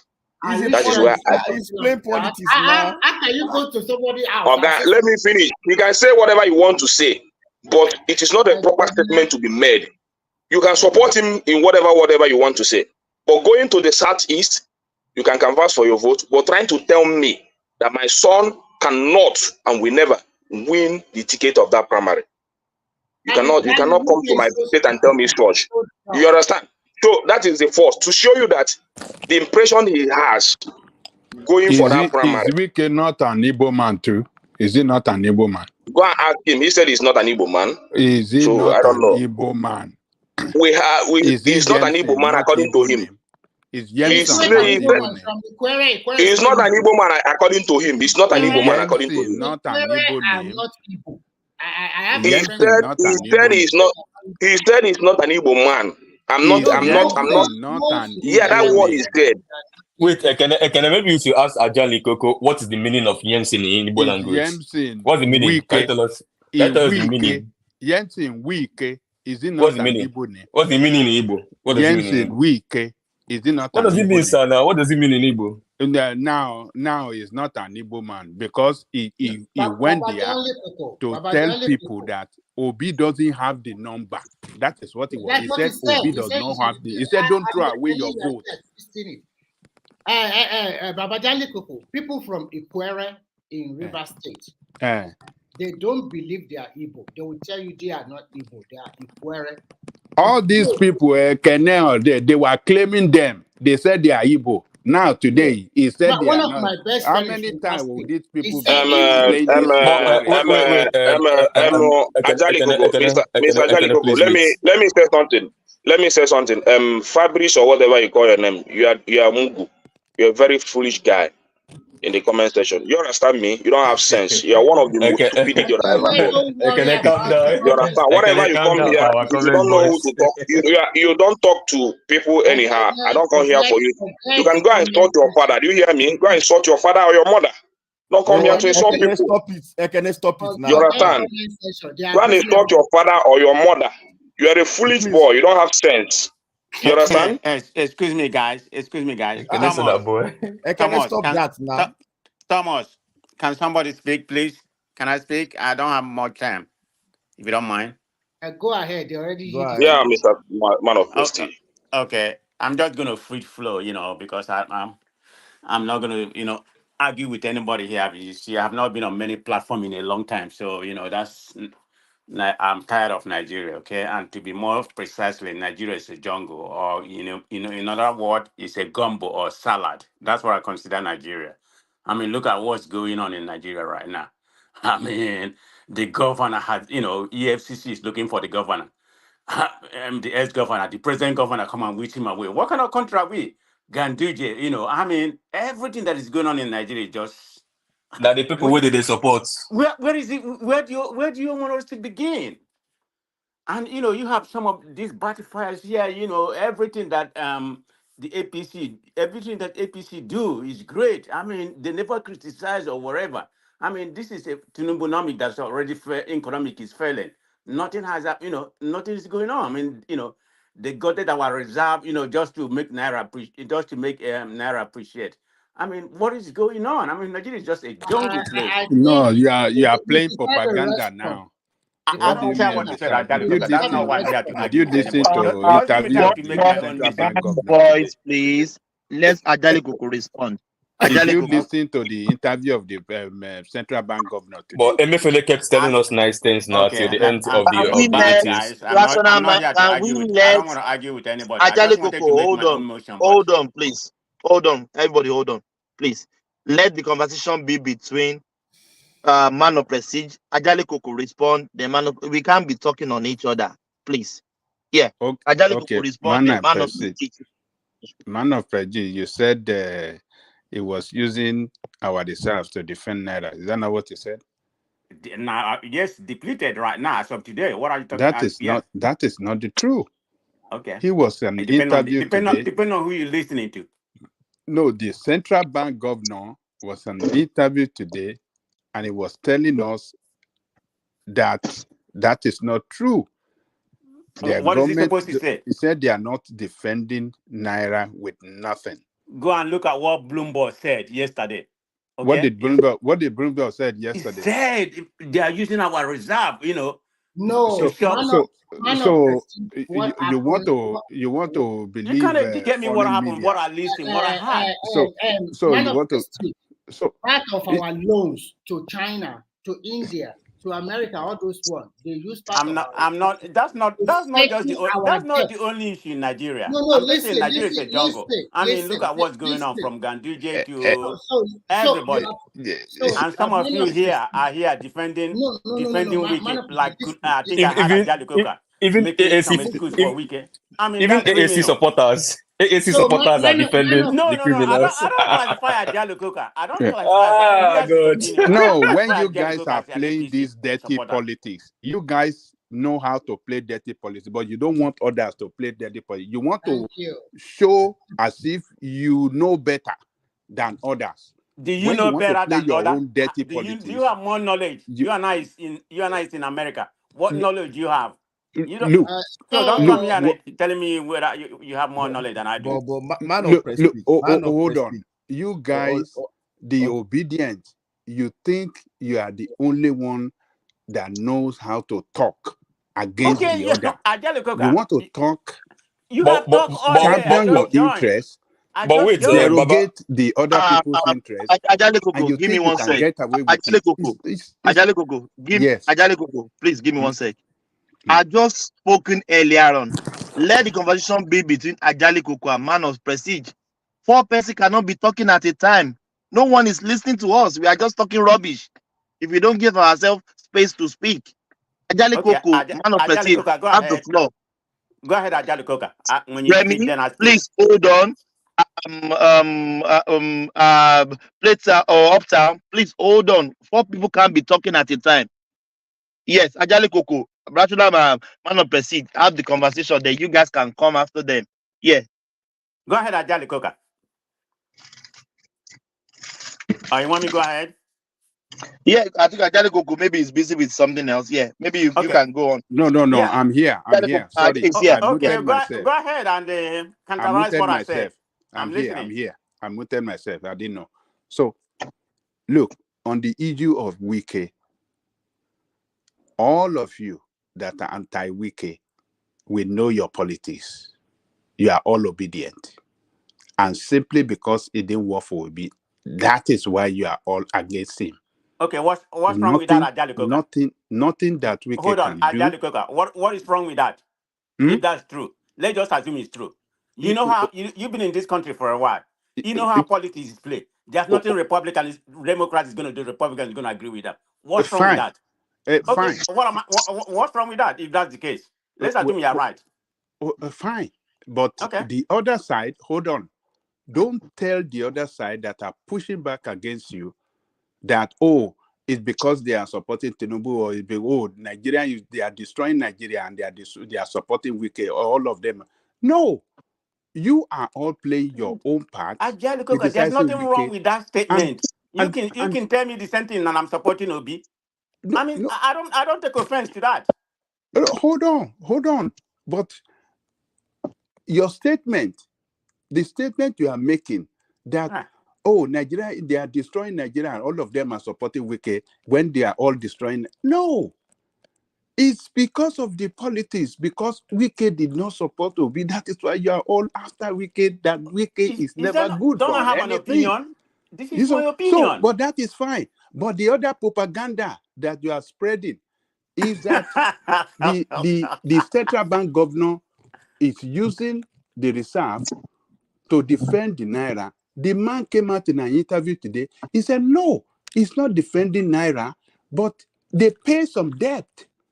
So you want me to believe anything Why that would come I out of that believe? The man? record is there. Do you want me? There's no record. I listened to an independence Which Bloomberg. You know what he independent? said. How does the So independent I'm not know? gonna. Which independent? There's not everything that come out of Nigerian mouth, Nigerian Hold government. on. Which Is a half independent baked, source? in my own Which opinion. independent source? Where is that? Tell me, mention that independent source that you are talking about, sources you I are said talking about. Bloomberg. Bloomberg. Yeah. Bloomberg that said last year that Nigerian currency, immediately about, Buhari said, he said the worst that can happen to Nigerian currency is 800 between Okay. 700 and Wait a 800 minute. I don't need to naira listen to per that dollar. interview. What they said is that Did Naira it not go to Naira is the best performing 1008? currency right now. I am And they telling give you you the that reason why that happened. what I'm telling you He didn't is say that he didn't say it's the best currency. He said the performing because of the appreciating. That's all he said. That's what they said. Ajani Koko, let me ask a man of prestige. So if you say, Ajani Koko, 1 minute, sorry. If you say that they are using dollar, the reserve to defend the dollars, so yes, why is it that? So are you saying now they are defending even the black market? Because the black market and the normal and the CBN rate almost at the par now. So that means they are defending the one in the black market too. it's a parallel market. Eventually, it's going to, No, we eventually should it's going use. to affect the I black think we should market. use our Because I brain look at because it, hold on. yesterday. Even the foreign reserve is, the foreign That's exchange is not what a I'm little bit saying. higher than black market. So It's what cause is and effect. so when they were defending Naira, when Emefiele was defending Naira that time, the difference is about 300 Naira. So if black market is higher, so we know that they are actually defending the Naira. But the Naira at CBN rate and the black market is almost at the same thing. But So we should just use. okay, but let me ask you, all of you are just clamoring. When they came in, what did they meet the dollar at? About 600? Is it not what they meet the Naira? Now the But Naira has quadrupled up to 4 man times. of But prestige, recently, You are it has shifting. You are gained. shifting. So it's still Man of very prestige. high. So You are when are shifting. you going to be applauding the Man government? of prestige. Can I say something, please? Can I say something? When they the one You that see, brought it up? I wanted to finish what do my you conversation with Ajali Coca. what a lot of people are, it's just because of APC made that campaign that they will not defend the naira and all those stuff. But for me, there is nothing bad in defending the naira. It's just that we There's don't have nothing bad. There's enough. nothing bad in defending Naira. There is nothing bad in defending naira, but it's So just that they the way should be APC using play the. their. It's What do just you the mean way. by there's nothing bad? Let me finish. Let me finish. It's just the way APC is playing their politics and all that. You understand? The problem is that we don't have enough inflow.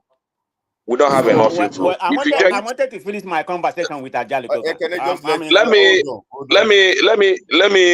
finish. Let me say this. Thomas, give us the room The now. problem is that Please hold on. We must allow. If I say let it be, please. Ajali Coco hasn't finished with Man of Prestige. Let them finish. They haven't concluded their conversation before you guys come in. So let's conclude. Rational Man of Prestige, Ajali Coco. Yeah. Okay, so man of prestige, the central bank governor had an interview with international media houses, and he said that interview that he is not using the reserve to defend Naira, but rather paid some debt and Nigeria have responsibility to pay her debt. So, Ajali Koko, and Ajali Koko, hold on. Where are people saying is defending in Naira with the reserve? Where are they getting their facts from? Because Thomas, look at our reserve. It's depleted. Look at where it is right now. okay, I mean, let it's a me common tell sense. you. Hold on. It depleted with $2 billion. But yesterday, according to the central bank governor, he said $600 million came into the reserve. He said that is the way it works. Some money will go out, some money will come in. He said, look, they have responsibility to fulfill the payment of the nation debt to their creditors. And within the short time that this guy came in, all the backlog of debt owing to the $800 million going to the airline across the world, he paid it off. Even within short period, this guy had paid about $7 billion. So what are you guys talking about? Are you aware they still borrow more? Hold on. This guy paid $7 billion within this short time he came in servicing, What are you talking about, paying Ajali of Koka? debt. They are cleaning up their mess. They're the one that they're the one that prepared the Now, economy the why are way you it is right jumping now. from pillar They're to just post? cleaning up. What are you Why are talking you about? jumping from pillar I to mean, pole? they have not done anything Why positive. are you It's just jumping a from cleaning pillar to up. pole? Buhari left a mess. He is cleaning it up. What is the difference between Buhari and Tinubu? They are all APC. They're different personality.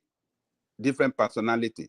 Buhari's Okay, I mean name. everything is had triple since Tinubu came office. Everything is Buhari's just getting. name. Some of them is just getting Buhari's better right now. administration. Why are you blaming? Why you still blaming Buhari? It is not the same people that serve in Buhari's administration that are serving Buhari Tinubu. blamed Goodluck for 8 years. Now the idea to blame Buhari. Ajali Koka, what was Naira when Tinubu took office? Well, I agree with you. The Naira was 600. It's bad, but this guy has been taking some policies, sanitizing the place. Until he bring it to the level where it was before or lower. Hold on. It's 1,000 or 1,300. Nothing has improved. I agree that with you. But he is taking some policy. All of you seen it. None of you in the heart of your heart cannot say that this guy is not doing anything. You have seen what he's doing. You've seen the way he's sanitizing that central bank. Several policies been put in place. Money, as at the time it came in, do you know how many Burundi change that we have? We have over 6,000 of them. They have gone down to about 1,000 because I of the think policy. in my own opinion, what they are doing is try and error. See the one that's going to fix. Hold on. How can you say it's a trial and error? When you see, and it's working. It's a trial and error, but it's working. You see, depending on your perspective, depending on how you say things. How do you think? You said it's trial and error, but it's working. Is it a trial and error? Wait a minute, Thomas. What is working? Tell me anything working. Okay, let me tell you. Because do you know how many? Naira is appreciating. It's not affecting. It's not affecting anything. It's not affecting anything in the economy in terms of inflation. I will give you one inflation is still the example. highest. A bag of rice 2 months ago was 85,000. As of today or yesterday, it's now 60,000 naira. Who took it to 85,000? Remy, who took it there? You know what? All these Nnpc people. You asked for it. You asked for it. You have some people that propagate propaganda. Some of you are here right wingers, like Remy fall within that area. This is what you guys know to do best. You want to condemn everything, and when they are telling you, show you the fact that okay, what fact? Hold on now. Hold on. Can we please listen to each other? Let me just told you something now about the price of rice that is coming down. You still don't want to see it as a progress. You want to condemn it. So No, what when that it guy goes told me up, is not when the true price because I goes listened up, to you are some. condemning. I listened Hold to on. some. I listened to some radio today in Nigeria. When the price went up, you are condemning. Now the price is coming down. The price is coming down. You are condemning again. Where do you stand? All this is voodoo economics they are playing to you. You all are buying it. Okay, voodoo. Abracadabra. Oh, okay, voodoo. Are Voodoo you economics. are you guys want to listen to an opposition voice? Do you really So want to listen to an opposition voice? So Ajali Koko. what we are saying is that look, you guys can continue to pay your opposition, but when your opposition is looking too extreme, it's not you are not Ajali Coca. applying. Let You me are ask you not something. applying. Ajali Coca, let me ask you something. Let him finish, and then you come after him so that we can Okay, Remy. Okay, I'm sorry. So when you people are not applying the reality on the ground to form your judgment, Ajali Koko. to form your judgment, then people will see you as just a bunch of rascal opposition. Bunch of nuisance, Yeah, right? a rascal. Okay. You don't want to see anything good. But Rascal opposition. Baba, sorry, So, but our opposition is more objective than Showore. Have you gone to Showore's Twitter page before earlier? We We are are not more talking objective about than him now. Shawara today. look at He's an you want ANC to go member forget now. about Showore. Don't mention about Showore. Ajali Is he Coca, also let a me ask you something. rascal? Is he also Ajali a Leave Showore out rascal? of this. Is he also a Hold on, Ajali rascal? Coca. Leave Why Showore are we out going of to leave this. him alone? Leave You want Showore to out condemn of us this. alone. You Yeah. want to leave Ajali Showore Coca. Showore at out home. of this. You want to Ajali take us to Coca. cleaners. Man, Hold on now. Hold on. Prestige. Between me and Ajali Coca. Keep Ajali on Coca, let me ask you supporting something. your graduate that will never work in Nigeria. Ajali So, Coca, can I ask yeah. you something, Ajali Coca? Yeah. Okay, well, let me ask you this thing. You blame, we are playing whatever, you are radical, whatever you call it, our proper, what we're doing is not right. Tell me, everybody in this platform, tell me any kind of charity you have done to that country. Most of people here, you are Now just condemning Obi. Wait a cho. minute, most of you Talk. here are condemning Obi for going to the north, building a borehole, his own money. He's not in the government. And That most of you here are borehole. Now chastising that one is him. the call borehole. That is a Eh? private individual. That At least borehole. he's trying to help. You Tell me any one of you that has done anything. Man of Now Prestige, can I tell you? can Ajali you Koko, can build I that tell you? kind of Ajali borehole in Koko, your Ajali house? Koko, can I tell you something, please? Can I tell you Can you something? build that kind of borehole in your house? Answer Baba, that question. What Ajali Coca, what have you done? No, What have you hold done on. to Nigeria? Hold on. Tell me Hold on. what have you Hold done on. to don't benefit continue to shift Hold on. Nigeria? the Hold on. conversation, Hold on. please. Let it be You're between me taking and this this to thing. another thing. Let me ask man of President a question. That kind of borehole, can you build that in your own house? The people appreciate it. No. At least it's something. Answer the question. Why are you running away? Can you build that kind of borehole? The Well, way if What depending stop? on if I'm What in that stop? kind of What stop can their predicament. you Hold on. build representative that to in your do better house? thing for them? You asked me a What Can you stop question the? build now. that in You your asked me a house? question. Can I answer you? Is that the kind of borehole Obi have in his house? Why does it have to be applicable to what Obi has? A beggar No. has no choice. No. What Is are you that the talking about? way, the one he have in his compound, is that the way he look? The Ajali Coca, one that is shown to us? does the beggar have a I choice? mean, you guys are just Baba you guys. Jale Koko, Baba Yes. Jale Koko. Nigeria is the beggar. Nigeria is the beggar. No. I mean the When northerners. we are telling you The that guy northerners is a that graduate, you don't want don't even have you don't want to believe water to us. drink. Baba Jale They are Koko, beggars. They just should give be me appreciated, whatever somebody. man of What prestige, have you done, man of Ajali Coca? You They yourself. prefer cho. Man of Prestige, hold on. Eh? Man of Prestige, hold on, It's please too one minute. much voices. So Hold if on. too much voices, let's just close down the section. Okay, I can't hear anybody. 20 seconds. 20 seconds. One voice. 20 seconds. 20 seconds. Man of prestige, please and please. Obi is not the first person that is going to do anything for anybody in Nigeria. Atiku, Obasanjo, Tinubu, Buhari, all of them have done something even more than build borehole for their own people. Okay, I Remy. don't. So no, Remy. calm down. Even Calm down. Okorocha Let built me he finish. built I a lot only of have 10 schools. seconds more to finish. Okay. What he's doing is appreciative, and at the same time, not everybody will believe what he's doing is good. A lot of people will still believe he has undertone, just like we accuse others that give them money, build churches, build mosques, build a lot of them. It's all about politics. So if Okay, what's wrong with that, Remy? So I said it's appreciative. So don't worry. But that's not what you're doing here. You're here criticizing. No. DK, No. Can you listen to me, please? What I'm trying to tell you is that he is not the first person that is going to do something for them in the northern part. Some people have been doing it more than 20 years. You cannot tell me Atiku or Tinubu or Buhari, they are not helping their people. They are helping their people. So what you guys do you remember the last time? This is the day of social media. Everything you do is going to be out there. So relax. What is he doing that is so special that others have not done? It's not special to you, Remy, because you got money. You are well to do. You are living well. But those people are beggars. They got nothing. You cannot call them beggars. Don't call them beggars. Can't call Nigerian beggars. No, Thomas, I didn't call Nigeria beggars. I said those people, those areas. You cannot call them Nigerians. Are they not Nigerians? So what? They are. So what? But Nigerians are beggars in their own country now. What are you trying to say? Nigerians are beggars. The politicians have turned Nigerian beggars in their own country now. What Man of Prestige is telling us today is that the northern people are poor, while you guys are rich. That is not good. No, it's not like that. It's not like that. But for me, what I understand there is that Nigerians are beggars to politicians. And that's what they have turned Nigerians to.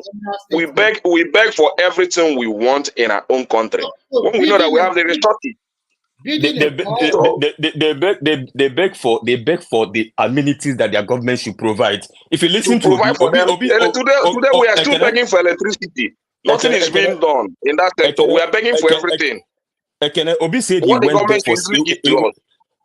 Obi said he went there for Salah, and everybody around him kept saying one thing: water. And then I'm coming. Calm down. I'm coming. Everybody kept calm down now, bro. Now not be only you they talk now. Calm down small.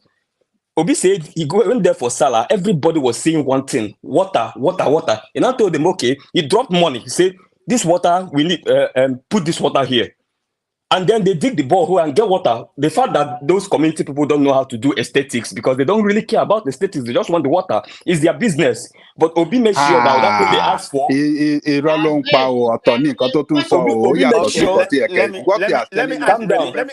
Obi made sure. I'm coming.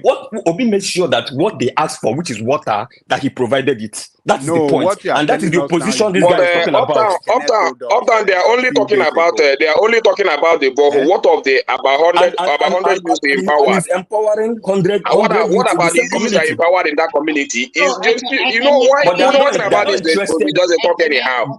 Is it only the borehole he did here? He empowered a lot of people. Let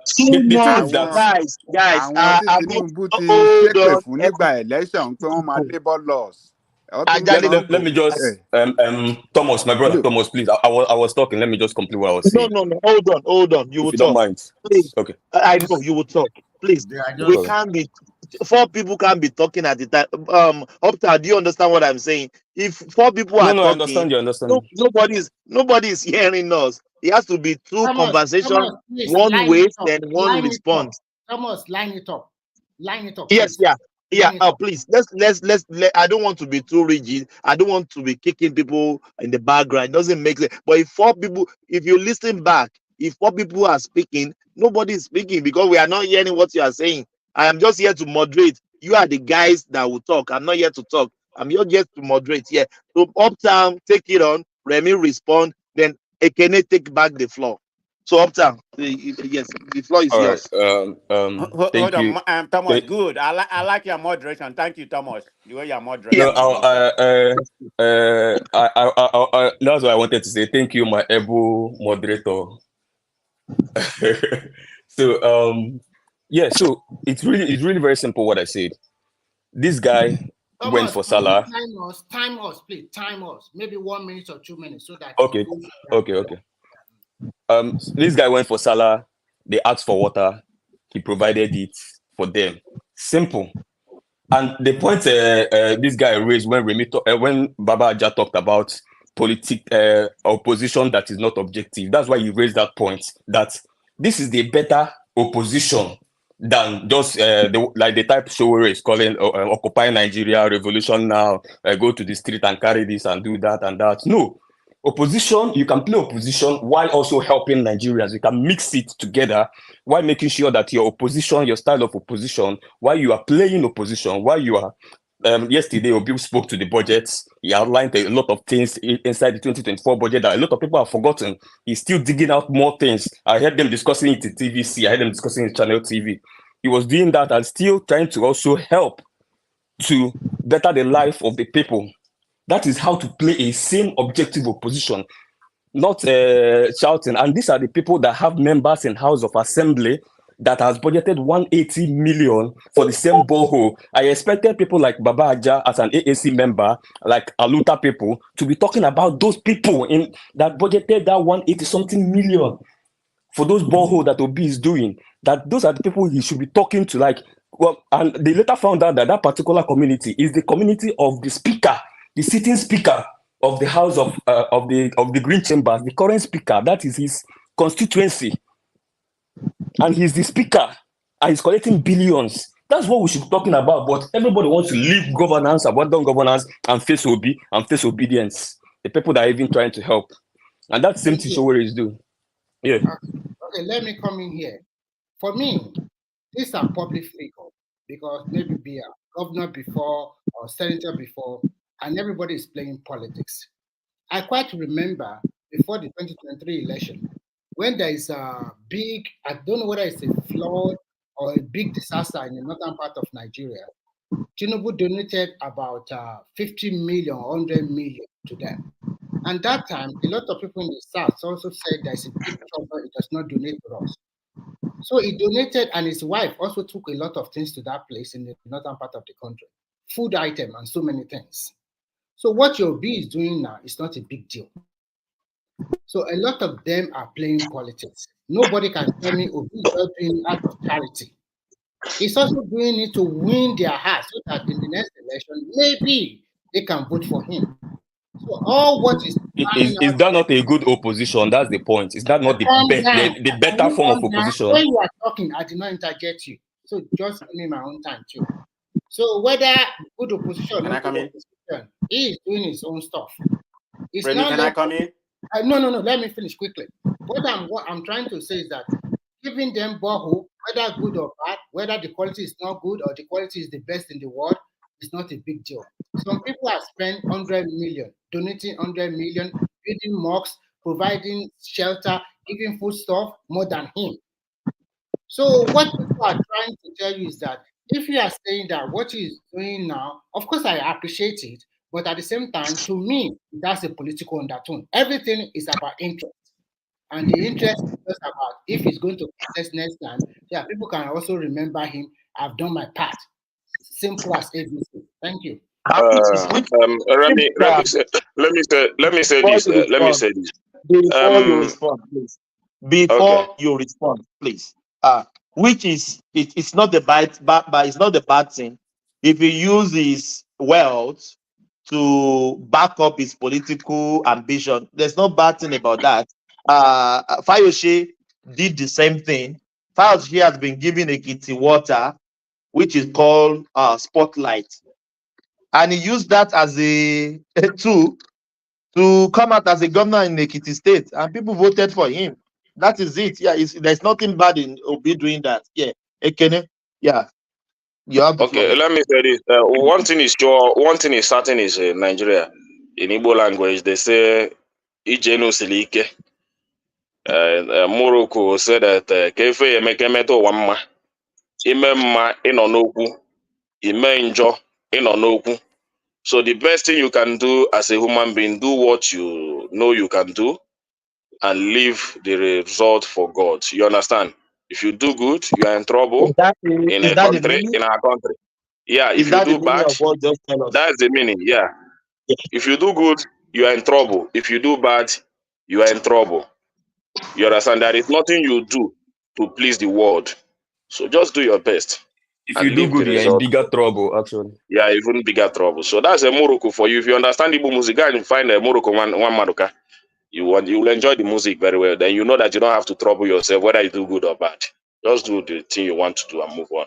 So, but that's not my point of interjection, because a lot of things, as we said here, which is the economy, the way it's turning out, and the defense of the naira.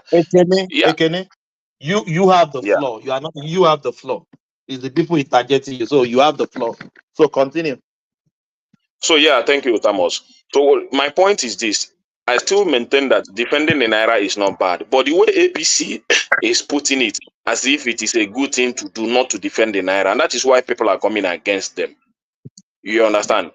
Jonathan, a lot of them defended the naira. Both of Obasanjo, they defended the naira, but the difference is that we have much inflow then, and they are not defending from what we are borrowing. We have a lot of resources then to defend the naira, because we have a lot of crude oil which we are exporting. So we have much inflow. You can go and check the statistics. We have about 90 something billion, 70 something billion inflow, all that. Just down to Buhari period, we don't have that inflow again. So he was defending from what he's borrowing, and that is why we are where we are today. Ekene is not defending the naira with anything. Whether you want to put it that way or you don't want to put it that way. The only thing is that you cannot tell me that naira just came down from 2,000 naira under a few months just for nothing. What made it to come down? What did you export? It is not Yeah. defending. What did you export? What did you export? Hold on. What is your inflow? Have your oil out? Have your oil generating revenue, has it increased? You still about 1 something billion per barrel a day. Anyway, you understand? So you cannot tell me I'm not that economist, but common sense can tell you that. You understand? What you should be talking today in order to maintain a good economic background is how to increase your inflow. At least your oil, which is your major export, should be about 2 something billion. Do you want to listen? Yeah, let's Ajali Coco. Yeah, Ajali Coco come. But I've not made my point now. Okay. Continue. You cannot just come in when I've not just made my point. So you should be able to stabilize. You should be able to. Yeah. Let it be what do you call it? Conversational. You just throw a question to Ajali Coco. Ajali Coco want to answer you. You don't want him to answer you. You say what happened? Let him answer. You still have the floor. You ask a question and let him respond. Ajali Coco, you respond to Ekene. Okay. You said they are defending the naira, and I said earlier that the central bank said they are not defending the naira. All right. And you said that is not true. That why can it come up? Why can it come down from 1,008 to 1,001? That they don't have the money. Look, as at the time this administration, when central bank governor came in, he discovered that the banks were holding the dollar up to the tune of $7 billion were in the vault of the bank. They were not releasing it to the forex market. He ordered them. All this money must be injected. They must inject this money. They must pump this money into the forex market. And it took some policies that make it impossible for those that are doing round tripping to continue with the round tripping. The bank official cannot do round tripping anymore. The Bureau de Change cannot do round tripping anymore. The Bureau de Change, their business was booming before this man came in. We had over 6,000 Bureau de Change, but now they are not more than 1,000 because business is not good for them anymore due to radical policy that this guy has rolled out. Bureau de Change cannot have more than 10,000 a day.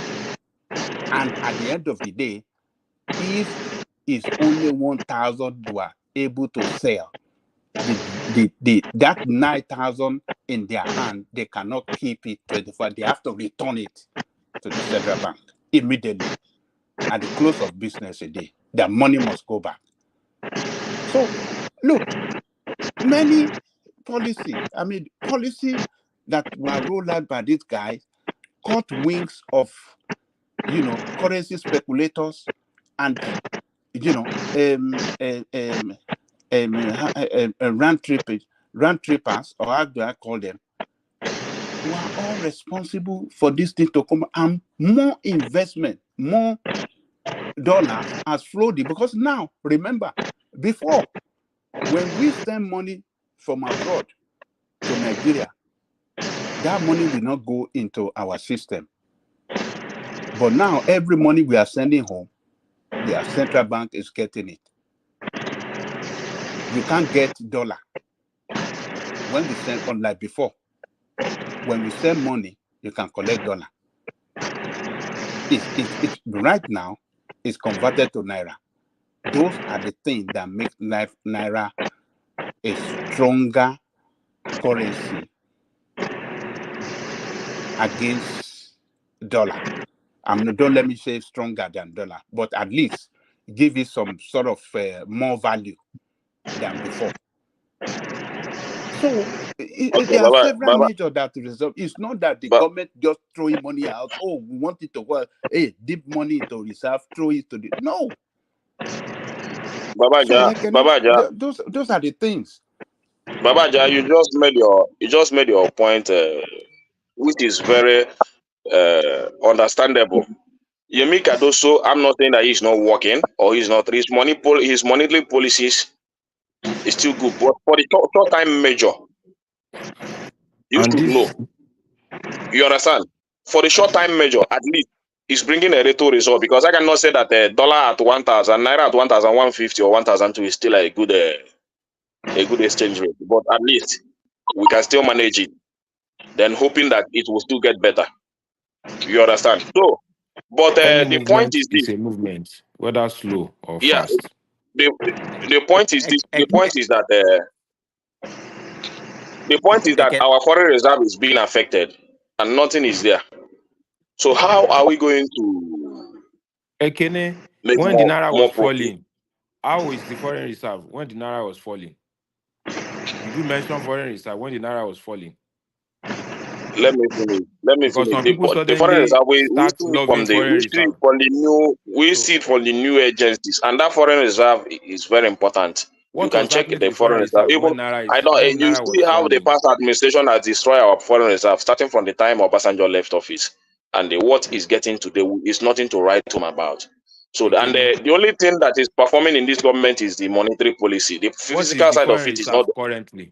What is the foreign reserve currently? The physical side of it is not doing anything at all, and that is why you see the price of commodities not coming down the way it should be. You understand? Can I say So, something? Just a minute. Yeah. You commended Ajali Coker for what he said. All Ajali Coker said is purely misinformation. There's nothing he said that's accurate about what he just said. I mean, to begin with, Naira has been Naira has been depreciating against dollar during Buhari time and 8 years, but slowly from 4 to 5 to 6. But when Tinubu came, and propagated his true policy, that is what depreciate Naira to the highest level, the fastest ever in Nigerian lifetime.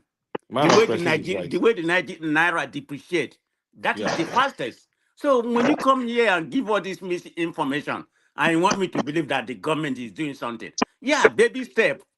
I mean, baby step to correct what they did. Step is a step. Do you know what they call subsidy? Wait a minute, that is exactly what is happening right now. And you want me to come here and give them a credit? Hold on.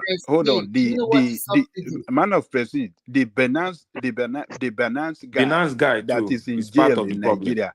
Why do you think is going through trial in Nigeria? Why is it going through? Why is it going through Binance? Yeah. Oh, the Binance guy, or one of them. The other one Why is it going through trial? Okay. Why is it on trial? Because of what you accuse him of doing. I'm not Those saying guys are I'm not saying a lot of people didn't contribute, but they are not the worst perpetrator of whatever is happening to Nigeria economy. So don't put everything on him. I mean, I hate people coming to give misinformation when we try to correct people, and you come here play your voodoo economists, thinking that we are all dumb. Even I thought we are not. Even I thought we are Good not economic. economists. Baba, We are smart. sorry, let me Everybody here just is smart. So you can BKB, kind of Jọba override somebody. yes, Dalowu Jare. Baba. But Let the me point just still come remains in. that they have not done anything about the economy of this country because the Yes, purchasing we power hear of the you. people is too low. Because Yeah, we hear you. what determines the performance of governance in terms of in the economic sector is when your 5,000 naira can get you what is desired. You understand? Yes, Or yes, yeah. when your salary can get you at least the affordable, the major need of a human being, which is a clothes and the shelter and the food. These three major things. So when your Yes, minimum wage cannot afford you those things, then the economy is not faring well. So yes, we are yes, still under that underperformance in terms of economy because our purchasing yes. power is still very. If you are not earning higher, if you are not earning very high in Nigeria today, you are just living from hand to mouth. Yes, Every yes. other you can Let me confirm come it in. as a Nigerian. Let me come in. So Let me come in. you cannot say that the economy is doing well at the moment. Yeah, let me come in. Let me come in. During Buhari's, I mean, Tinubu's came in, took some drastic. There is some background sound that is coming from somebody. I don't know. Took some drastic measure by floating the naira and then Please, where removing is this sound subsidy. coming from? There is one BQB, sound coming we are from not. somewhere. Is it Thomas? Is that from Thomas? No. It's not from me. Thomas, I please can mute hear your mic, also. please. Now, yes, maybe from Thomas or something. The sound is really disturbing. It's not. I hope everybody is muted. If everybody is Thomas, muted, mute then we your can mic, keep Is please. anybody Thomas. in Nigeria? Because Nigeria, I get a lot of shaggy. This is not about Nigeria. It's about somebody muting, or if you are not talking, just mute yourself. Don't bring anything that doesn't relate. Internet is internet.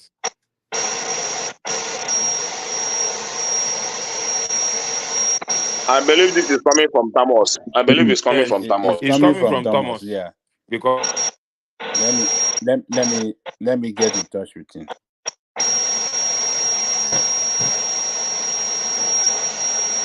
the noise is really disturbing.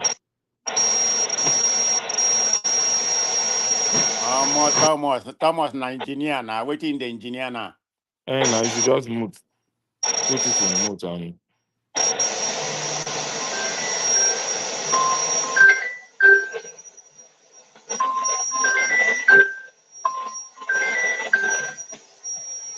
it's Thomas said that his phone is ringing now. I think Baba is trying to call him.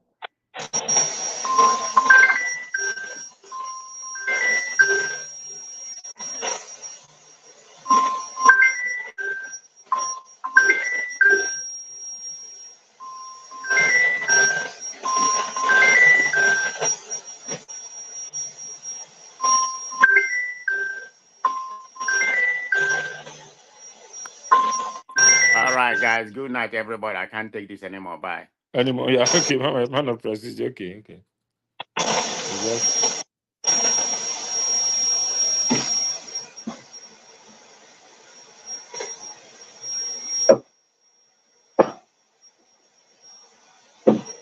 it's obviously not with the phone.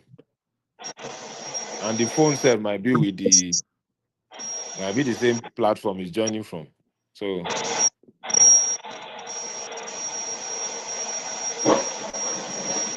Oh yeah, BKB. I think the noise is yeah, that can yeah. You can no, it's continue still now. there. It's still there. Even when you try to call him now, his phone is ringing. But I'll just try and make my submission. Okay. So yes, we'll just try. So when he came in, of course, they floated the naira and removed subsidy. That astronomically brought the devaluation to that significant level. Yes, he has muted now. Thank you, Mr. Thomas. So, I'm the one that mute him. oh, thank you, Mr. Mike. Thank you, sir. So, but now the currency is doing well now, and some of us want to appreciate that at least they are doing something. But some people don't want to. They just want to believe that they are doing a Vado economics, try and error, anything. They are defending the Naira. Those same people, they are not bothered about the reserve before, but they suddenly becoming a defender of foreign Nigerian reserve by saying he's using Nigerian reserve. And the man has come out to say he's not defending using the reserve or something like that in the recent interview. But my point I wanted to pose was that when Emefiele was defending the Naira, there is still a significant difference between the official rate and the parallel market rate. I think it's in the excess of 200 Naira, if I'm correct.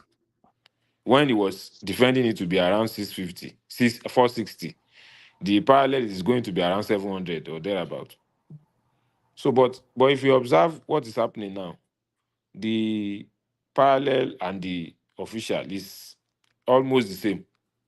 So what I don't get is that if we want to follow the obedient perspective that is defending it, is he defending the parallel market also?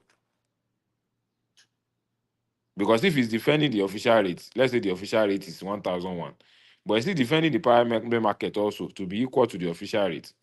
Because Emefiele was defending, that was why we had an official rate of 460. Why the parallel market had about 200 Naira or 250 thereabout difference. So that's one point that I need some economics to explain what is happening there. Emefiele in defending did a lot of damage to the economy, him and the Buhari, because they didn't understand it. So for me, I will not say Emefiele defended or anything. No, they Emefiele, defended now. I know, but in his own terms, he dollarized the I want economy. no, wait. I'm not planning to talk about economy. Just some clear factor, some clear point that we need to be on the same page with. Please explain subsidy. BQB, explain subsidy very well. No, just wait. Then they can There is a point I am raising in that particular.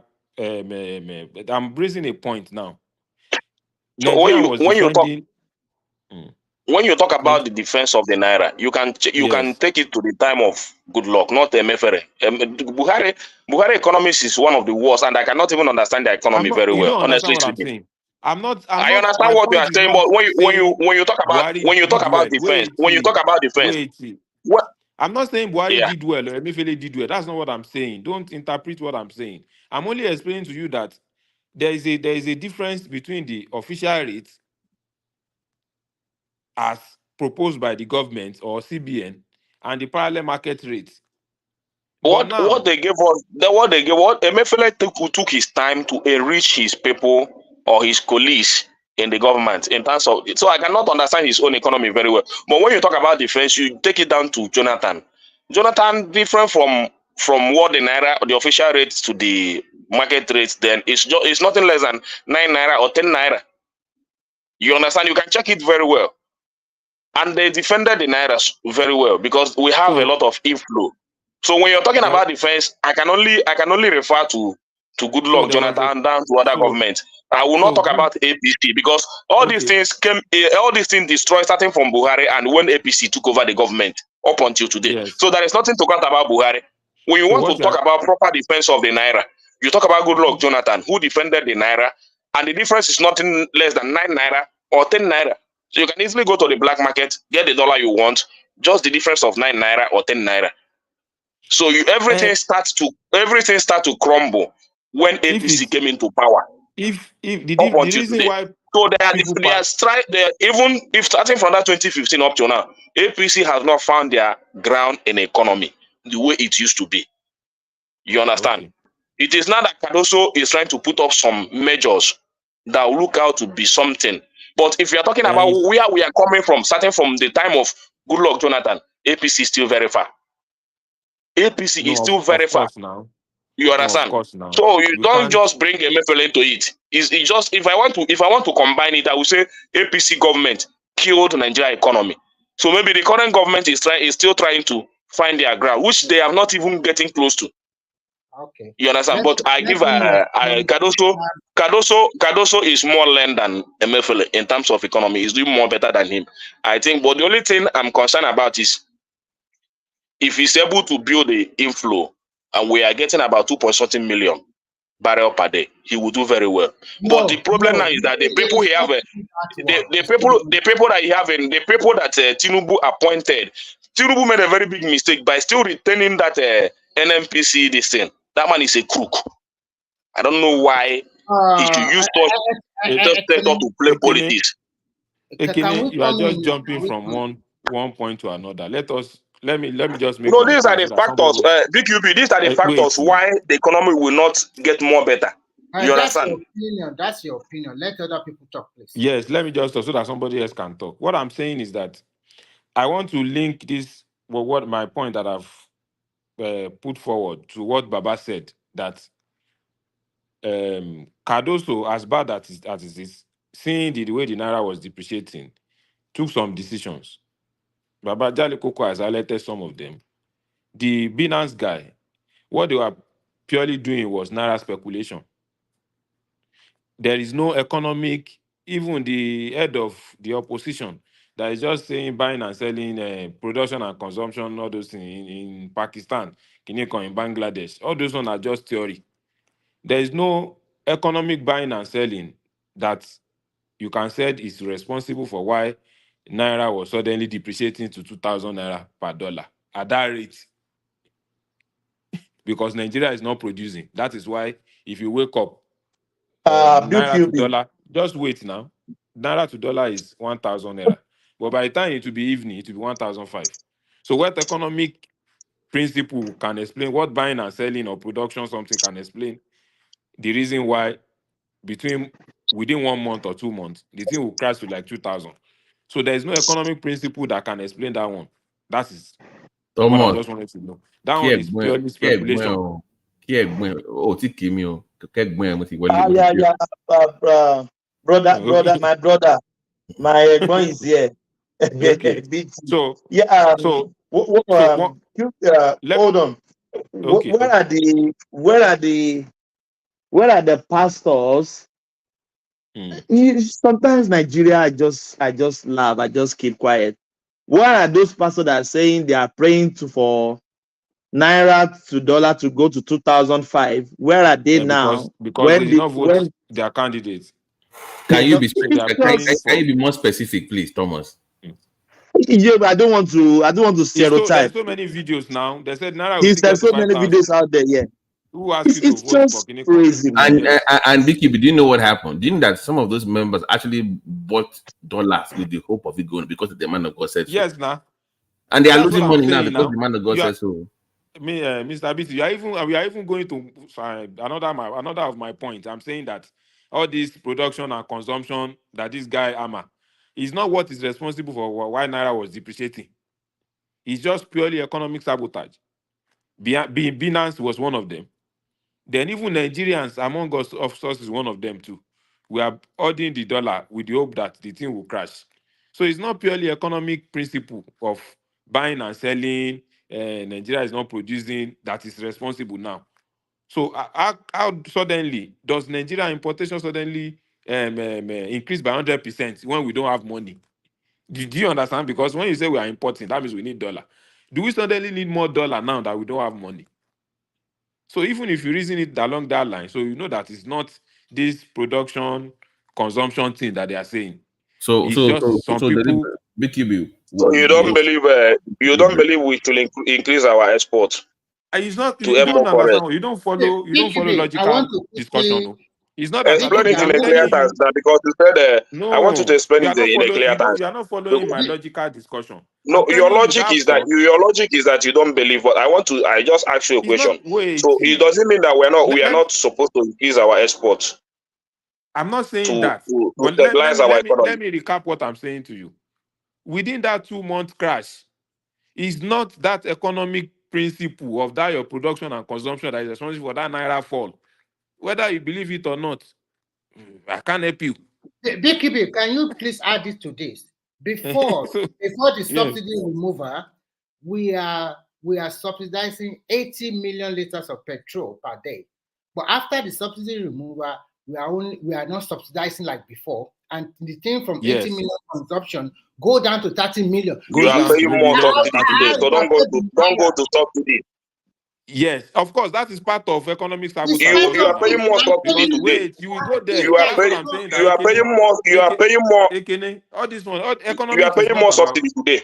See, we are not paying more Ekene, subsidy at all. We are not paying more subsidy. Just wait, just wait. You can go ask Rufai. I'm not a member of APC. They are even planning to suspend the Rufai because of that exposure. You are paying more subsidy today. Ekene, wait. When you are paying subsidy for 80 million liters and you are using dollars, the dollar that we are supposed to earn to show up our reserve, to show up our value of our currency, they are using it to pay subsidy. So what do you expect? So definitely, this part of economic sabotage also.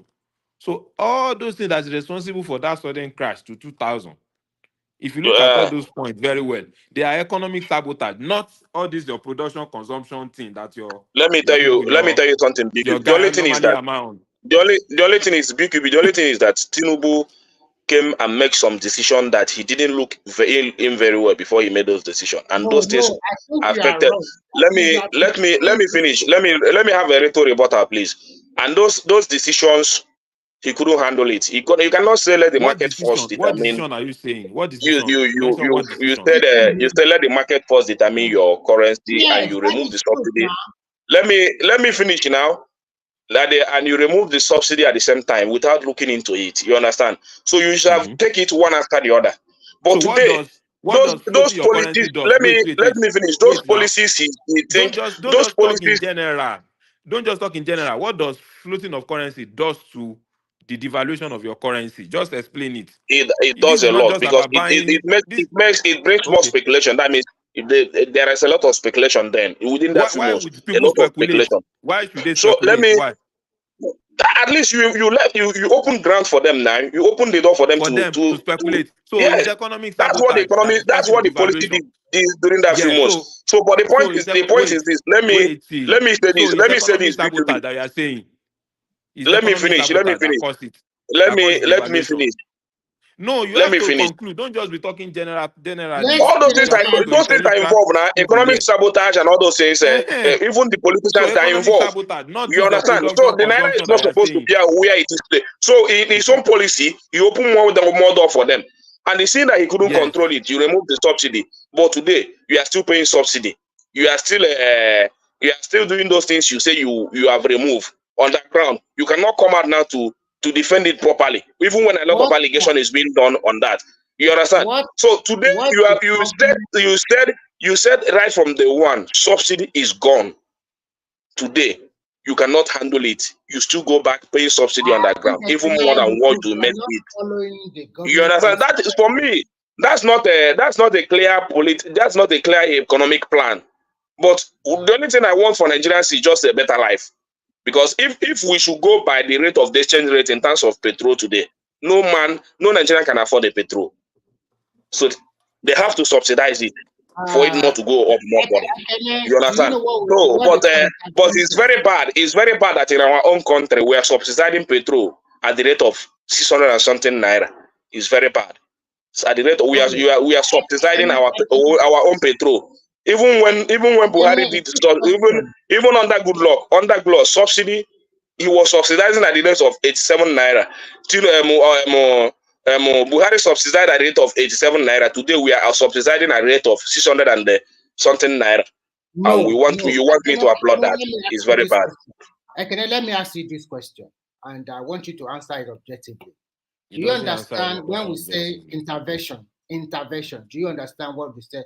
Because when they remove subsidy, Tinubu as the president said, government will intervene if need arises. Do you understand that statement? If you understand that statement, that means there is nothing like there is no different word for it. Let me explain it to you so that you can understand. Because here everybody is learning, and it's good for us to learn more. Anywhere all over the world, government will intervene to either support their currency or support their policy. What is going on in Nigeria today the price of oil internationally continue to jump up Yes, and down there is because of so subsidy many on petrol in factors. Saudi Arabia, So where I because of currently live. that, the government of every country always intervene at a time. You cannot just say, okay, we are doing subsidy removal finally, and they'll just fold their hand and then they let the price continue to increase like that. So what they are doing is that when the need arises, they will intervene, and that's Yes, what government should do. they don't want to increase further, Let so me they, let me they say this. subsidize it. What is the Let me say this, Remy. Let me answer you. Let me answer you. responsibility? You That said is you want to give responsibility. me a different meaning of intervention and subsidy. For me, I don't have a different meaning for that. In whether intervention or subsidy, they're the Different same meaning thing. now. Why are you So talking like you can go and give it. You can go and give it a different meaning in you, whatever you want to say about it.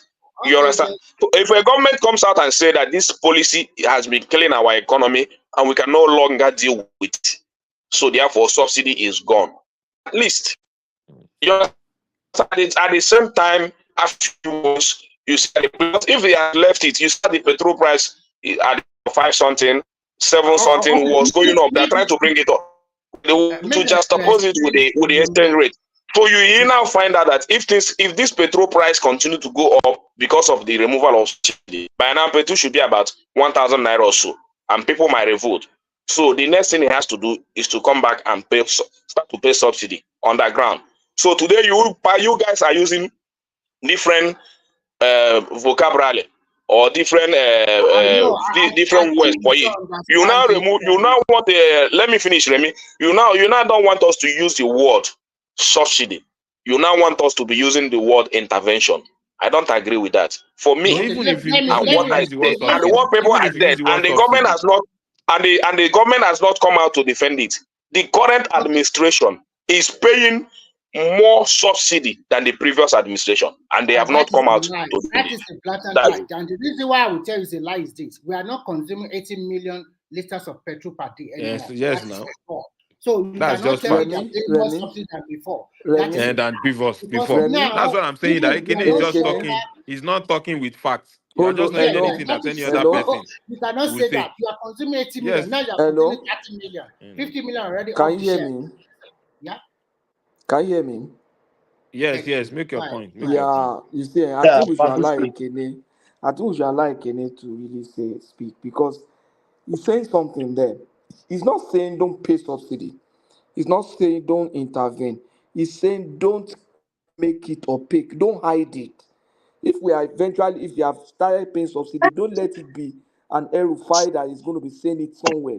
If you are using public fund to say, I've removed subsidy, that's why petrol is high, that's why there's inflation.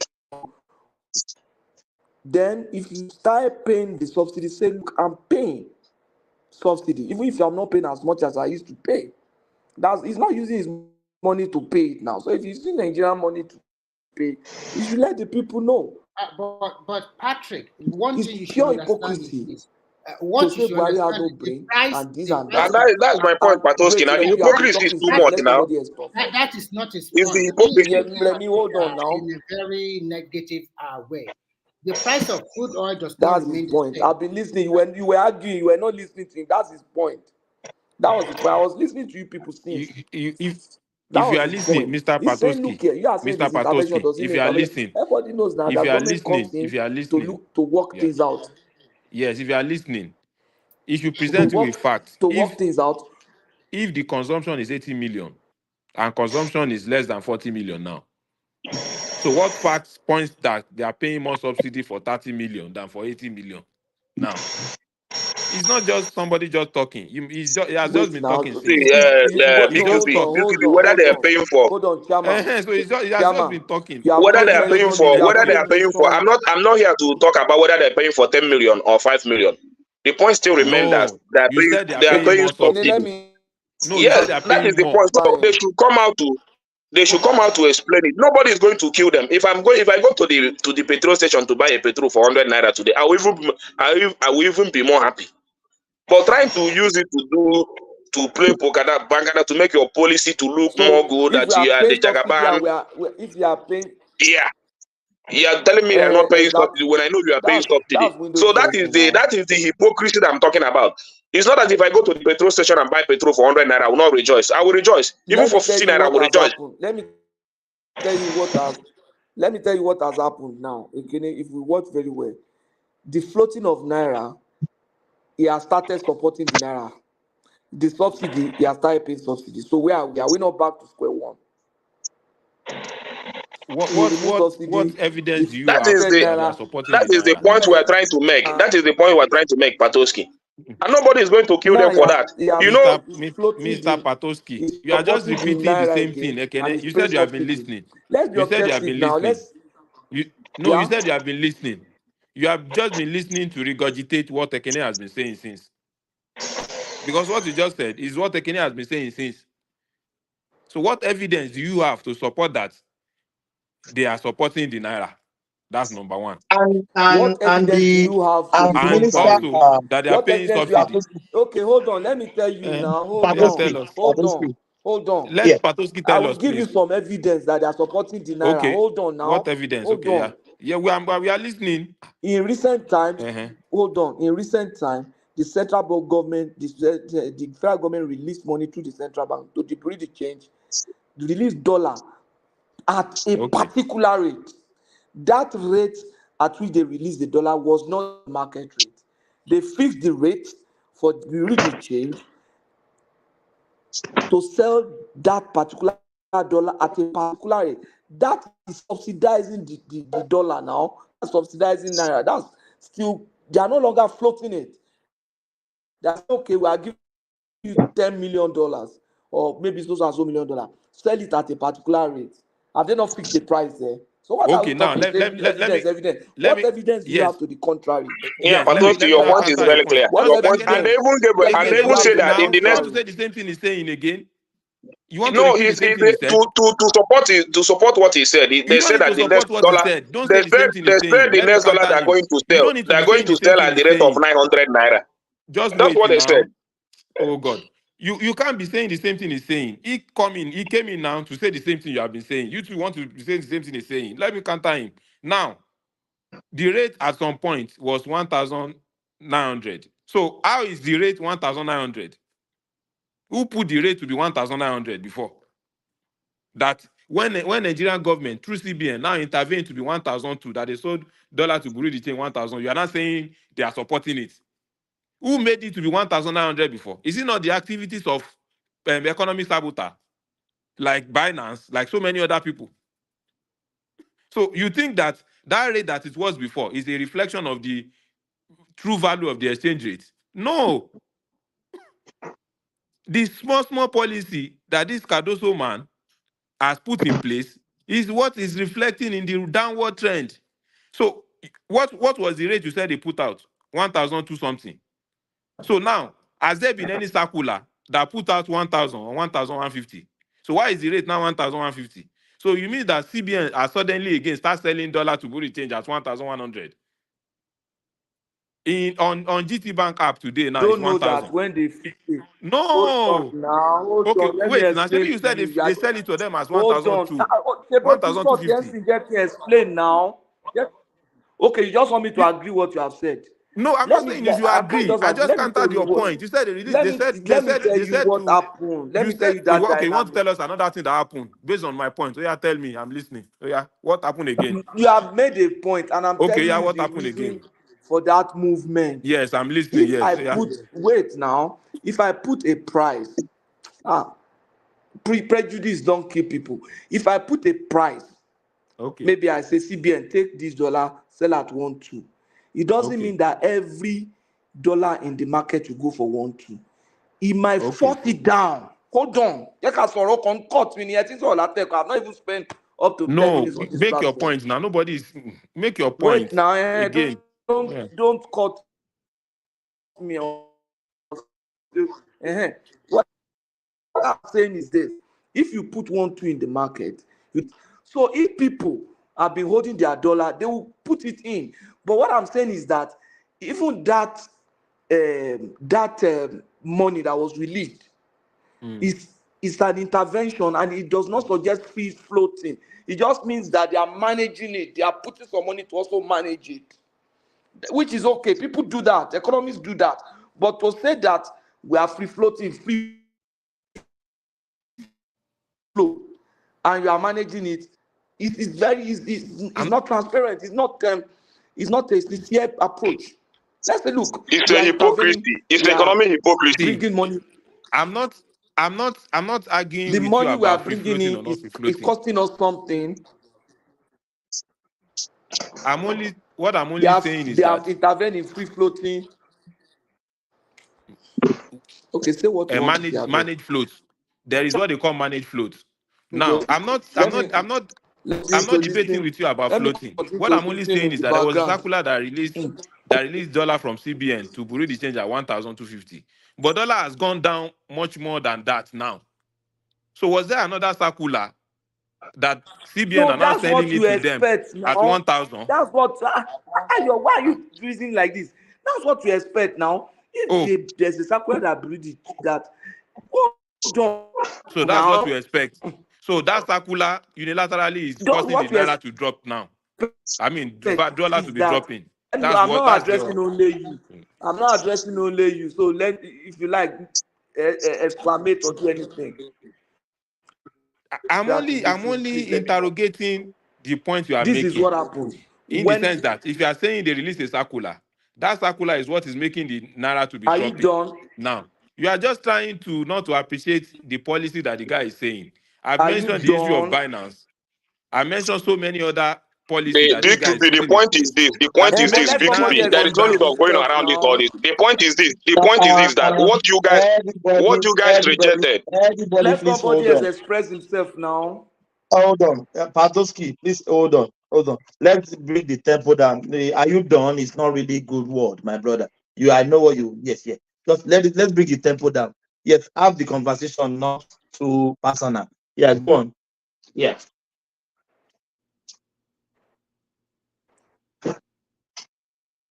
Can I continue? What I'm saying is, Yeah, if there Patoski is now. a circular or fragment release, if federal government release a circular and say, okay, I'm releasing dollar at 1,250, the market is expected to respond.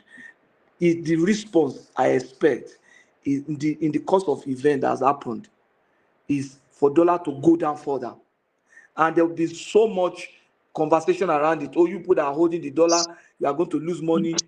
So people will bring it out, and which is okay to get to come up with a strategy that will make them bring it out.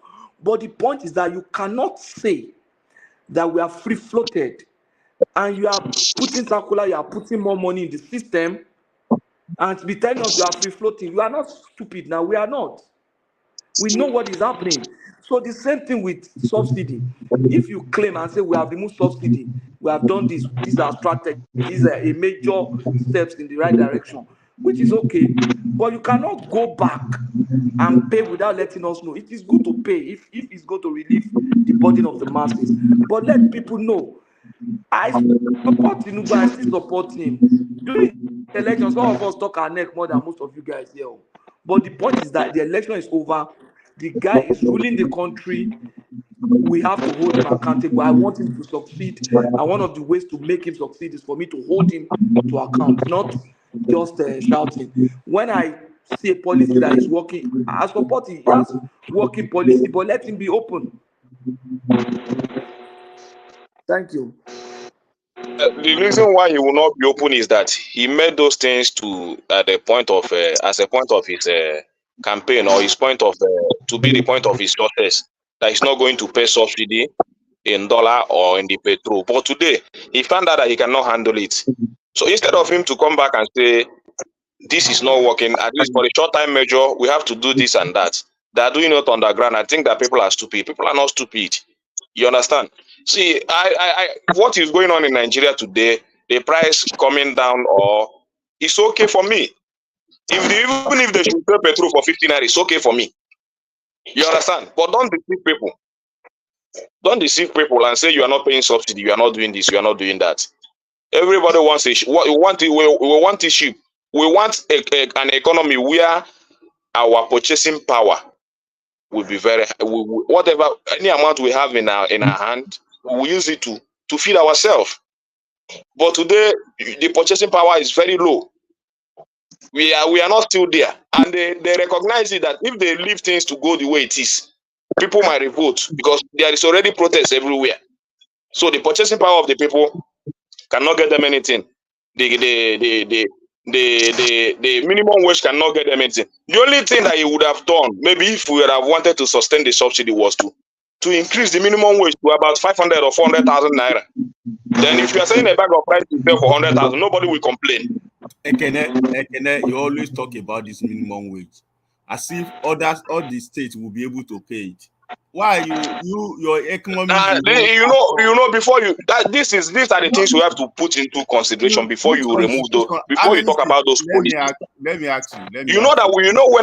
When price of things starts to go up. You know that when price of things starts to go up, the salary earners must come out for demand for salary increase, demand for minimum wage increase. But you are not ready for that.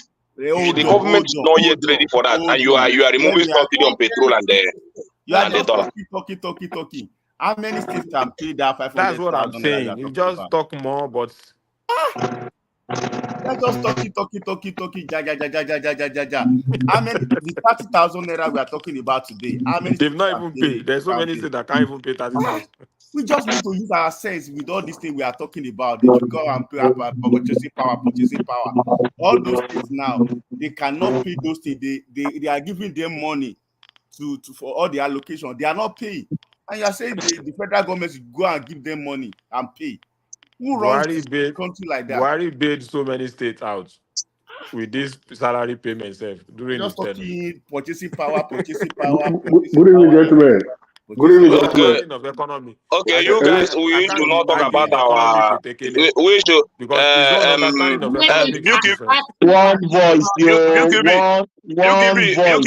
If I'm living in a country where I usually go to the market, maybe last year or last 2 years, to buy a fish of 1,000 naira or 800 naira, then with maybe 3,000 or 2,500, I can cook a good soup. But today, if I go to the market, the only fish will cost me about 3,500 naira. You said you are telling me to rejoice, but that's how to. That's even the simplest way to measure your economy. It's not all this.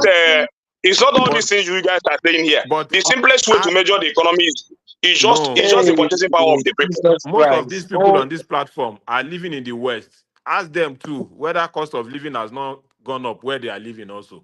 Cost of living has gone up everywhere. UQB, I always make that reference every time on this platform. So that's what I'm saying. Did they not increase their minimum wage? Did they not increase their minimum wage? Check their minimum wage now. Price of things has gone up where I'm living. They did not increase any minimum wage. Can we just hold on, guys? I always say this: when 3 people are talking at the same time, no one is hearing you. So let's take it one by one. Let it be conversation and answer and question, so we can enjoy ourselves. Let's hear from Play Summer. He just came in. Yeah, Play Summer. Thank you, Brad Thomas. Good evening, gentlemen. Yeah, I was. What prompted me to come in was the argument about the exchange rate. Government is defending it, but there's one thing I would just want to chip in. We should always appreciate.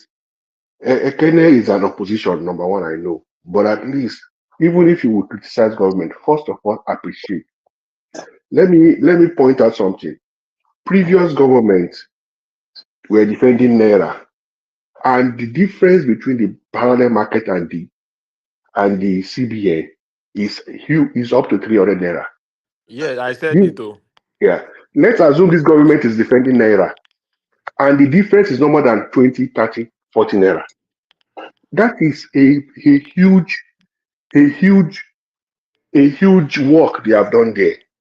Because if the margin is so high, people will not work. If Ekene government give you $1 million to go and buy your goods from China, and you can sell that $1 million and get 300 naira and $1, you will not buy that goods in China. You would rather sell it. So that's what people are doing, Mr. That was what they were doing. Yes, that's what they are doing. So let's see whether they defend it or not defend it. The moment they are able to bring the gap so close, that is a huge work they have done there. To bring the gap so close, there's no way in the world you get difference of parallel market and bank rate so huge like $200. And yes, about the petrol differences too. We were importing about 80 million before, and now it is reduced. Please let's even appreciate, because even when we were importing 80 million, what we were consuming is no more than 50 million. They were selling subsidized fuel across the country. Border. Yes. So let's Cameroon, Niger. appreciate. I don't know if Pato is still here. Yesterday he was talking about Naira gaining weight, that is not good for investor. Because if investor want to bring money to come and invest in Nigeria, he will have to bring a lot of money. No, Yeah. let me say, he will have to be. I don't know if you guys listened to him yesterday, but the thing he Yes. forgot is that Nigeria too need dollar to purchase something abroad. So, for example, now an investor is coming from abroad. He wants to come and buy. Sorry for cutting you. Have you ever Okay. seen any opposition that will appreciate what you are doing? Even they knew what you are doing is good. They will never. It can't But happen in Nigeria. Mr. Thomas, Never. I appreciated Mr. Cardoso now. But the point is, my problem with a lot of APC supporters is that they feel that we are not appreciating because we are not agreeing totally with what they are saying. You understand? Not that Cardoso monetary policy is gaining some temporary ground, but not permanently. And you guys are not ready to accept that there is some intervention or subsidy both in the petrol or in the dollar. That is Is my. intervention. There is no Intervention is the right transparency. word. The There is no policies are transparency in intervention. the policies of the government. They are Mr. doing Ekene, everything underground. I want people to fully or foolishly follow them. I Mr. cannot Ekene, foolishly follow them Mr. because you Cardoso's guys said that. Let intervention, me Mr. respond to Cardoso policies are let me interventions respond to already. Play Thomas. Let me respond to Play Thomas because it's just as if we are dumped. Then everything that comes into Nigeria, all of us will believe it. But you came out to say that you are not going to do this, you are not going to do this. Then you go to the back, you use the same policy to solve your economic problem and still maintain that you are not doing the same thing. That's ridiculous to me, and that's hypocrisy. I'm talking about the hypocrisy in what you guys are saying. I'm not talking about whether the intervention is good or bad. The intervention is good for the economy, both in the petrol side and the dollar side. You understand my point? But it's not as if, but they coming here to tell me that there is no intervention or there is no subsidy. This one I don't like The because guy is putting in place are the interventions already to bring down anything intervention is value of subsidy. exchange. Don't remove it from there. That's my point. Don't let me believe what I know that is happening in my country, because you That's what campaign I'm against saying it. You now. are going on. You are not going to do this. You are not going to intervene. You are not going to pay subsidy. Today you are paying subsidy. You are intervening in the naira and the dollar. So why should you come out fully and say yes? This is what we are doing. That's my point. Why shouldn't you come out fully and say yes? This is what we are doing. Campaigning you that is You are governing intervening and human Naira beings, is not gaining. good. You are governing human beings, not good. You are not governing dumps. You are not governing people that are not knowledgeable. You are governing human beings. You are not governing animals. You don't play people's mind in I don't know economy. why this foreign exchange rate is affecting obedience too much like this. So Nothing is that is affecting affecting me. them. I don't understand. Nothing is. See, let me tell you. It will give me more. We are making some analysis here, so that you don't take people as fools. You understand? Don't come and say what you cannot do. Your president said federal government will intervene if need arises. Yes, I don't understand. Why? You know, just like Remy, I'm not against that. I'm not against that. It's just like when Obi appears on Arise TV and said that there is nothing bad in supporting the naira. Every other country does that. You guys came here, you criticized him, all this and all that. It's not possible. How can you say? Let me finish now. Let me finish. How can you say you will support the naira with all this thing that is going on in the country today? And then today, let me finish. Today, the government is making policies to support the naira and even support the removal of subsidy. You are now embracing it. Now forgetting that you criticize a particular candidate when he said that such policies are not bad. That's the hypocrisy. That's what I'm talking about. Okay, let me tell you something. At least you will now see that what will be said then is the right thing to do for the economy. Yeah. I think you are making that point not because of the national interest, but because of politics. I'm not joining you in that. You are saying No, it's because of not. this. It's not a national. Wait, It's not wait, politics, Patos. now. It's not You know politics why? because Within anything that benefits me today is for the nation. It's not politics. But within I'm just trying to within bring your things. It's I'm just trying politics. to bring Naira the cashing. hypocrisy. Because when Naira you're talking about within cashing your last when you're will talking argument. about increase Obi's chance. when you're talking But about Naira gain when you're now, Within talking the so about he's argument, depreciating his chances. exactly. no, So it's when you're talking politics. about national Within the interest, argument, that's when what you're you are talking about national projecting. interest, The other I people's am not opinion administration of should matter. everything supporting is in that one. politics. Other I am people's saying opinion that should matter. government policy You is don't good, delegate other people's but opinion I'm to the saying ground that and expect they your own to should be come higher. out and say this When is you're what we talking are about national doing. interest, This is what If we are Obi says doing. that supporting the naira is We are good, not just and allowing today it to you flow. are lying with We are him. not just Can If you it's yeah. not a just national I'm not interest now, saying you shouldn't make his own to look stupid when he provide an opinion. You make his own to look stupid. Then today you want your own to be greater than his own when you are still can following the you same let line of other policy people that he speak? laid out. Let people So what are you trying to conversate. tell me? All of us are for nation. Even Obi is for national interest. Everybody's for national No, interest. no, Anybody it's criticizing is for national for its interest. own political So the best interest. thing for the government to do is to do more than the people that is criticizing his Let government. me ask you this question. I will throw this question to everybody on the platform. Everywhere, people, wherever you are living, whether in America or in Europe or maybe other diaspora, do you think the state or the federal government of that state are not intervening in the price of crude oil? I will start from BQB. Can you come again with the question? My What was the question is question? that do Yes. you think the government of the country where you are living today, they did not intervene in the price of petroleum product in their country? In fact, I live in the country that produce about 15 to 20% of the world oil petrol. Petrol is cheaper than water here. Petrol is arguably the cheapest here in anywhere you can ever think of. Petrol is subsidized here. Okay, let's go to Patrick. Patrick, please, Yes. so that everybody can have a say. Yeah, I can respond. Patrick, then please. Patrick. in Canada, yes, I don't think it is. You know why? Petrol is cheaper in the US than here. Canada produces oil. You understand? Canada is an oil producing country. We buy a liter of petrol for well over $1.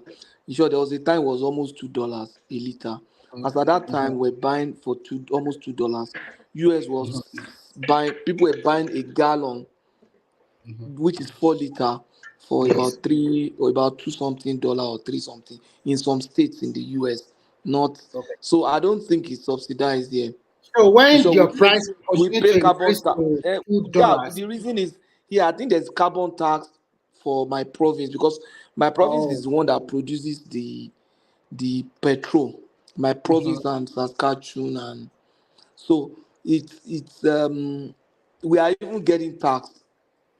Though they pay so, some money to people so can you for just break it down some. that because of that carbon tax, make the price to continue to increase? No, I think it's not just the carbon tax. It's part of it now. That's the price. So the government is not subsidizing it. Okay. So At when times I that just price look at increase it. to $2, do they increase your minimum wage? Do they increase the minimum wage? When the price increase, I No, work I I mean work when for the private price sector. increase, I do don't they even know increase the whether minimum wage? I don't even monitor I work for private sector.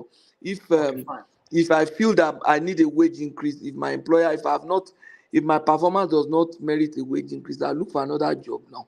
That's Okay. the So thing. Or I in look a for an nutshell, extra so that job. we don't waste too much time, you don't know whether they increase the minimum wage because you work for private sector. Yes, I work for private sector, and you can't expect government to be increasing wage because Okay. we already have inflation already now. So So if you are thank you. So increasing, it's like if I putting petrol in fire. I'm not arguing for increase in minimum wage. I'm arguing for more interventions like this, but very open and strategic. Then somebody said something that I said yesterday. So Let me please, we are clarify. just this question. I just want to quickly take it Okay, around so that okay, everybody okay, will have okay, so that okay, everyone yeah. will understand that wherever Mm. everybody live, this is the situation in their The country. government intervenes in other area. You understand? For they might not subsidize petrol for me, but government is subsidizing healthcare here. Seriously, I don't pay anything for healthcare, except in instances where I use my insurance, which my But employer has can you paid. to crown it up, can you tell them how much is the tax? I mean, I don't know. Maybe it does not need on VAT. Canada is one of the most taxed developed countries in the world. I'm telling So you, would you'll you be like that surprised. kind of tax system to be introduced to Nigeria? Of course, I'll be advocating for that. If Okay, you want the so that system to work, you pay tax all on virtually everything. if you How want the much system, is your VAT then? it's in my province it is 5%. In other province, there's a province that pays about 15%. There are So provinces you are that lucky. pay 5% VAT 7. is very low. Is that? It's fine. I mean, your VAT is 5%, right? My own in my province is 5. But I know my nephew and niece, they live in a province where they pay about 10-15%. Okay, let's go to people in America. 12%. I think about Dale Coco is here, right? Because I think he's still here. What about Mike? Maybe then. Okay, play Summer. Can you tell us about your own country? Yeah. No, I live in US too, and Okay, good. That's what I want to know. Okay, go ahead, please. gas goes up and down, up and down, up and down, slightly. So, but anyway, I know government subsidize a lot of things here, and yeah, that's just pretty much it. Government subsidize So most in things, but Russia, they particularly intervene. They intervene a lot, right? they intervene. Yeah, they intervene a lot. Yeah, they intervene a lot. Okay. So Yeah. we also have a Crown. Crown, are you here? Crown Yes. is not here. Yeah. Okay, can you go ahead? Are you in America or where are you? Yes, I'm in America, but like what he said, there was a time that Biden that he opened the National Reserve because when the gas was going up, I think it was around $5 then. Yeah, it was around $5. So in a short, he also the Biden administration also intervened. Yeah, he did that. But I don't know whether they still open it up now because it's going up again. It's going up again. No. It depend on the states. Some states pay a little more. It's just like Nigeria. Like in Lagos pay less. Lagos pay less. Maiduguri pay more. It's about 3 something now. Yeah, 3 something per gallon, but you can get in some states 2 something per gallon.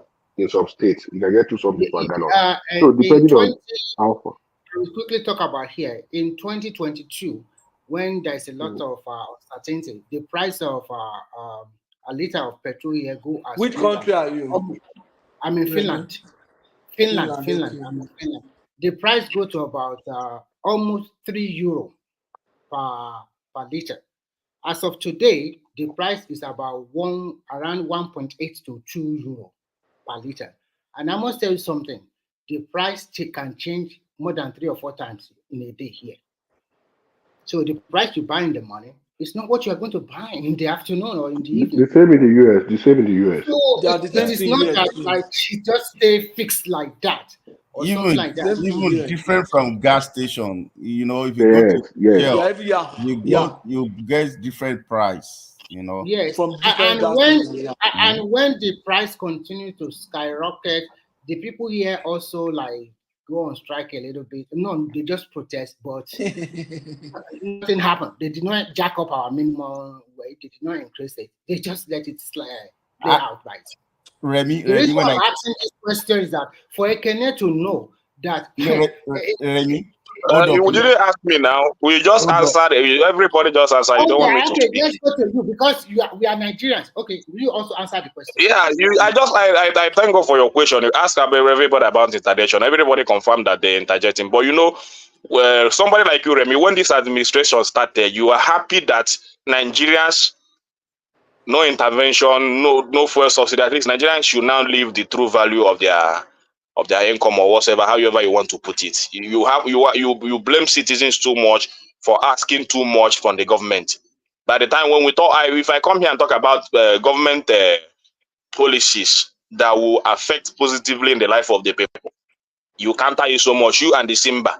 But today, I thank God you are able to analyze that in other countries, government intervene. Let me finish. And you are able to confirm that where you are, government intervene, and everybody here confirm the government intervene because it seems like you know go show up today. It's almost 7. no, today is by 10 o'clock. I will still go. It's by 10 o'clock. So I have time for Remy today. So today, I thank God that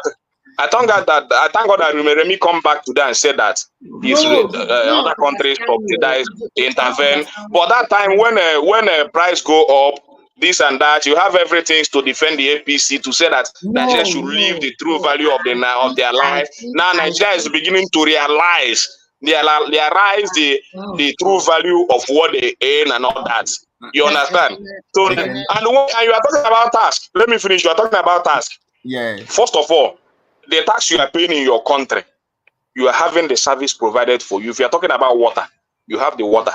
If you are talking about electricity, you have the electricity. But today, let me finish. Let me finish. But today in your own country, you shouldn't talk about tax when you have not provided the services. The government talk about tax when they have provided services. You can still argue on that. When government don't provide service, when government provides service, they don't talk about that. But let me finish now. Today you are even paying higher. You are paying higher we Nigerians today are paying higher in electricity that is not being provided. We are paying higher for darkness. Are you on if you don't know, we are paying. Let me tell you, we are paying higher for that. Then check other countries. Check our. Let me finish. Check our African countries. Check South Africa. South Africa is not paying 60% or 50% of what we are paying in electricity today. But they have electricity. Their minimum wage, if you convert it, let me finish. If you convert it, if you convert their minimum wage to naira, it's about 300 something naira.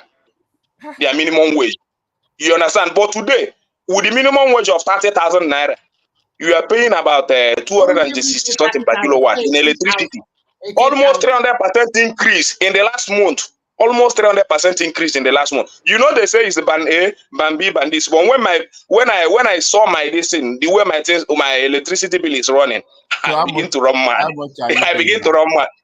So your country is a funny country. You enjoy the citizens to suffer, but you are enjoying other people. You are enjoying another man's land that is providing electricity for you. You are paying for it.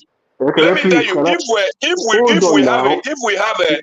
me tell you, let me finish. If we have about 20 hours electricity a day, don't finish. You will continue. If we have about 20 hours electricity a day, and we are paying what we are paying without buying gas, petrol to support it, nobody will complain. But the problem today is that I buy gas in the shop, I buy petrol in the house, I still pay higher electricity bill, and you want me to be happy with your government. And today you are in another man's land. You're only paying for electricity bill. You don't buy petrol or gas to power your house.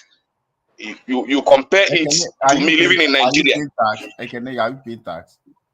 When you give me electricity, I'm paying tax. Now when I pay electricity, I'm paying not tax. Do that. Even the little one I use here, is it free of charge? Hold on. Please let me explain tax. Let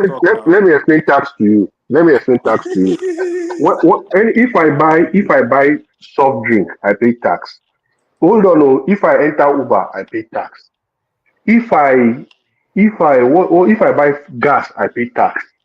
In America, I'm telling you, in America, there's nothing. Hold on. There's nothing in America you do, you pay tax. Hold on. My paycheck, 25% tax. And you are telling me you are paying tax in Nigeria? Yes, I'm paying tax now. The same thing. If I buy petrol, I pay tax now. If I buy, is it not the amount the government put that I buy? When last did you file tax for your company? If you check my bank statement, if you check my bank statement every day, anything that I do, I pay tax. If I transact 1,000 naira, they charge me. Let me finish now. If you think the only person paying tax, if I transact for 1,000 naira, I pay 15 naira. If I transact, is it transfer charges you are saying? Everything anything where they collect for your money na tax. However you want to put it. That's not tax. Well, the best thing that the government to do, the best thing if you're not happy, with the way we are paying it, let me finish Patoski. Let me finish Patoski.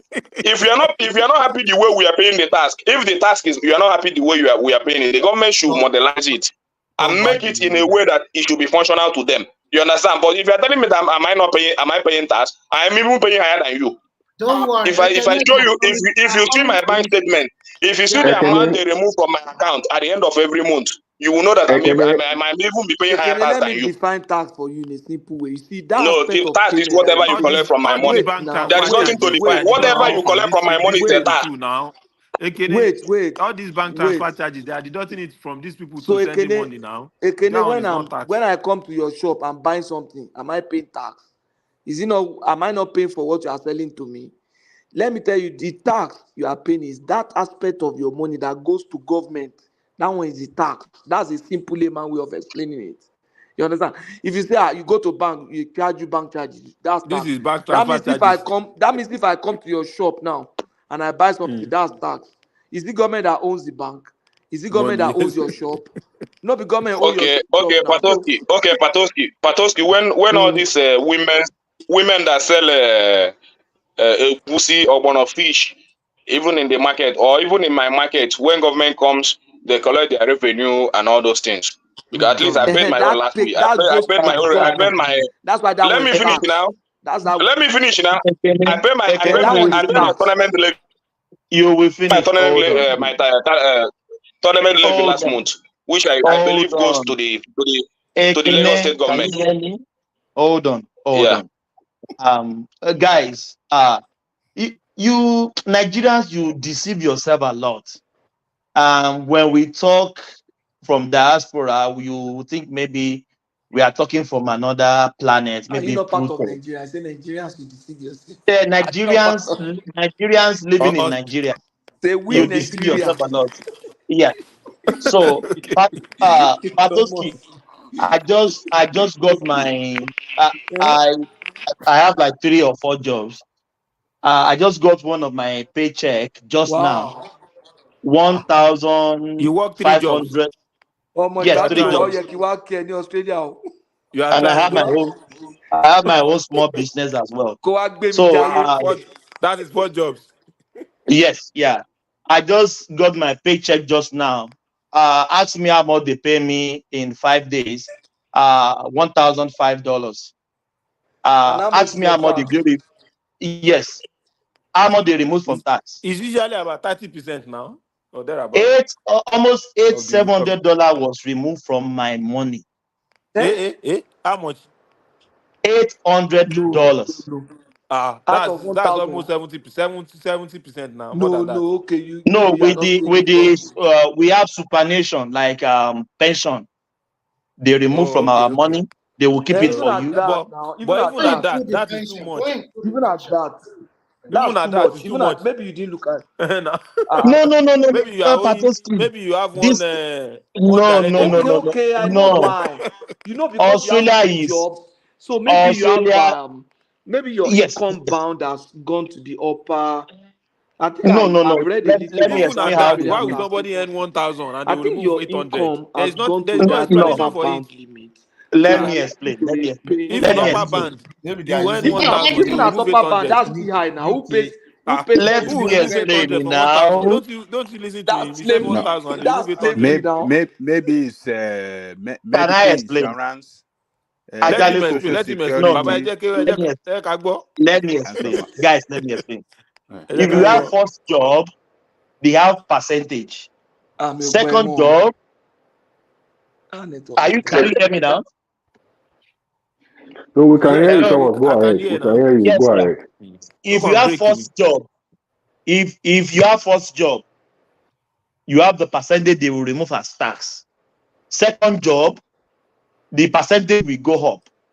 Third job, the more you work, you have jobs, that's what the percentage of the tax they will remove. Would the percentage ever go to 70%? Can the percentage ever get to That's 70% UK. of the money? That's UK method. No, even UK method, can the percentage get to 70%?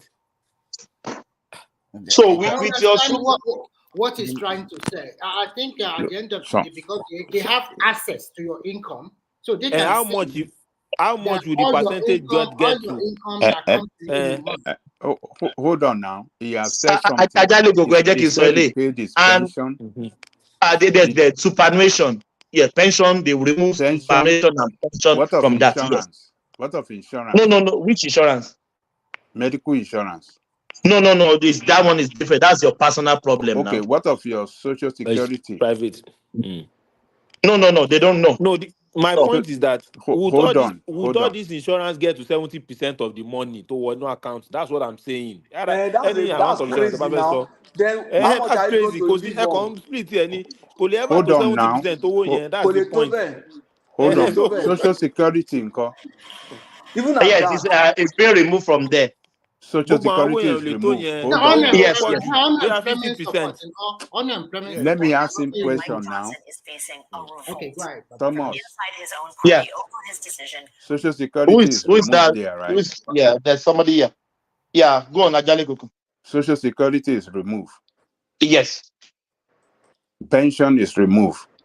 Pension, we call it superannuation here. We don't call it pension. What of state tax? What of state tax? State tax, yes, it's removed. Yeah. What of local county tax? No, they don't remove that. It's only state tax. Council tax is property tax. So they don't. Council is the property tax. If you have a property, the council will charge you. No. Hold on. Well, anyway, to United States, it depends on some states. Like in New York, if you're in New York, you pay the federal, you pay the state, and you pay the county. So you pay 3 taxes. Even though you don't have a property, even when you don't have property tax is separate. That one, it doesn't come out from your paycheck. We are not interested in the details. We are not interested in the details, Baba. What we are only interested in is that what percentage can one person speak? Yes, we can't speak on each other. What I'm just trying to let me in a nutshell. What I'm telling in a nutshell that I'm trying to reverse to. Nigerians thought they are paying tax. Nigerians are not paying tax. Nigerians weren't paying tax. Yeah, that's not true. There is nothing. Let me tell you this. Let me land now. Let me land. Let me land, please. If you don't let me land, I will not let you talk. You guys have been talking. I've been listening to you guys. Land, please. There is nothing you purchase in this country you don't pay tax. Even McDonald's of $5 on the counter, you pay tax. After that, they will remove tax from your payment. My work is every week. They don't pay fortnightly. I got payment every 7 days. They will remove tax. You pay tax. I have 2 houses. They land use charge. This country is about tax. If you don't pay tax, they can jail you. So Nigerians thought they were the Nigerians weren't paying. Can't tell me he's paying tax now. Mr. Thomas, let me tell you something. Let me respond to him. Let me say something to him. You say we are not paying tax. If I'm a Nigerian today, if I'm a Nigerian today, I have a 24 hours electricity just as you have. I have water just as you have. I have all the roads working just as you have. I have everything working just as you have. And then at the end of the month, my salary is quite sure that I will get those things. Quite sure that I will get those things. My salary is 50,000 naira a month. And at the end of the month, you're able to give me 20,000 naira after I have enjoyed all these things in a month. Will I complain? That is the mistake you are having. No, there is nothing mistake there. You have to provide the avenue to collect the tax. Well, you have not provided avenue for all these things. Even if I can begin to explain to you that Nigeria is even paying more than what we are paying. I can give you analysis that Nigeria is even paying more than what you say you pay there. Because if I calculate what I spend in petrol, gas, then at the end of the day, no electricity, I still pay that high. That's Can that I 300% can I increase respond? for in your electricity. electricity or for your gas. It's You not know that tax. I'm Now. paying more than what you are paying as Oh a God. electricity bill in where you are. Ekene, it's not about you want to talk over me. Let me respond. All what you are facing in Nigeria, I'm facing it here. I buy fuel in my car. You buy gas also now. Yes. You buy gas in You pay Nigeria too. electricity too. You pay electricity, I pay electricity more than you. Nigerians, listen to your heads. I pay electricity more than you. You don't pay for water bill. You have a conga, you have a well at the Yeah. back of your house. You put pumping machine. You can't put conga here. You can't put a well here. If you are living here, you have to pay. So Pay all water. what you are paying for, You I pay pay for for it them. also. I pay more than what you are paying for. So don't get it twisted. So if you are But complaining Thomas, about With your the fueling your services car, provided to you now, with the services, but I'm saying that's what the current minister tell us to start to it off is our not fridge. free. Do you off your Ekene, fridge where you are? Please, Do you Thomas, off give your me 1 fridge? minute you to The don't answer minister tell us Ekene. my to off problem is our fridge. you don't want Please to give me, listen. please give me 1 Let me minute to land. answer Ekene. Ekene, Let let me me Let say me land. just Ekene, something. speak. please. Let me say something to Thomas. Ekene, Thomas, sorry, Baba Thomas. Jale Kukwejo. Let I me. work for government in Nigeria, so I want to Okay, quickly okay, keep something about tax. okay. That Mr. Thomas, there is a well-structured tax system for the formal sector. Those people working for company and government. I don't know about informal people like Ekene that does They are buying all and graduate now. selling. They don't pay tax. They Uh-huh. don't pay But tax. for Yeah, us, oh, so they civil remove servant they pay, remove I was saying we don't pay 25%. tax. civil You know Yes, how they servant. much remove tax. So Abolo collect from us every day. No, they civil remove servant tax pay from payee. the They pay payee. That's they call it payee. they pay So pay. So they remove yeah, tax. So yeah. I mean they remove income tax from our salary. I think it's about 25% for us then with the It's government. It's Lagos State. 25%. Now, if it is state, Yes, state Lagos is about is that 25%. Yes, that for Lagos that State. your tax belong Yes. to the state. Then the other commodity tax are indirect tax. If I want to buy Milo now, I'm not going to pay tax to buy Milo. But the company would have factored in it to get it anyway. So, but we don't pay commodity tax for every product we buy. Unlike if I go to McDonald's here, there is VAT there in the bill. Immediately they spread the bill, you will see the VAT there, even here in Saudi Arabia. But Don't in mind, Nigeria, I don't think don't mind Ekene. By the time they pay for those you want to commodity buy tax in suya Nigeria. and What? the factor Yes. tax What is Ekene, yes, what Ekene is saying is bank charges that he sent 500,000. They remove 50 naira. All those No, ones are not tax. Who aside they that, collect Ekene 50 said, naira for 500,000 for your hand? hold on, Who they Ekene collect now. 50 You naira said, for 500,000 for your hand? Ekene, Who they you remove said, 50 naira? Naira. Ekene, Remove hold on 100 now, naira. hold on, please. You said if you earn 50,000 naira and you pay bills of 30,000 naira and you're able to keep 20,000 naira, you'll be okay. 20,000 naira out of 50,000 naira is about 40%. Even in Western world, nobody saves 40% of their salary after expenses. I'm telling you, anybody who says this is a big man. No, After it's a expenses, 70% too. It's 70%, no, not no, no. You say 50,000 naira. If you earn 50,000 naira and your expenses is 30,000 naira and you're able to keep yeah. 20% is 20% of 50,000 is about 40%. 20,000 or 50,000 naira is about 40%. In abroad, nobody keeps 40% of his earning after expenses. Take it or leave it. I'm telling you. So you are lucky. Thank you very much, guys. But you're able to keep something now. You're able to keep something. But I'm telling you Maybe that in maybe Nigeria, maybe You know, 10%. Maybe but 10%. I'm telling you in Nigeria that your salary cannot I'm even feed telling you. Talk you, less of the tax I'm you are talking telling about. you, Ekene, wait now. I'm telling you. See diaspora people, some of them that they are doing fine, boy. 70 or 80% of them can't keep anything. That's what I'm telling you. They can't keep nothing. Forget about all this way they come and do a fine boy. They do this one. They can't keep anything. 80%. Credit Because card. of yes, because of the place where I work, Ekene, me and they do taxes, so I they see income where people they make, and then they tell me their expenses and everything. You understand? So I see the pattern. They can't keep. I worked in a bank. I've worked in an insolvency firm where people file for bankruptcy. I've also worked in a very big, one of the biggest accounting firm in the world. I have information.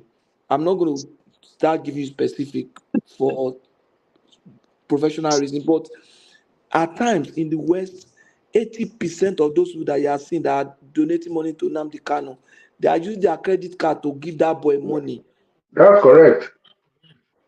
They are they are struggling. They are just living on budget line. If they lose their job today, 3 months they are already out of their homes. They would not lose their house because you can't afford not to get salary for 2 months.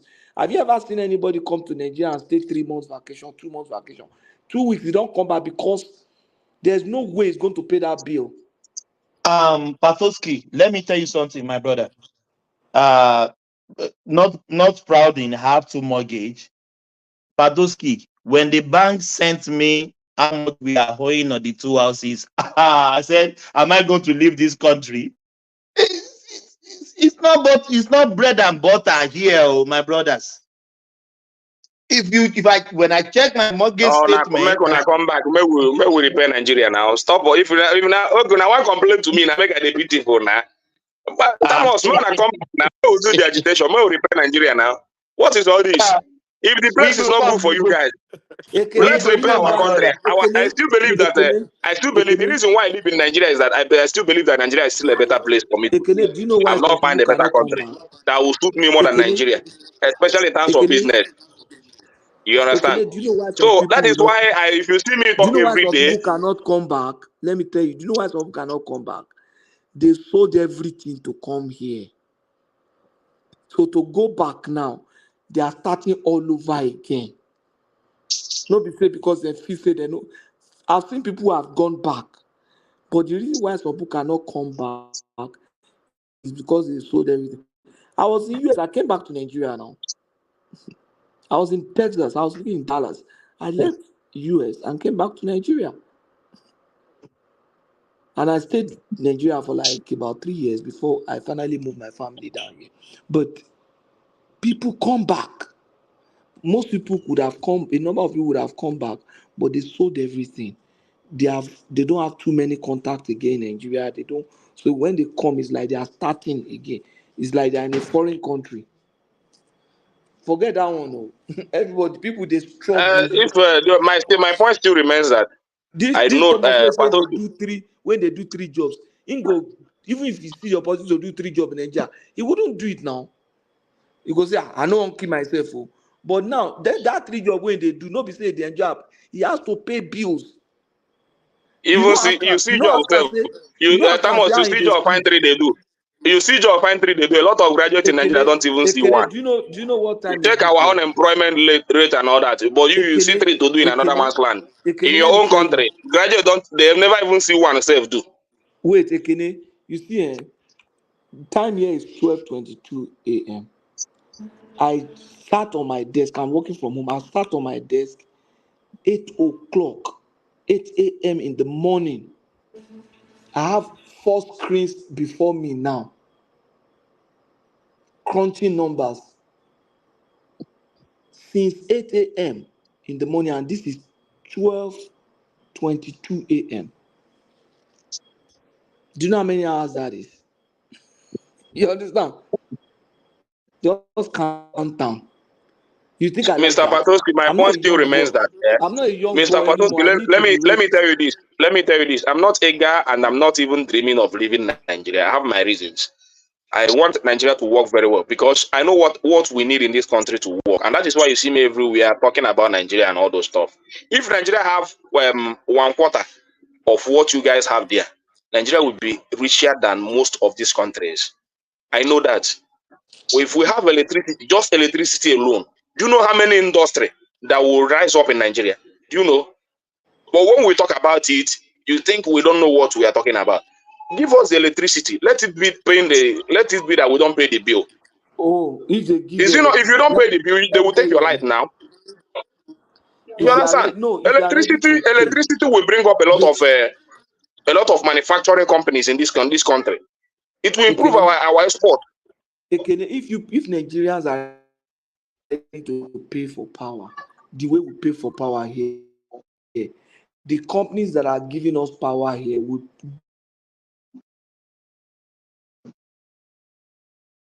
there. No, the country. If you are ready, look, let me give you another example. Country, you do what the first of I don't know how in Europe, but you do so because initially they say you have there's America experience or Canada experience.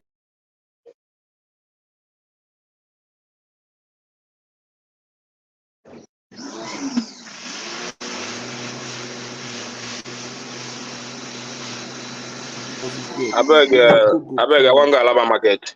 Thank you. Can you hear me? Yeah.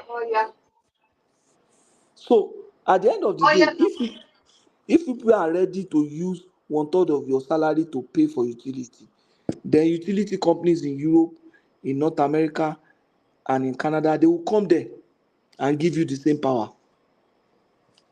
Thank you.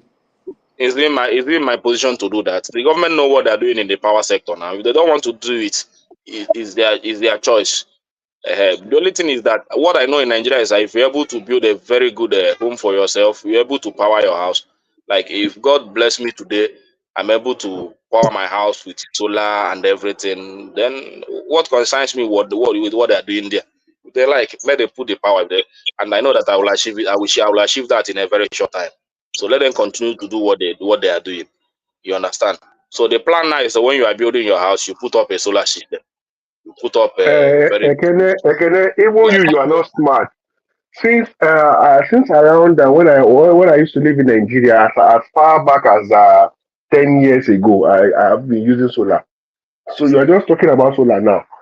Why would you be waiting for government? If you are smart and you know the kind of No, government you have, solar system like the solar system I'm talking about. I have the plan of putting it in my house, not in where I live now. in So before I 2024. finish, No, no, because no, I no, no, have no. it, I also have it in the budget, and the things I use in my shop, It's the solar expensive now. or what I use in the If you house, want to use the it, solar, you the want, solar, I cannot spend money in putting up that solar system. Then yeah, at the it's end of the day, expensive removing now. it to put it. No, Yeah, it's it's not very expensive. expensive. You can use inverter instead of solar panel. No, You no, can I use cannot. inverter. If Instead you of have me, I light, know how that's to when manage. inverter will function now. If you don't have light, how would you charge your battery? Yeah, that is it. So the only It's something I what have I used mean is before. It's something if I you have like used. If you any have five building now. hours, hold on now. You have not used it before. Let me tell you. If you have at least 5 hours of power a day, you are good to go. The only thing Where is is that the you won't 5 hours? hold on now. You won't use AC and refrigerator. At least fan, the normal thing, fan and TV that the kids will watch. You are good to go. No, Yeah, those things are not. We know that that's five if hours you are talking. That five that's if hours you is have too five much now. hours. You barely see 1 hour. You're talking Yes. about 5 hours. So the point Even still though, remains. The point even still if remains. It's not that I don't know what is good for me in this country, and by God's grace, we're going to achieve it. You understand? I'm not ready to leave Nigeria. So, but you guys to speak for the government to do things for us, not speak for the government not to do things for us. All these guys are accountable. They have the money to put things in order, but they don't want to bring it out. They're holding it for the next election. I don't know what Tinubu will achieve if after 2 years he's not been able to put up electricity to some minimum hours or build the economy the way it should be. Because I know that after 2 years, the next thing is campaign, and they will be holding money for the campaign and the next election. So and now 1 year is over. The next 1 year, I don't know what he's going to achieve. So I don't know. But anyway, yeah, I go but hand for with just it. 1 year, Kene, you are counting all these things for him to do. Is he a magician? Is he a magician? You didn't Now even the praise him campaign for where one. now the campaign now he said he will hit the ground running. Number one, Mm, hit the ground running, continue running. But the ground yes, is not and running. he's doing that. And He's doing that now. Maybe after to the you, election, maybe after he to you, he's won the not doing it. election, after he won the election, after he won the election, he now tell us that it's no longer the ground to run. It is not a baby step. So we Where have did to he take tell it. you that? Where did he tell you it's not a grant to That run again? Tinubu, that Tinubu gets scope, eh? That man a guy man. A very guy man in terms of politics. That man gets Ekene, scope. see, You know how to dribble people. if you But criticize now too people much where at go to least, dribble, not people like hold me. on. That dribble, eh? We agree. But if you criticize like this, nobody will take you serious. Do it bit by bit. You cannot model up everything. How are you sure that if Obi took power, all these things you are saying will work, will come to pass? No, don't be talking like this now. Think No, the deeply problem yourself. is that some people are functional. Oh. I will not leave. Cardoso is a good. He's doing good. He's a No, that's sincere what guy I'm to me. saying. So don't But just most of waste this, everything, let me brush finish. Most everything of the today. ministers they appointed, 80% of them are not functional. It's just like this power minister. I don't know the reason why. What make him give that guy minister of power? If really he wants the power to work, is it that guy that he will give the power Okay, to manage? sorry to cut you. From 1999, tell me the government that is better than this one. Are you saying that this government is better than every other No, government? no, no. I am not saying that. I just want you to give me at least choose He will that this mention, government did Ekene will this, this mention government did Jonathan this. No, no. Let him Eh? mention it now and let him say what the Jonathan did. because From Jonathan during 1999 Jonathan's time, Till he to now. was enjoy Buba the to very in good power. economy. Now, Obasanjo did very well. With what? Yaradua did in terms of With wait, no, no, Yaradua no, was no. a Just very mention good one or two president. now. No, not the Jonathan did very not well. with what? The only With thing is what? that You mentioned one Jonathan thing. is a woman. Jonathan don't have the capacity to caution Now you people, so didn't they mention mismanage. anything they did. You didn't mention anything they did. I No, want to he's compare mentioned what one they thing they did did very well. Yeah. with this one.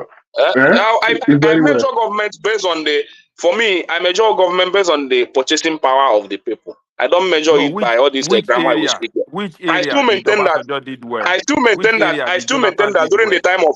I still maintain that during the time of Jonathan government, the minimum wage is 19,000 naira. With 19,000 naira, you can earn yourself a bag of rice, carton of Indomie, tomato, groundnut oil, or just name it. You can use it to package your foodstuff. So You understand? So during Obasanjo, even you during cannot Obasanjo, buy all all those of them, things. Obasanjo started to increase the Even minimum wage. even During Yaradua. Obasanjo, during Obasanjo period, the civil servant they can go to the bank, take a loan, they build good houses, drive good cars during those days. You understand? But today, in starting Hold from the on, time hold of on, hold on, Buhari, hold on. How let many me finish house? now. Let me finish. How many Let people me buy finish. house? When If you you know eh? now, how many people buy house? So you hold on. All these things you are saying during those times, some people did not buy house. Now, this period, people are buying house. Those are not yardstick now. No, during those Now, period, this today, during the Obasanjo period, let me tell people you, are buying house for during 500 Obasanjo million. period, the economy Yesterday, is so Some good. people are buying The house economy now, is sir. so good that yes, or 500 million yesterday. civil Today, servant people can are buy a buying house. land. Civil servant can buy a land, can build a Even house. today, But today, civil tell servants me are how many buying civil house. servant that can Even afford that today today, in Nigeria? a lot they Even are today, buying. Civil They it are servants doesn't are buying. happen buying anywhere. house. They are buying What in are you going Abuja. to borrow with the minimum wage of 30,000? It's not They like are that anymore. You buying understand? now. Let me tell you, today your minimum wage can get you that quarter bag of rice. That quarter bag, that's what your minimum wage can get you, not even up to a bag. So I measure government based on the purchasing power of the people. I don't come here to speak grammars. I came here to speak what I can afford in your government as a government. You understand? I just give you an example.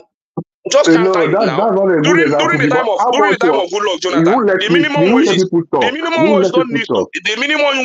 doesn't need to be up to 100,000. It's just 19,000 naira. But you can still get a bag of rice. How You can much still was get bag a of carton of rice that Indomie. time? How much Let was me bag of finish rice now. that time? Let me finish. Let me finish. Answer Let me finish. now. Answer. How Eh? much was bag of rice during Obasanjo? How much was bag of rice? Obasanjo period. Yeah, It's about 4,000 or 3,000 something now. that's not true. Okay. That's not true. That's not true. Let me make my submission.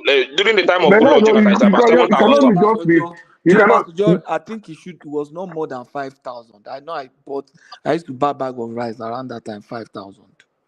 Uh-huh.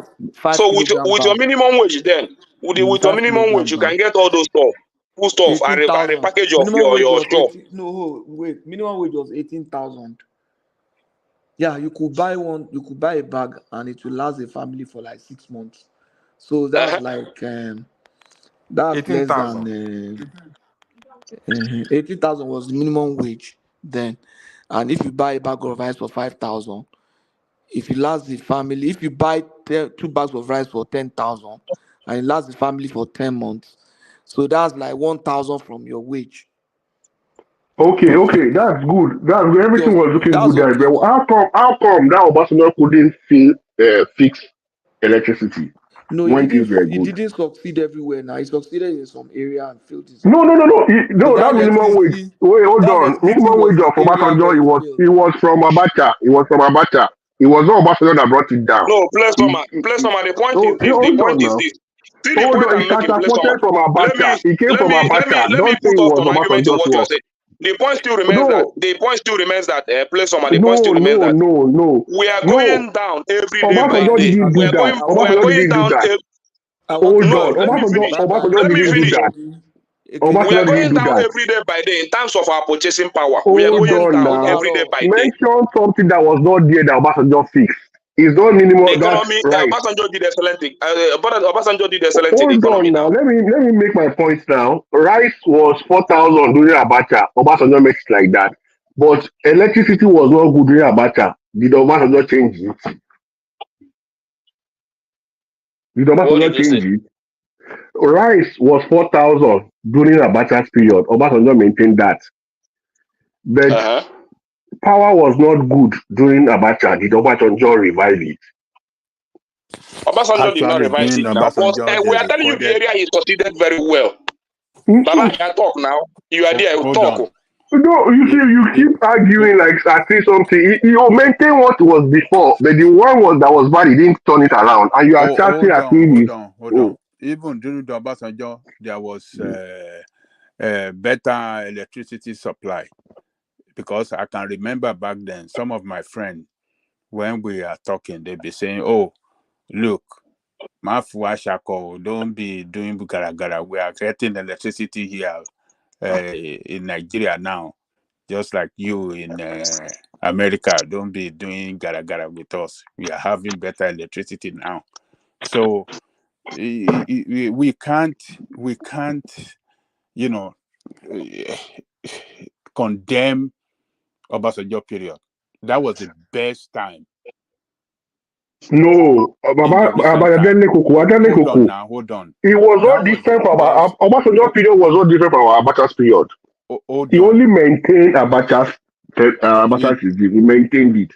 It was not bad. Like electricity was not bad too during Abacha. Well, let us agree that it was better than what we have today. That's number one. Then number two, he increased minimum wage within the short period of time that he got to government. He actually promised before he got to government and increase it from What was the 1,005 to value? 3,005. That was a huge increase back then. Which minimum wage of about for which government is this? Obasanjo time. I thought From somebody said 1,005 18,000 naira from now. 1,005 to Ekene 3,005. said 18,000. I thought somebody said 18,000. I repeated that thing. I was like 18,000 under Obasanjo.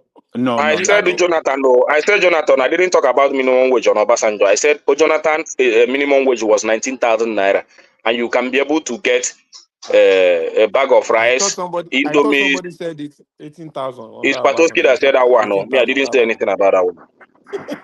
I didn't. So I didn't talk about minimum wage in Obasanjo. I talked about Jonathan minimum wage and how you are able to use it to get everything you need in the market. That time, What I'm the crate saying of is essence.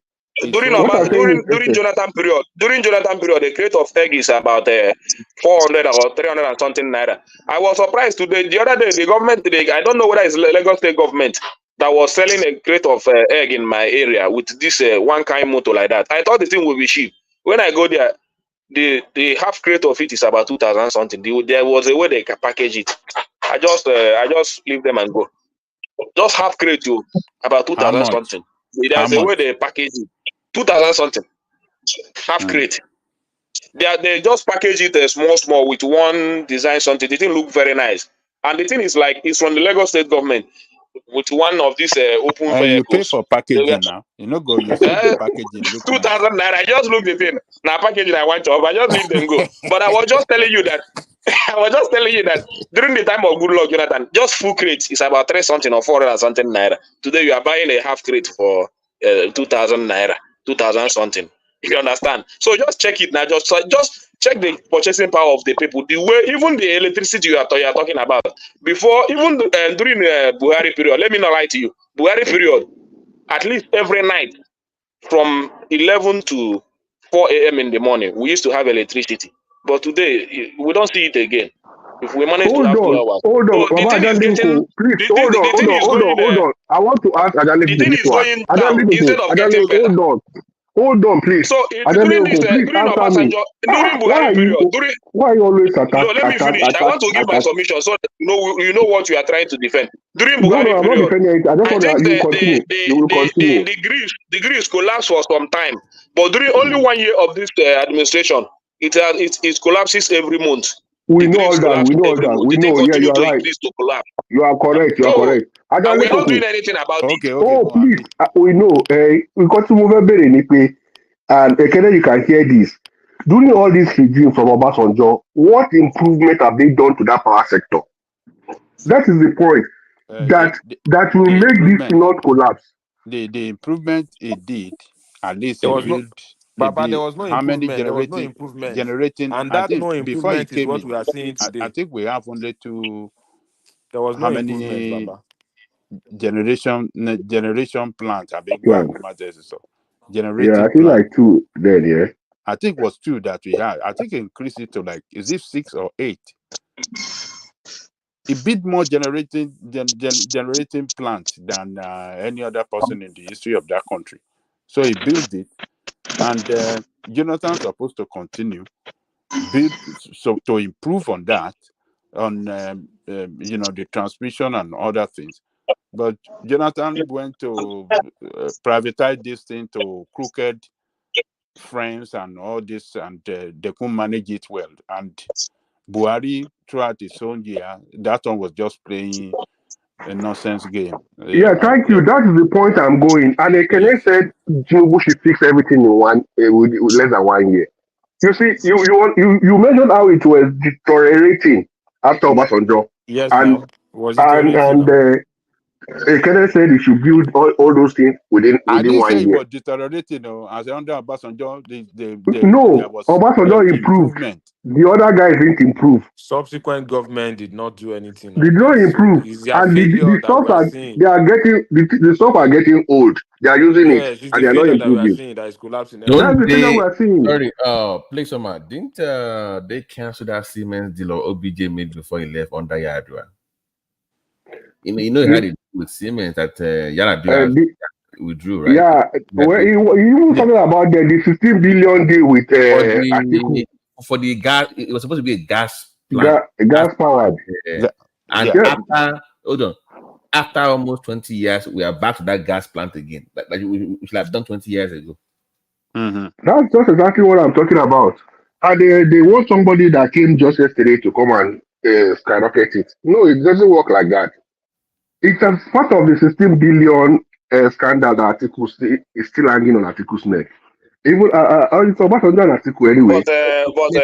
Place do you look at your budget system? Your budget system doesn't show that you want to improve in those sectors. That is even the problem. Wait.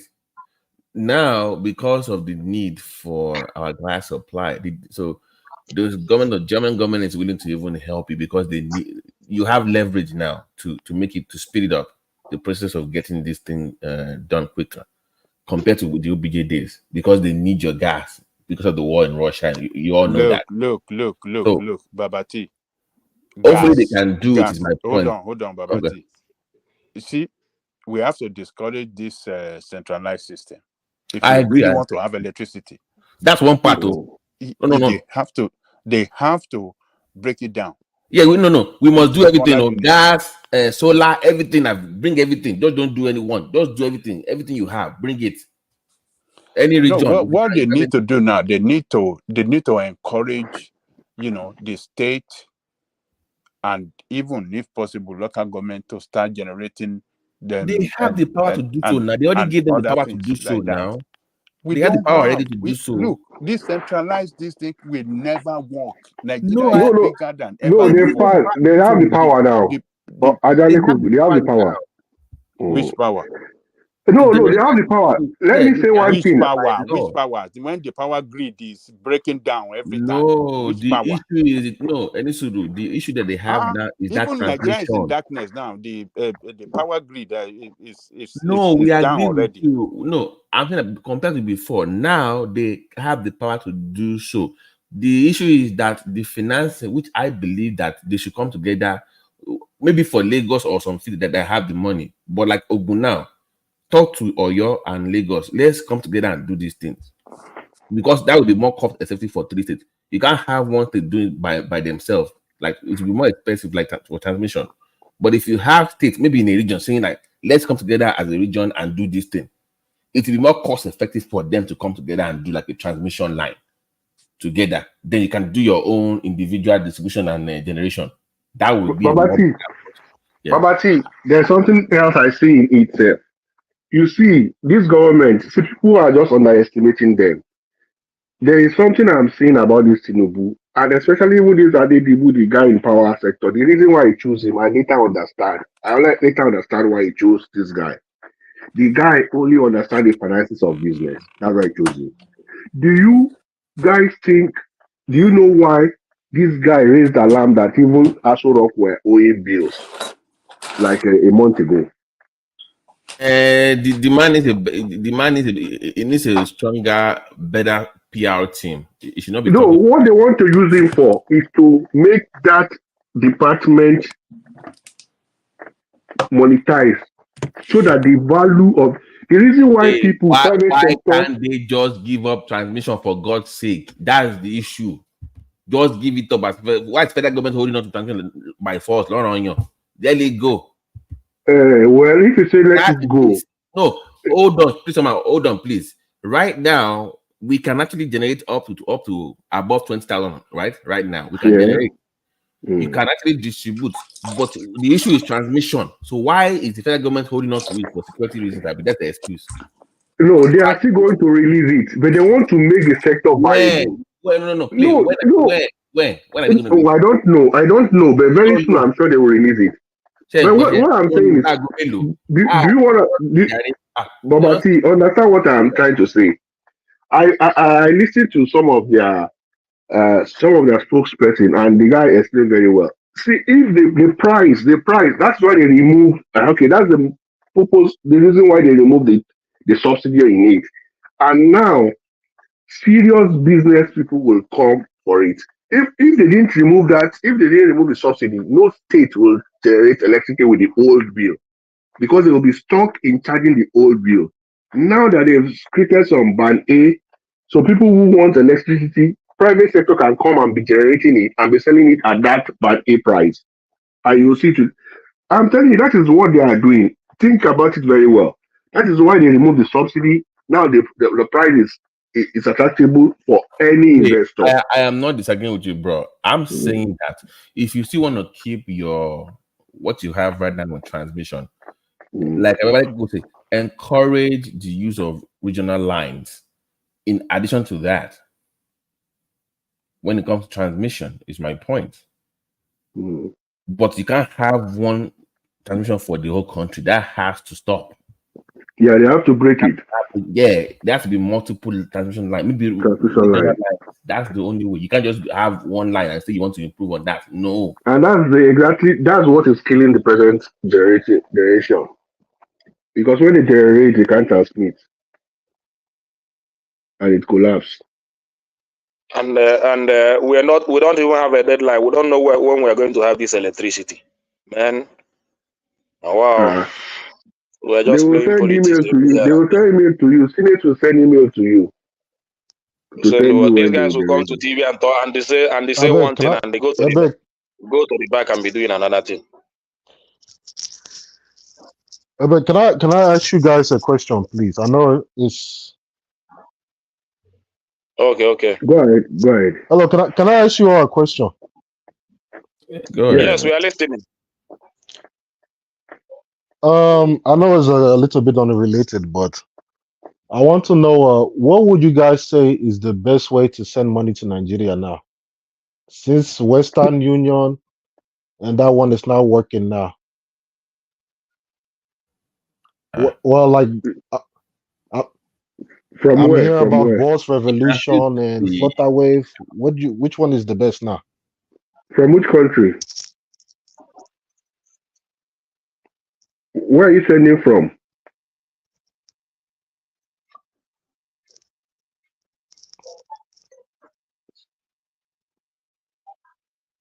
Hello? From US. Oh, from US. You can use send wave or tap tap. United States. Yeah, you can use send wave or tap tap. I don't know America if you now. know about that. Yeah. Can you hear me? I'm sending from America. Yes, you can send through send wave or tap tap. You said tap tap. Or send wave. There's another one called What send about wave. that? Is a bit of an echo. What about Boss? No, boss, or you no. can use you can What use about Boss Revolution? Is that no, okay? that's isn't that phone? That's phone stuff now. Yeah, it sends money, but it's old stuff. It doesn't have good rate. I use just wait, I use Word Remit. Yeah, Word Remit, yeah, it's good too. Word Remit is good They have too, good and cheap to send. So Word yeah. Remit. Yeah. And you can So use you said the two main ones now is Sendwave and let's TapTap. type it in the private chat for you so you see the name. I think maybe you can Word Remit. So I will put it in the private chat so you can see it. The best one you said is Sendwave and TapTap. And Word Remit, yeah, you're right. And Word Remit or Word Remit. Okay, that'll be good. Thank you very much. Thank you, guys.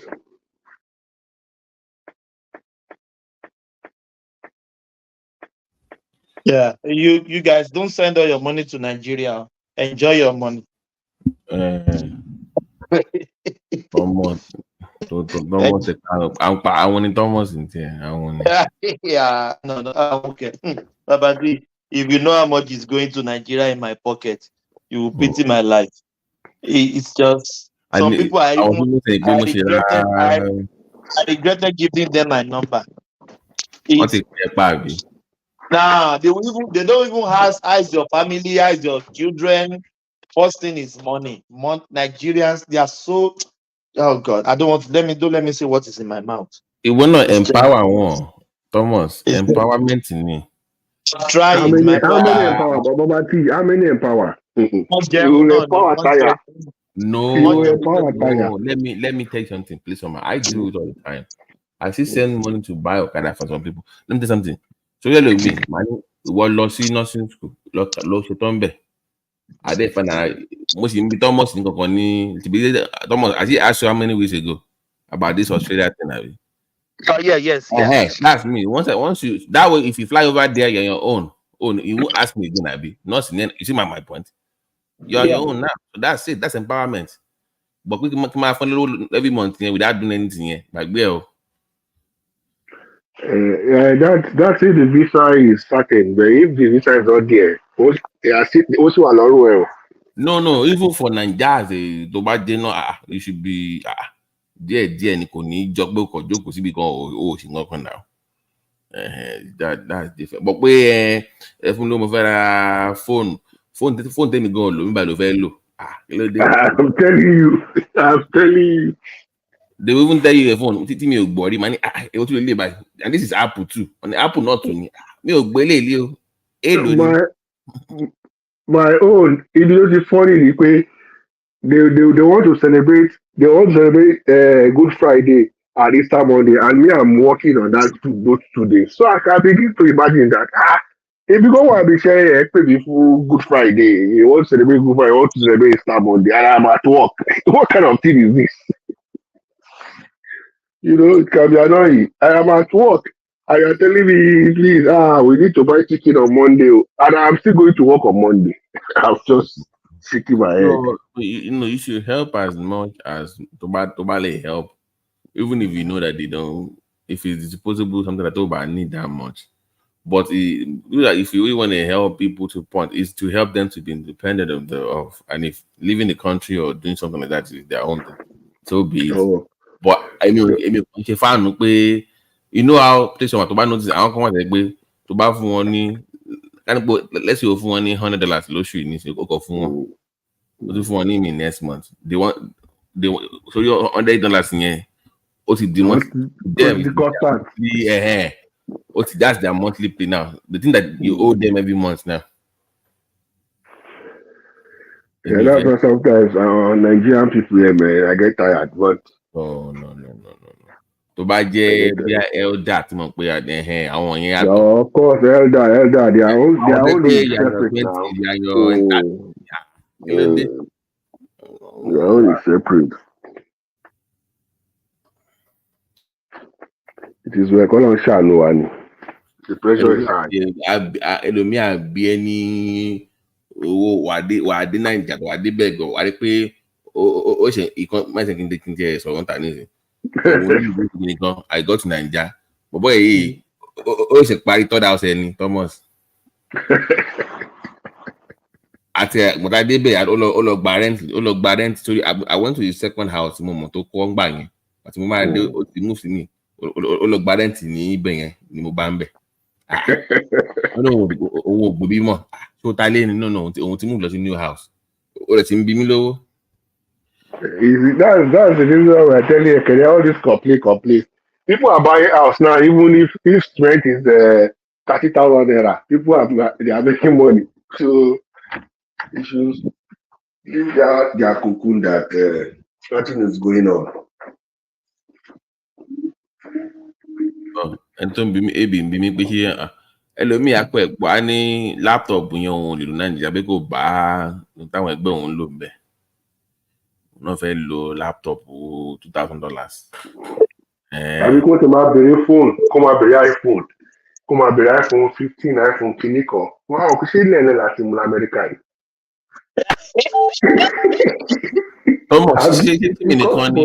They will ask you for things that even you don't use for that. We're going to I don't even use iPhone. I'm a Samsung president. Samsung. I hate iPhone. iPhone is too complicated for my life.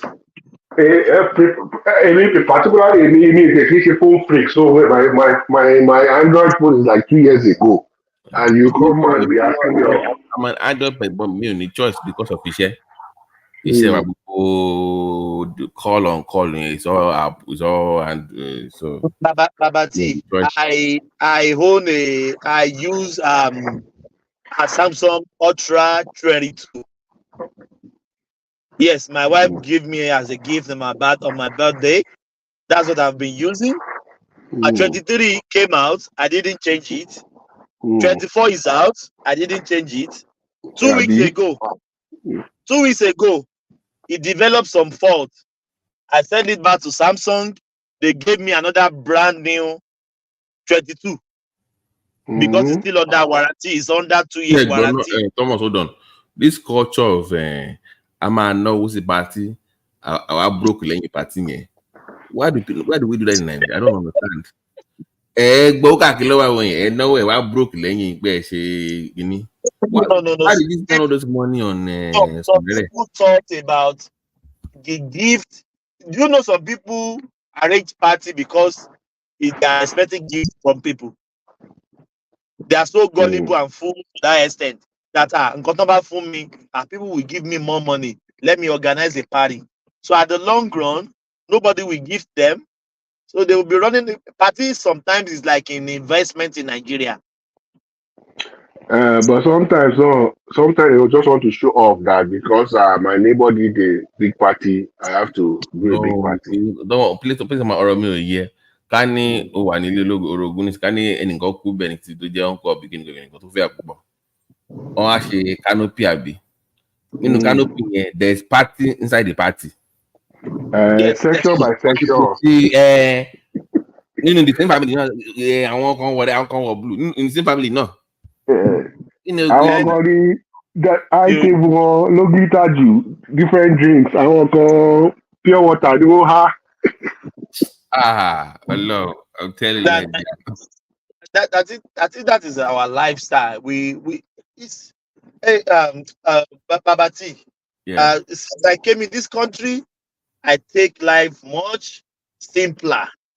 But This Thomas, even in this country, to Bashora, okay, yeah, in kind of party, but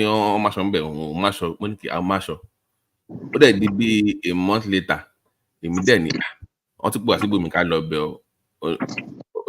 I'm a very simple person. Money, I'm going to wear the same cap. Only like that was then. Money, mo kàn wọlé ẹ̀kan péré náà ni pé kò dẹ̀ sí mọ́ only that's it pé kò má embarrass òun ta you can't wear that again you must buy the new one.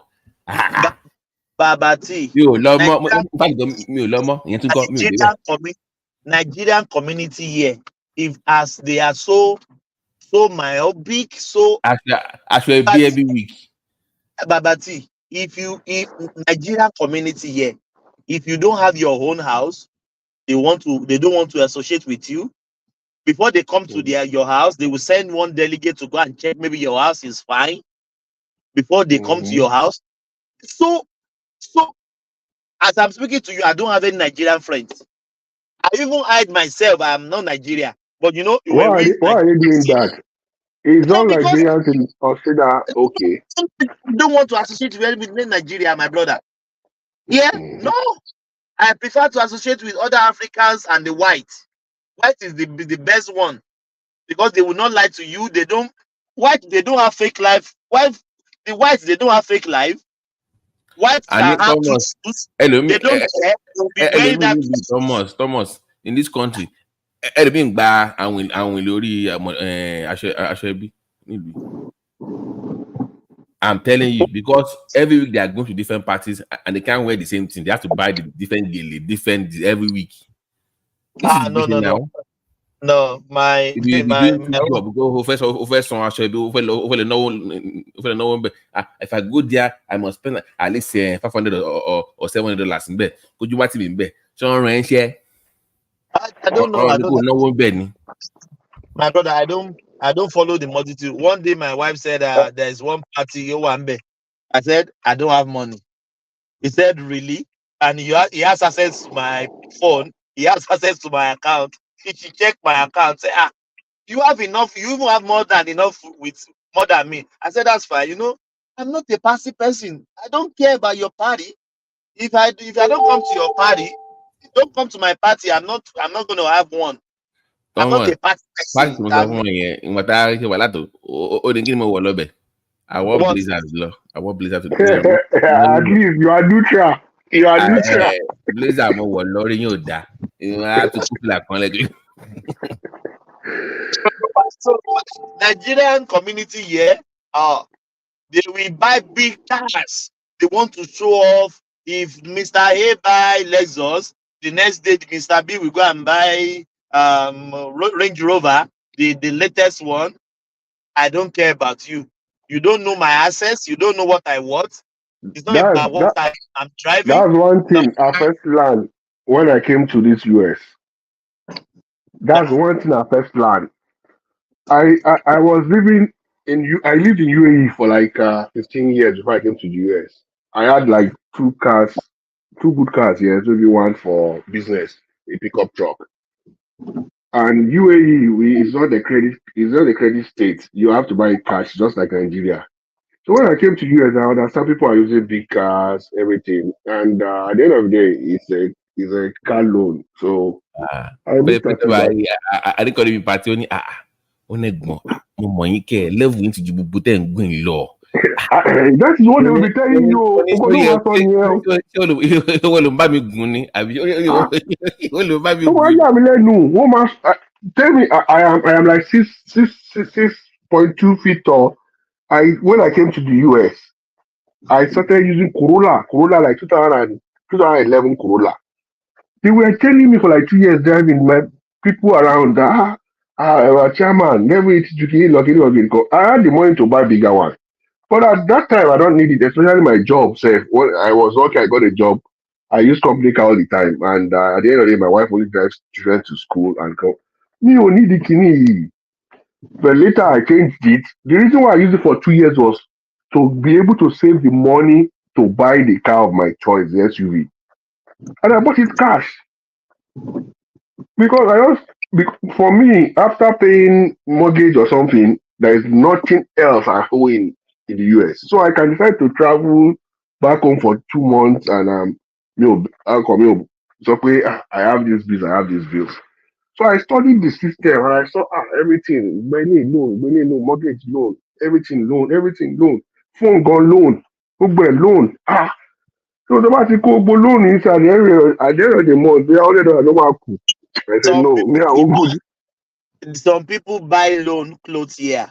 Nigerians. Àní wọ́n ń gba Thomas, wọ́n ń gba aṣọ ẹbí láwìn ni mò ń sọ fún ẹgbà ìṣe. Must you buy it? No, you don't. And it's not even Thomas, it's not for fair value. It can be 100k, only 400 and you must pay.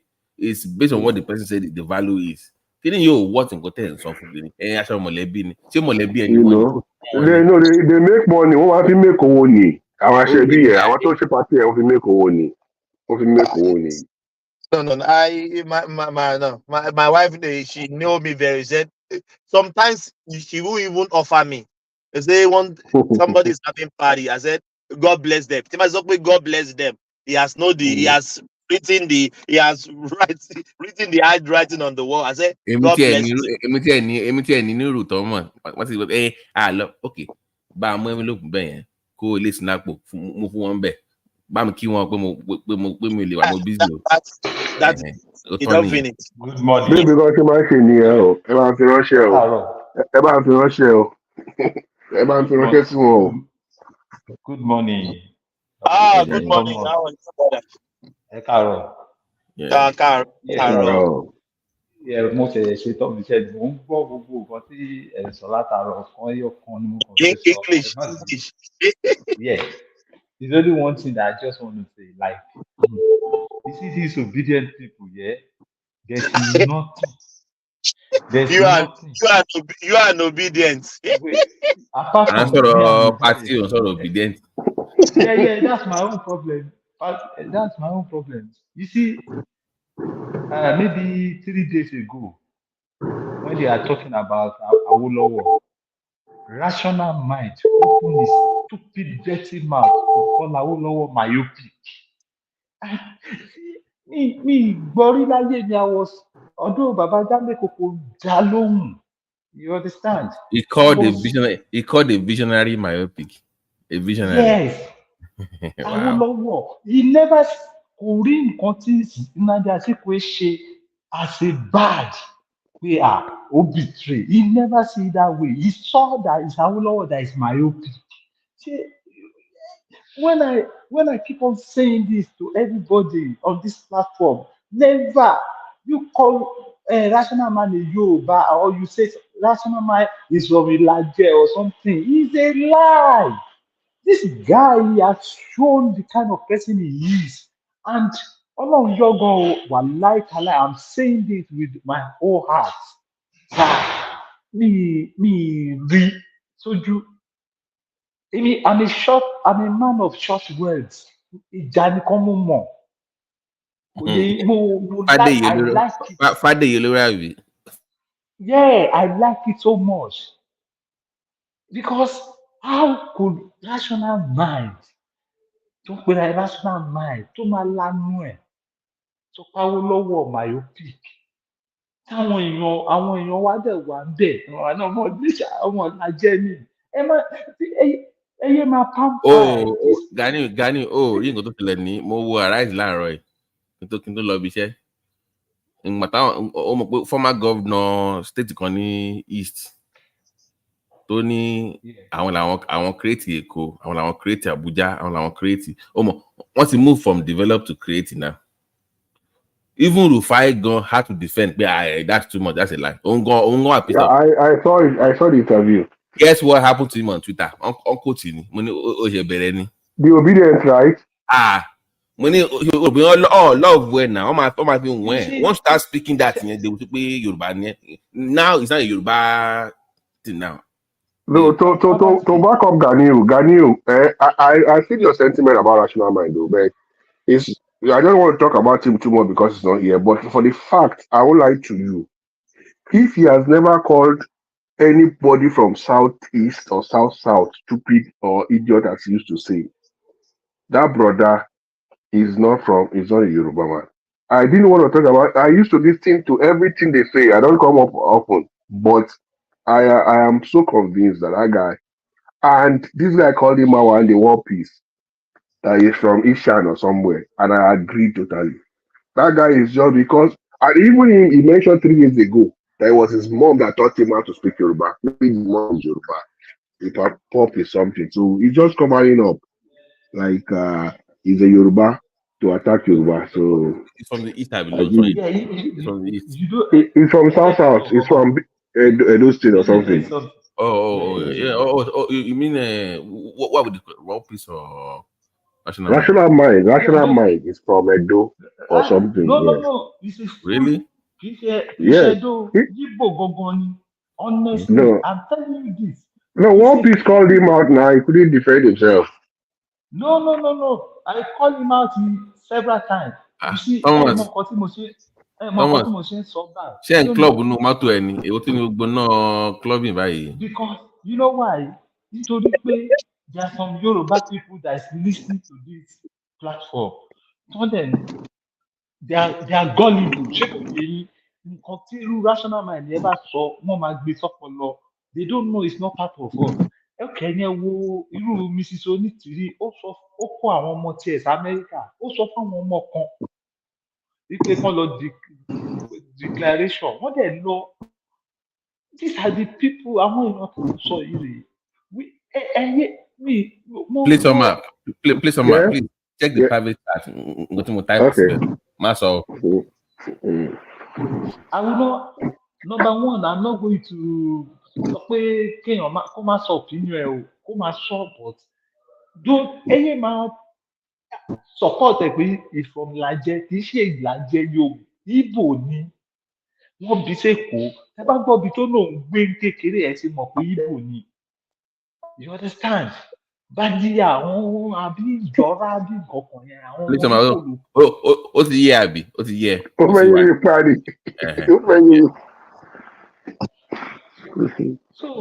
so this guy is in fact Ọlọ́run bá ṣe gan o pé mi South America Sorry, takú Jude tó ń sọ̀rọ̀ ní comment section tó ní Awolowo did nothing good for Yoruba people. Sometimes to even allow people like that to even talk about Nigerian issues, Awalafa. And it's from what part that is coming from. I don't even know. But you cannot because to me, there are people that you cannot insult in Yoruba land. MKO, they're not perfect people. Awolowo, Akintola, the people that I revert, they might have their own issues, but I put them in their I don't never, if I disagree with them, I would not insult them. They might be wrong on something, but I will not call them myopic or say that they did wrong for. I won't say that because you must put yourself in their shoes. Because I mean, I had to go read some books to know what was going on. We don't even talk about Akintola that much until No, but even if you disagree with them, you won't call them names. Yeah, I won't call them names. I will Yeah, because of the kind of person you are, because you're a Yoruba man. You get it? Because you're a Yoruba man. Let's assume even the Peter Obi and Nnamdi Azikiwe, because they are elderly, even if we disagree with them, we won't call them names. You get it? We won't call them stupid, what was myopic, because we are disagreeing with them. Immediately they just said rational mind you can talk the stupid the idiot used to know books in fact this guy well I pray he continue that way that one day we'll meet someone like me in America. I pray like that. Yeah, but is the liberal part of us don't allow Kimi. Thomas, are you there, Thomas? Yes, I'm here. Thomas needs to before it was we developed. Now it's now become we created. Our laugh. That's all. If you don't talk, next, it will be if you move to we are the one that our indigenous to the next one, right? Because you guys don't talk, you don't say anything back, you don't talk. You are But doing a. Go ahead, Thomas. liberal. Let's just be liberal. Let's be liberal. Okay, imagine for you to be saying, I'm sorry to say, I someone like Mike. Thomas, I let go me on, give you an Mr. example. Bati. An example. Yeah. The when Bayelokoko is not here, but I have to say this: him defending Afenifere supporting P2B, it bothers me. You can't say you are. You can't say you are for. Your interest is for Yoruba people, and yet you are doing national unity. No, Kokwembe. Your interest should be your own people, not for everybody else. They have their own. Babajale contradicted himself now. He contradicted That one, himself. that one, I don't get why he keeps saying that. That bothers me. I don't know why he Babati, does that. buttress point. He even said, English. Babajale Koko said, Babajale Koko said, Tayo Adebayo, he helped Tinubu in his ambition, like he made him the governor of Lagos State. Babajale Koko has already forgotten. Tinubu was a senator, Federal Republic of Nigeria, before he became governor of Lagos State.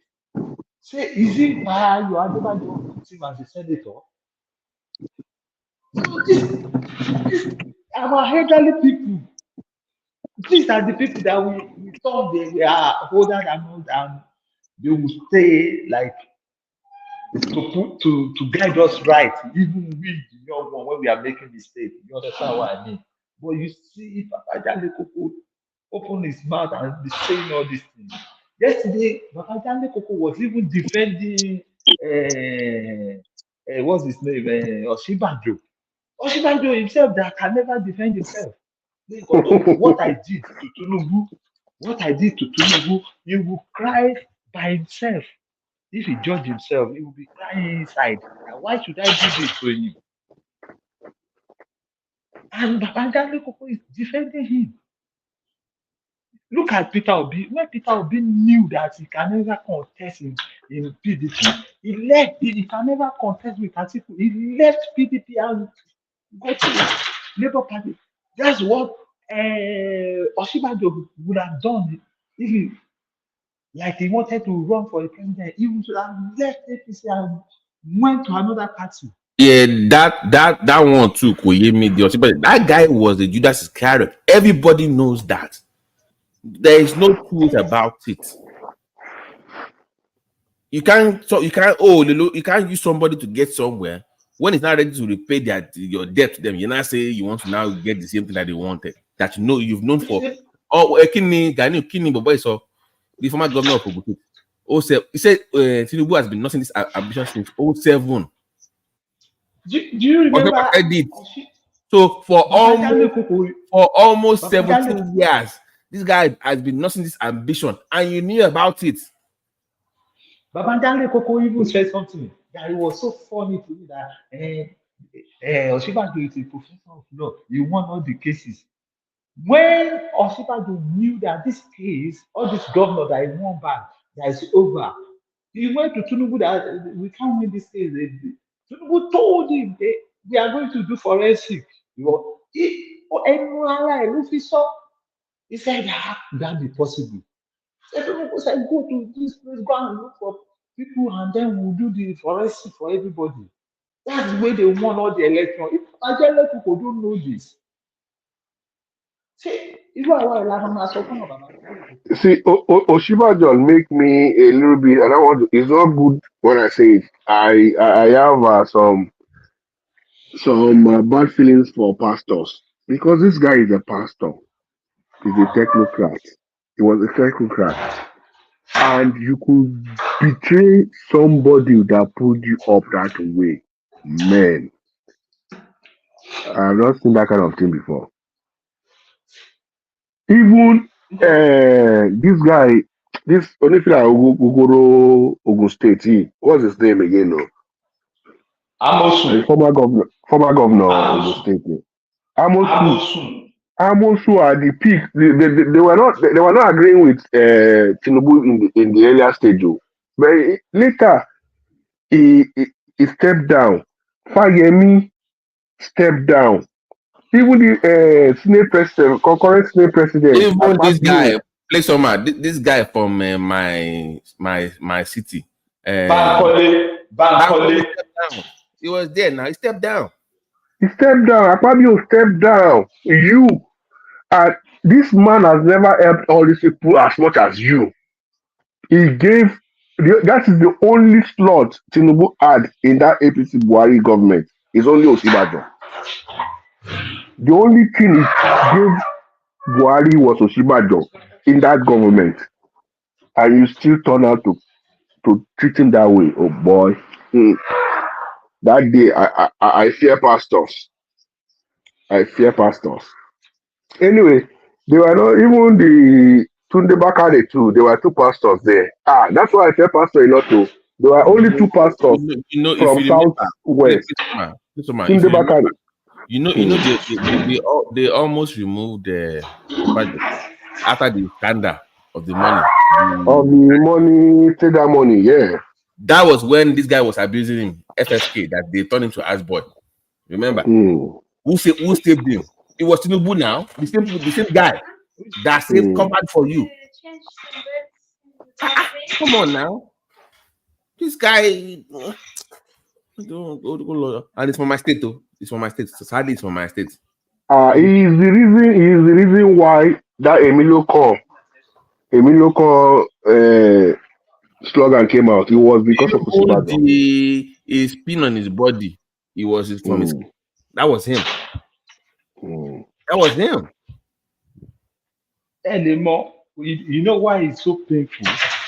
It's because that man is from my town, like Remo. He's from Ikene, and in the history of Yoruba, anywhere you see, they will be talking about the Ijebu people are betrayer. You understand? And this man, Daniel, his daddy in the Lord has told him his daddy in the Lord has told him he's going to be president. Didn't they form a political hangu in the church? Remember, Thomas? Didn't they form a political stuff in the redeem? Remember? Yeah, the rotary something. Yeah. No, you can't blame me. His father, his daddy is drinking tea with God. So they have told him he's president. Thomas, no, we just need to look at these people. Wait. But Gani, were you surprised to see Atiku and Wiki together today? I don't. Wiki will not grieve for Atiku. Nobody. Wiki is not going to. Wiki will not grieve for Atiku. Atiku is cold. Even the PDP people, they don't want him there.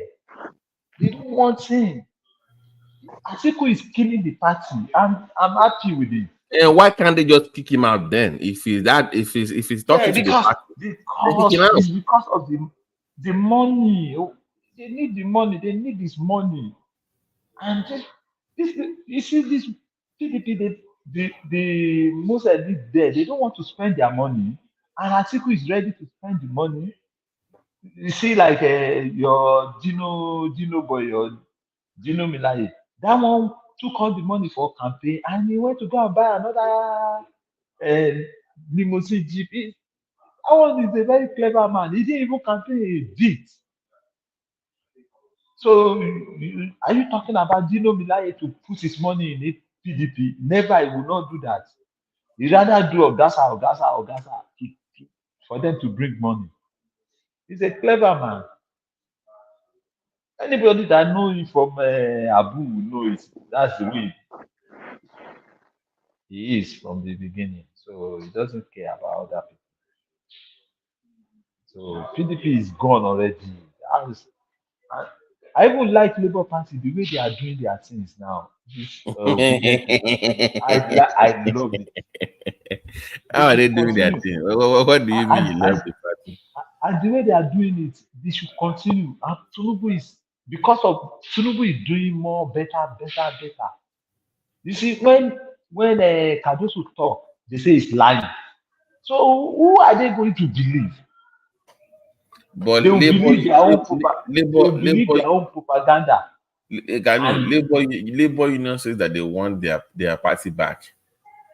That enough for this. They want their party back from the obedient. They don't want Abure obedient and anything. They want their party. Where obedience is going, then they are not going anywhere. They can't. And Obi is so daft that he can't even form a party. He can't form a party. So all these No, things are you can so. form a party. You can form a party, but you cannot run a party. You can He form it. can't. He can't form it. He's so stingy. He wants people to donate for him to do anything. Even if he want to go to toilet, he wants people to donate for him. He likes that guy is something else. He likes to take free money every time. When he was working with Abacha, he never mentioned that. He never mentioned he worked with Abacha. He's the one controlling the court, taking money from all these agents. He never said that. These guys, I don't care about what they say, but because I'm a Yoruba man, I'm a full blooded. I don't care about what they say. I just want nothing should happen to our Tinubu. That's it. Nothing. He will do his 8 years and leave the place. And no matter, he will try his best. And I'm very sure by the time he's leaving, he's not going to give it to a stupid idiot. He will give it to someone that is even more better than him. Yeah, so guys, nice talking to you. I'm dozing off. I'll be listening till I sleep off. All right, good night. Have a Yeah, good good night. morning. Good morning. It will be something of quality. It will not be like a OBJ where he wants to hand over to a puppet to control.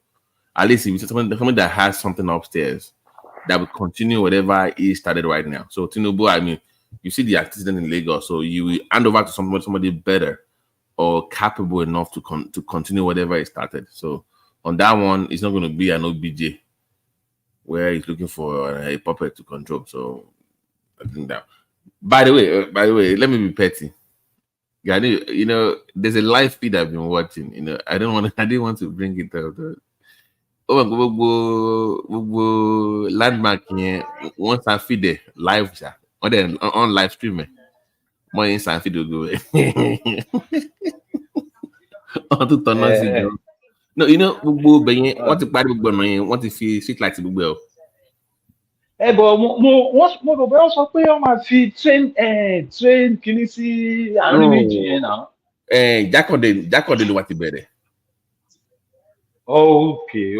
Once to ìyẹn àwọn ilé nísìnyí it's going to be 2x2 4 lane until you get to Jákàndé ló máa wá fẹ́ padà sí 10 lane yẹn.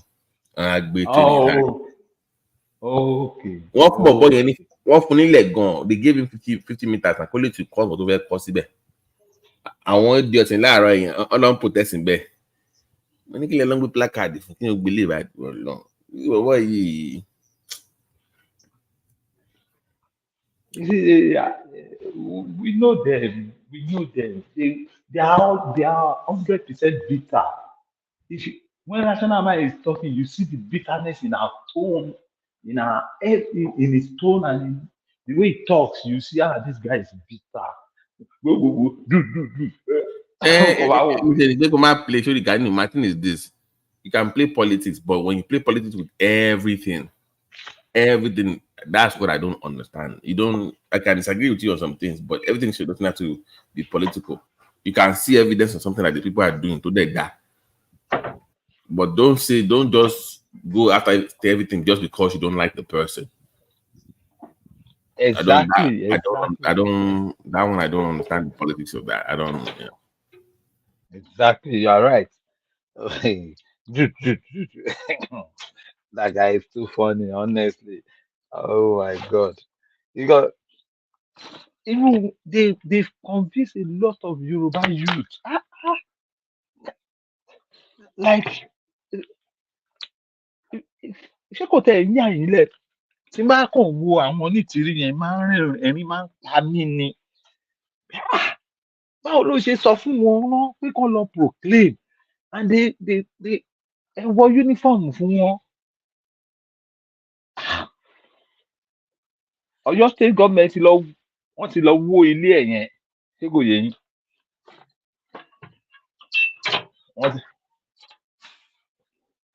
Hello? Ilé ìwé lọ́wọ́. Ilé ibi tó ti ṣe declaration yẹn, wọ́n ti seize ẹ̀. Ọ̀yọ́ state government ti gbẹ́sẹ̀ lé. Yeah, wọ́n ti wo láti jẹta. Gbogbo picture ẹ̀ ló wà nílé, ó ti sá lọ. Ó kò fira ẹ̀ sí problem ní Ìbàdàn ló ti ṣe gbogbo kinní yẹn. So she was in Nigeria at the time to She was in Nigeria. Ó wà nílé yẹn, ó wà nínú ilé kan, ilé upstairs báyìí. Wọ́n ti fọ́ gbogbo ẹ̀. Gbogbo ẹrù tó wà níbẹ̀. Bí mo ti declare, ó dẹ̀ kí ló ń sá fún? Àwọn ó kọ́kọ́ rán àwọn kan lọ, wọ́n mú àwọn èèyàn. Àwọn yẹn sì wà ní prison o. Kẹ́ lè wo bí táwọn èèyàn gọ̀dé. My people are just too gullible. But prisoners criminal committee yẹn by death nìyẹn. Ó ti rán àwọn kan lọ, àwọn yẹn wà ní prison, wọn ò tí ì fi wọ́n lẹ̀. Ó tún ṣẹ̀ṣẹ̀ tún rán àwọn ẹlòmíì, àwọn yẹn dẹ̀ tún gbọ́. Ibi tí problem mi wà gbogbo nìyẹn. That's why mo ṣe ń wò pé irú rational Nàìjíríà ṣé èèyàn á jẹ́ kó máa sọ kàtìkàtì kó máa sọ pé Yorùbá lòun títí tó máa fi máa confuse àwọn ọmọ Yorùbá míì. Táwọn yẹn náà máa hùwà tó dáa. Àwọn eléyìí tó ní ọmọ tó níyàwó tó ní gbogbo ẹ̀ lẹ́sìn wọ́n ti wà lẹ́wọ̀n. Ó wà so painful gan tí máa ń rántí pé báwo ni ẹni yà ń jẹ àwọn èèyàn wa, which is true. Mo gbà mí jiyàn. So ìtẹ́ wa lọ ṣe nǹkan. Ṣé kìí ṣe pé times 2 lẹ́fẹ́ fìyà jẹra yín jù bẹ́ẹ̀ lọ ni? Wọ́n á fi mú wọn dọ́rin inú ẹ̀wọ̀n yìí. Wọ́n máa pẹ́ ń bẹ̀.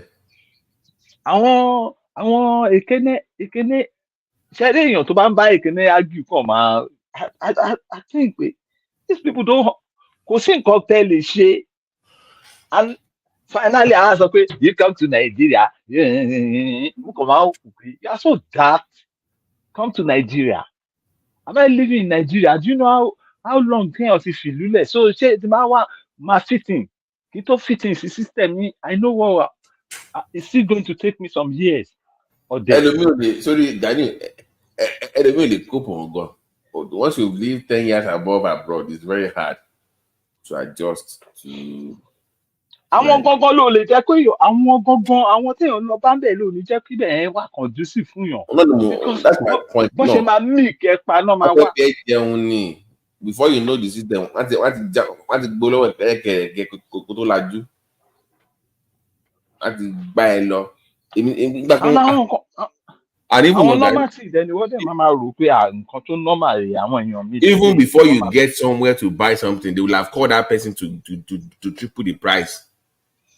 Why they gbowó yẹn lẹ́yìn yẹn tó yìí mọ̀ ọ̀rọ̀ bóyá ara nǹkan ni wọ́n ti gbowó yẹn lọ́wọ́ ẹ̀. Àná ṣẹ́rí ibi tán pè yàn lọ́gán tán pè yàn sí tán bá mú yín débẹ̀ wọ́n ò pè wọ́n o tán bá mú yín débẹ̀ tán bá tẹ̀lé yín débẹ̀ àwọn sọ pé mechanic tó máa ṣiṣẹ́ rèé wọ́n ti mọ̀ pọ́n gbọ́dọ̀ fowó ẹ̀ sí wọ́n máa mú owó tiẹ̀ sí ó máa padà lọ́bẹ̀ wọ́n máa náwó ẹ̀ rèé. tó kẹ́ lè má tí Nàìjíríà dangerous dé.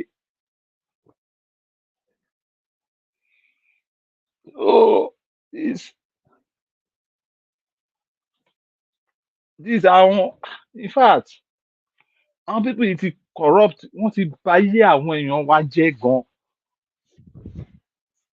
Àníyàn dẹ̀ gbọ́dọ̀. Ìbí mi sọ̀rọ̀ freedom and liberty. Yorùbá àti wà fún liberty. Sorry, Bobo Granting. When he talks, people thought he was crazy. But Odikpo rẹ̀ ṣé ọ̀rẹ́ ò ṣe nísìn. Ọ̀rọ̀ ẹ ṣe ẹ wo bọ̀bọ̀ yẹn ti predict bí election yìí ṣe máa lọ. Ó ti predict ibi tó máa parí sí. Tí bọ̀bọ̀ yẹn nǹkan tó wá yé mi sì ni pé ṣé Tinubu mọ bọ̀bọ̀ yìí àbí kò mọ rárá. Tó bá mọ bí bọ̀bọ̀ yìí ṣe ti ń jà pé Tinubu sẹ́ òun ni Yorùbá gbọ́dọ̀ lò.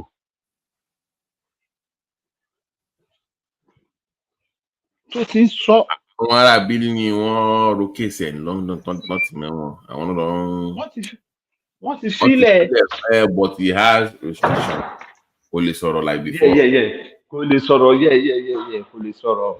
Because èmi máa ń lọ sí kọ̀ọ̀tẹ̀ Really? Yeah, of course. Nígbà case yẹn àbí? Yes. Ìgbà náà sì fílẹ̀ ìgbọ̀n mo sì ti send owó sí gan.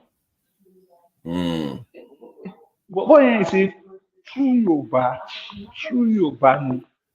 Bọ́ àwọn èèyàn máa ṣe o. Bọ̀ mo mọ̀ pé Ọlọ́run máa gbàkóso náà. Ọlọ́run tó fẹ́ fìyà jẹ wá, ó máa yọ wá.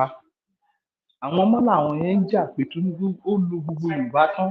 Àwọn Ìgbò náà sọ pé Yorùbá ló fi sí gbogbo post.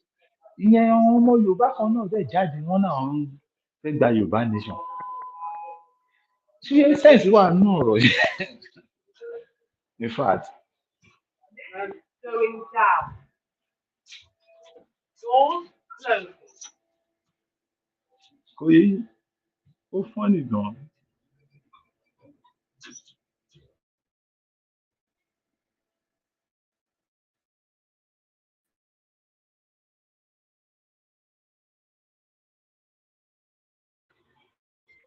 Lift going down.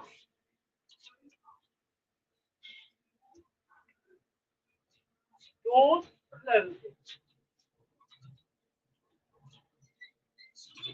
Doors closing.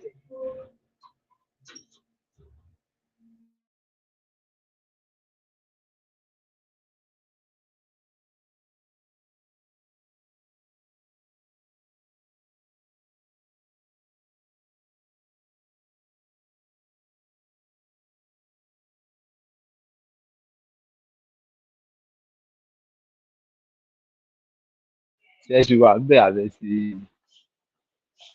ṣe lílọ? One type nǹkan. Ó ní kí ló funny. You know, Mayegun and Gans, they used to be friends, so. Hey, no. They used to do shows together. Don't know, back in the days. They did these shows together. Yeah. Sherry, some people, they can't, because of money, they can do anything. Ṣé kò yé yín? Mayegun, nítorí owó, ní Mayegun ṣe nǹkan tó ṣe. Nítorí owó.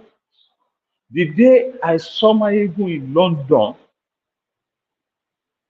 àbúrò mi ló tẹ̀lé wá sí party. And ìyàwó mi náà dẹ̀ tó wá ní party yẹn. tó bá jẹ́ bẹ́ẹ̀ ó mọ̀nà mo lọ bá a mú sọ fún un ó dẹ̀ rí báwọn bọ́ ìṣe sáyé jẹ́ pé kí mo sọ fún un mo ní ìwọ ni.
All right, guys.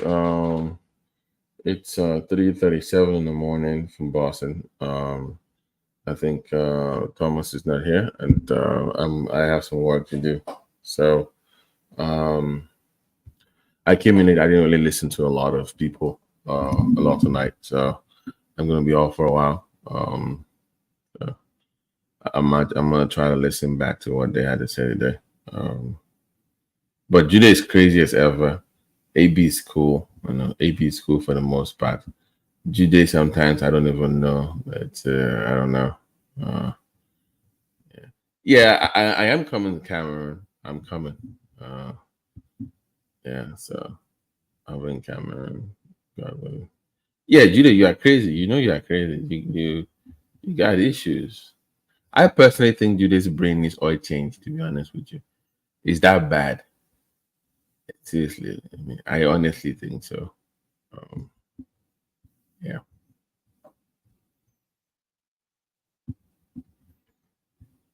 Seriously, yeah. Oil change. I'm not. I don't think all the oil, though, brake oil, engine oil, all the oils. I'm telling you, it's like a car that's about to engine one knock. Yeah, I'm telling you, because they be saying stuff sometimes. I will Lord did not do anything good for you, bad people. Are you serious? No, yeah, that's all. And do you know what I think, AB? I think it's the white girls in Utah. You know, he's not doing black girl anymore. It's the white girls now. He's going to all this called church, 7 day or whatever they call them. Yeah, so I think that's what's going on. 'Cause Utah will mess up black people, a black person, man. I'm telling you. I bet you think he's white now.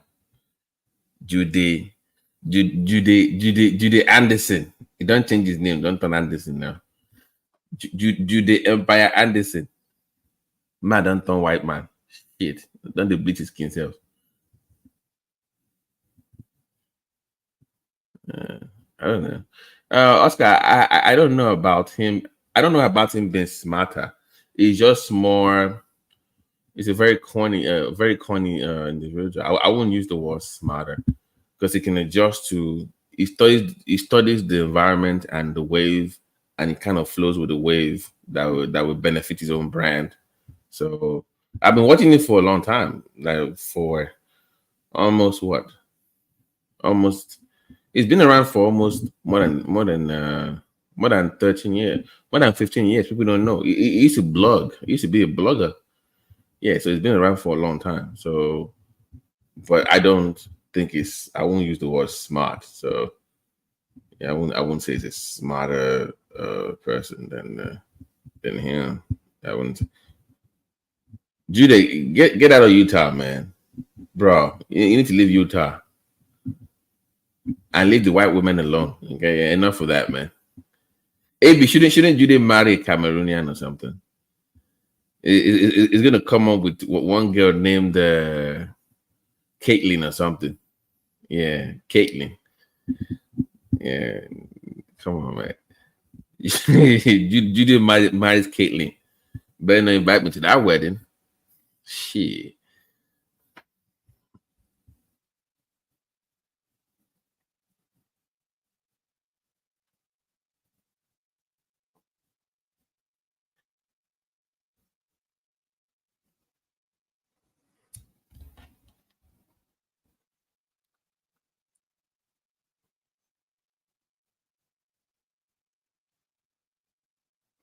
AB, for this,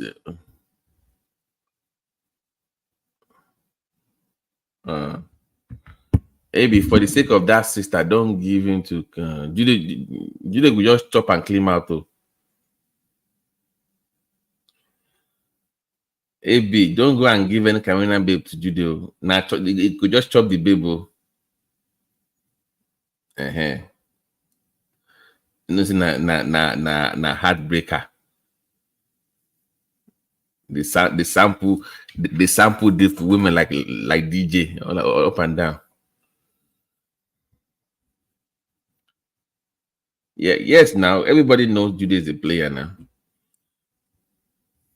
The player from the Himalayas. Yeah, with they use French, they deceive people up and down. You know, see all these girls they like French speaking. Les fashion, les fashion. I lie you want shoot you.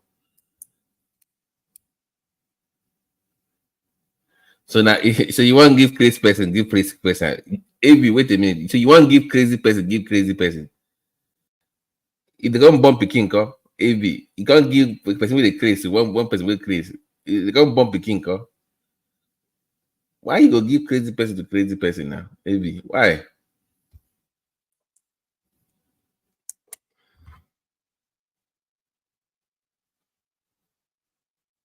Nah.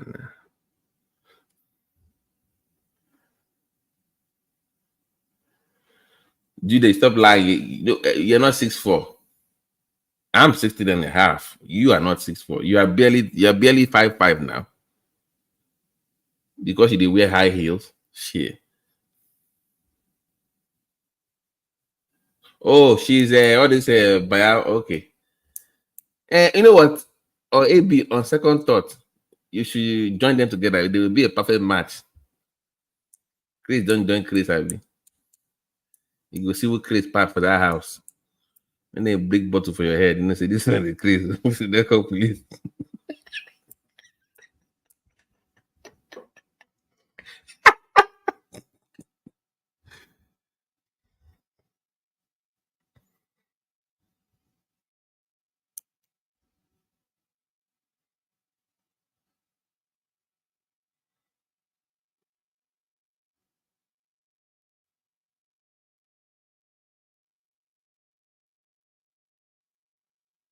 Yeah, it does not sound 6'4" at all. There's no way you do 6'4".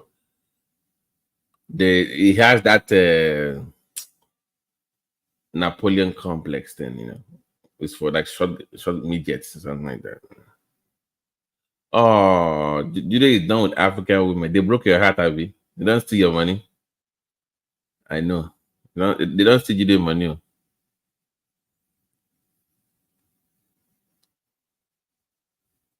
Yes, yeah, AB, yes. He has a Napoleon complex now. I can tell. Yeah.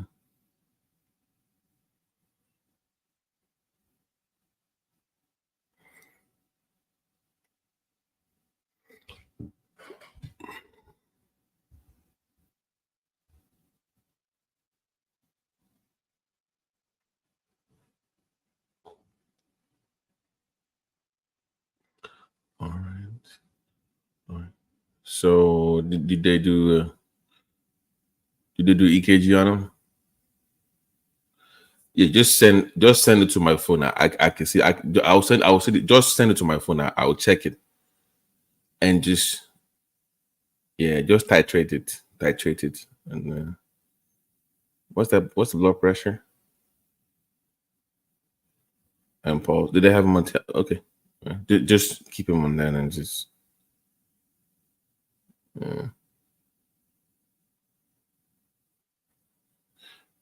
Or just move him down and then just do that and do that. Do stat and just send it to my phone. I'll see it on my phone. Okay.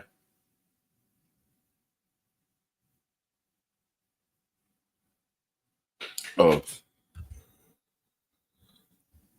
Oh shit. Oh, am I on? Oh, shit.